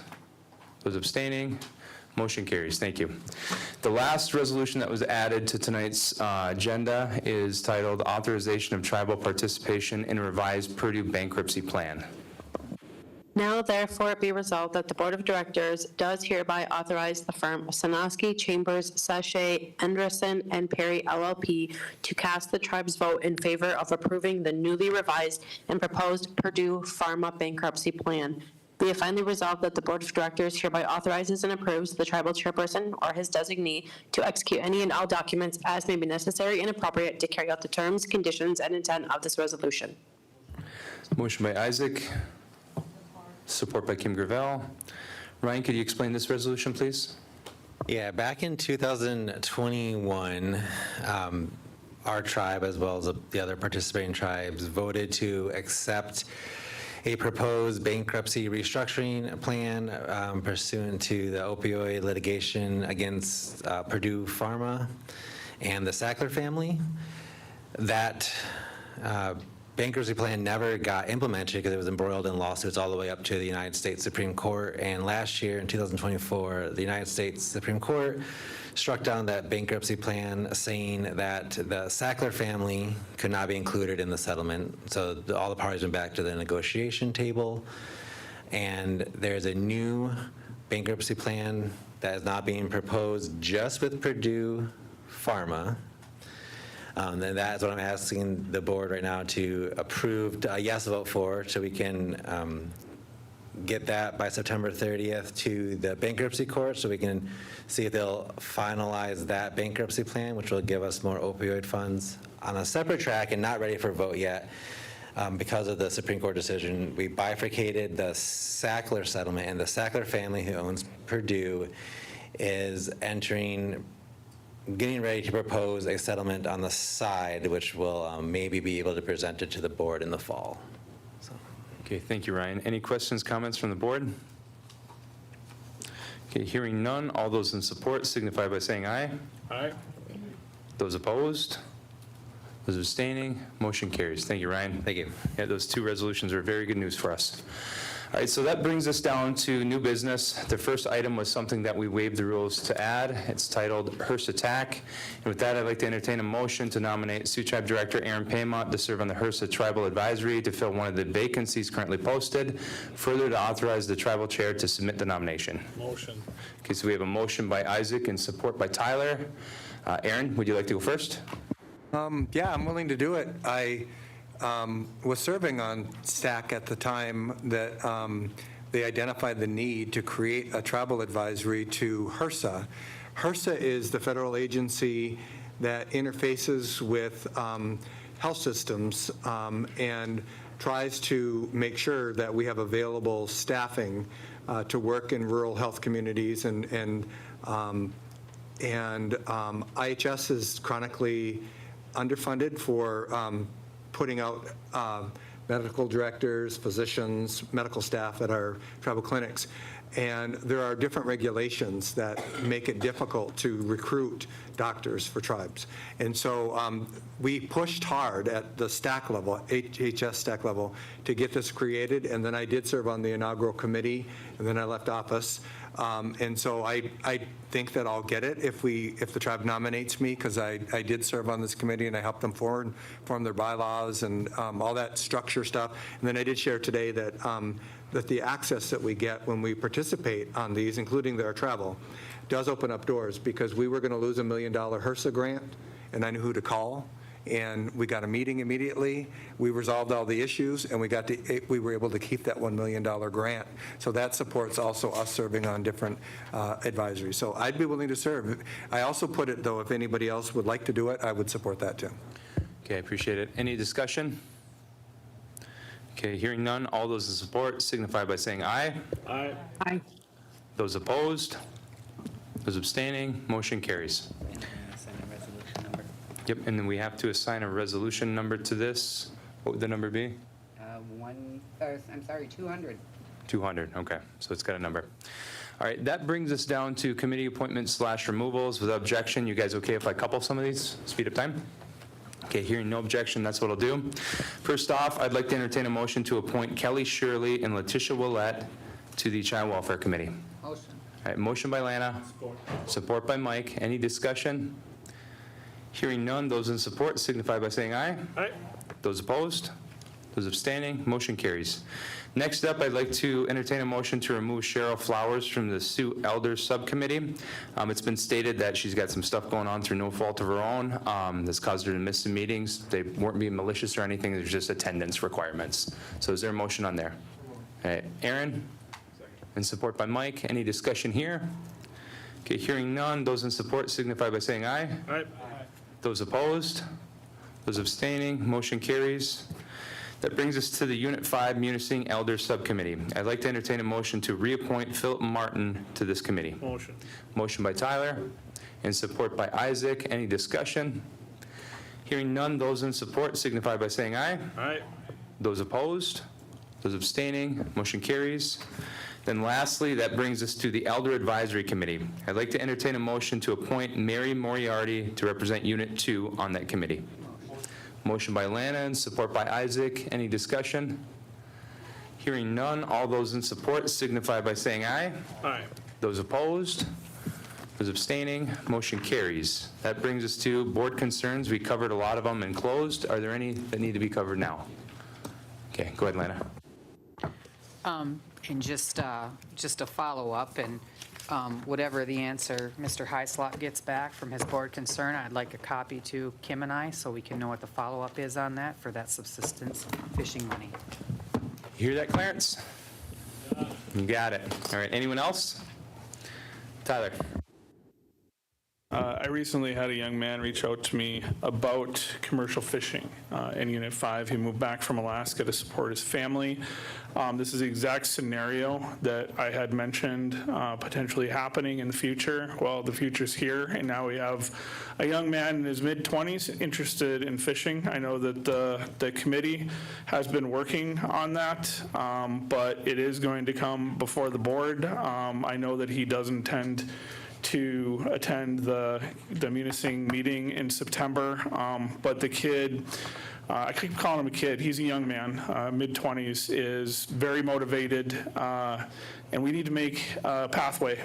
He's at the point, and I'm making this known out loud, but he is at the point where he is willing to rescind his Sioux Tribe membership to join Bay Mills, because he does have a descendancy there and all of his paperwork is in order, to pay $150 to get a license, because there are no barriers in Bay Mills.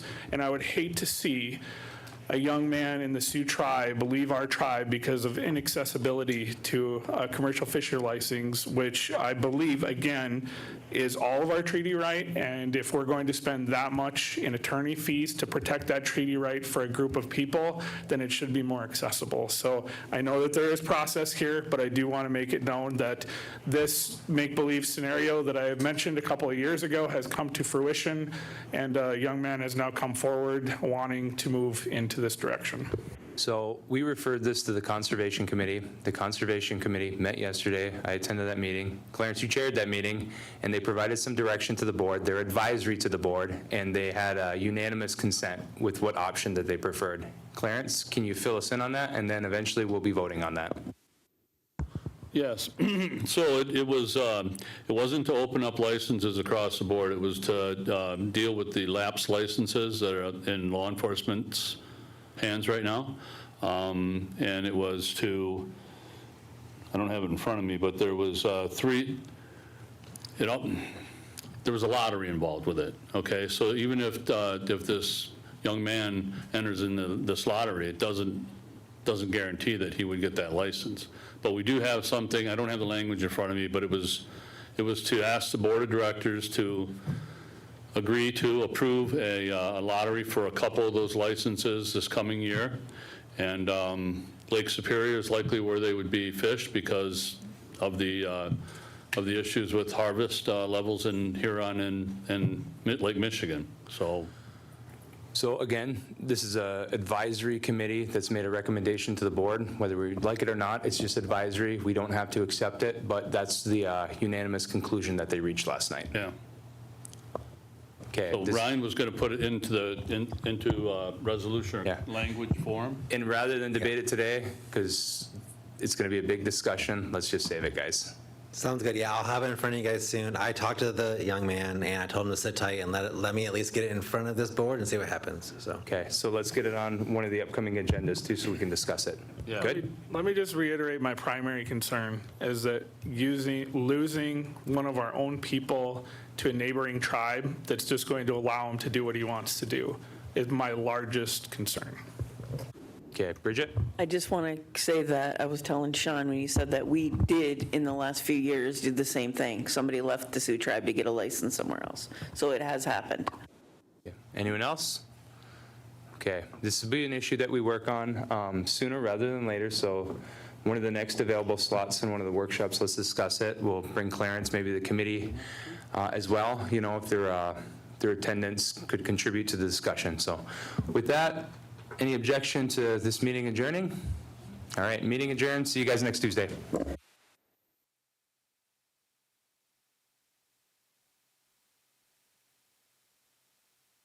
The recording has stopped.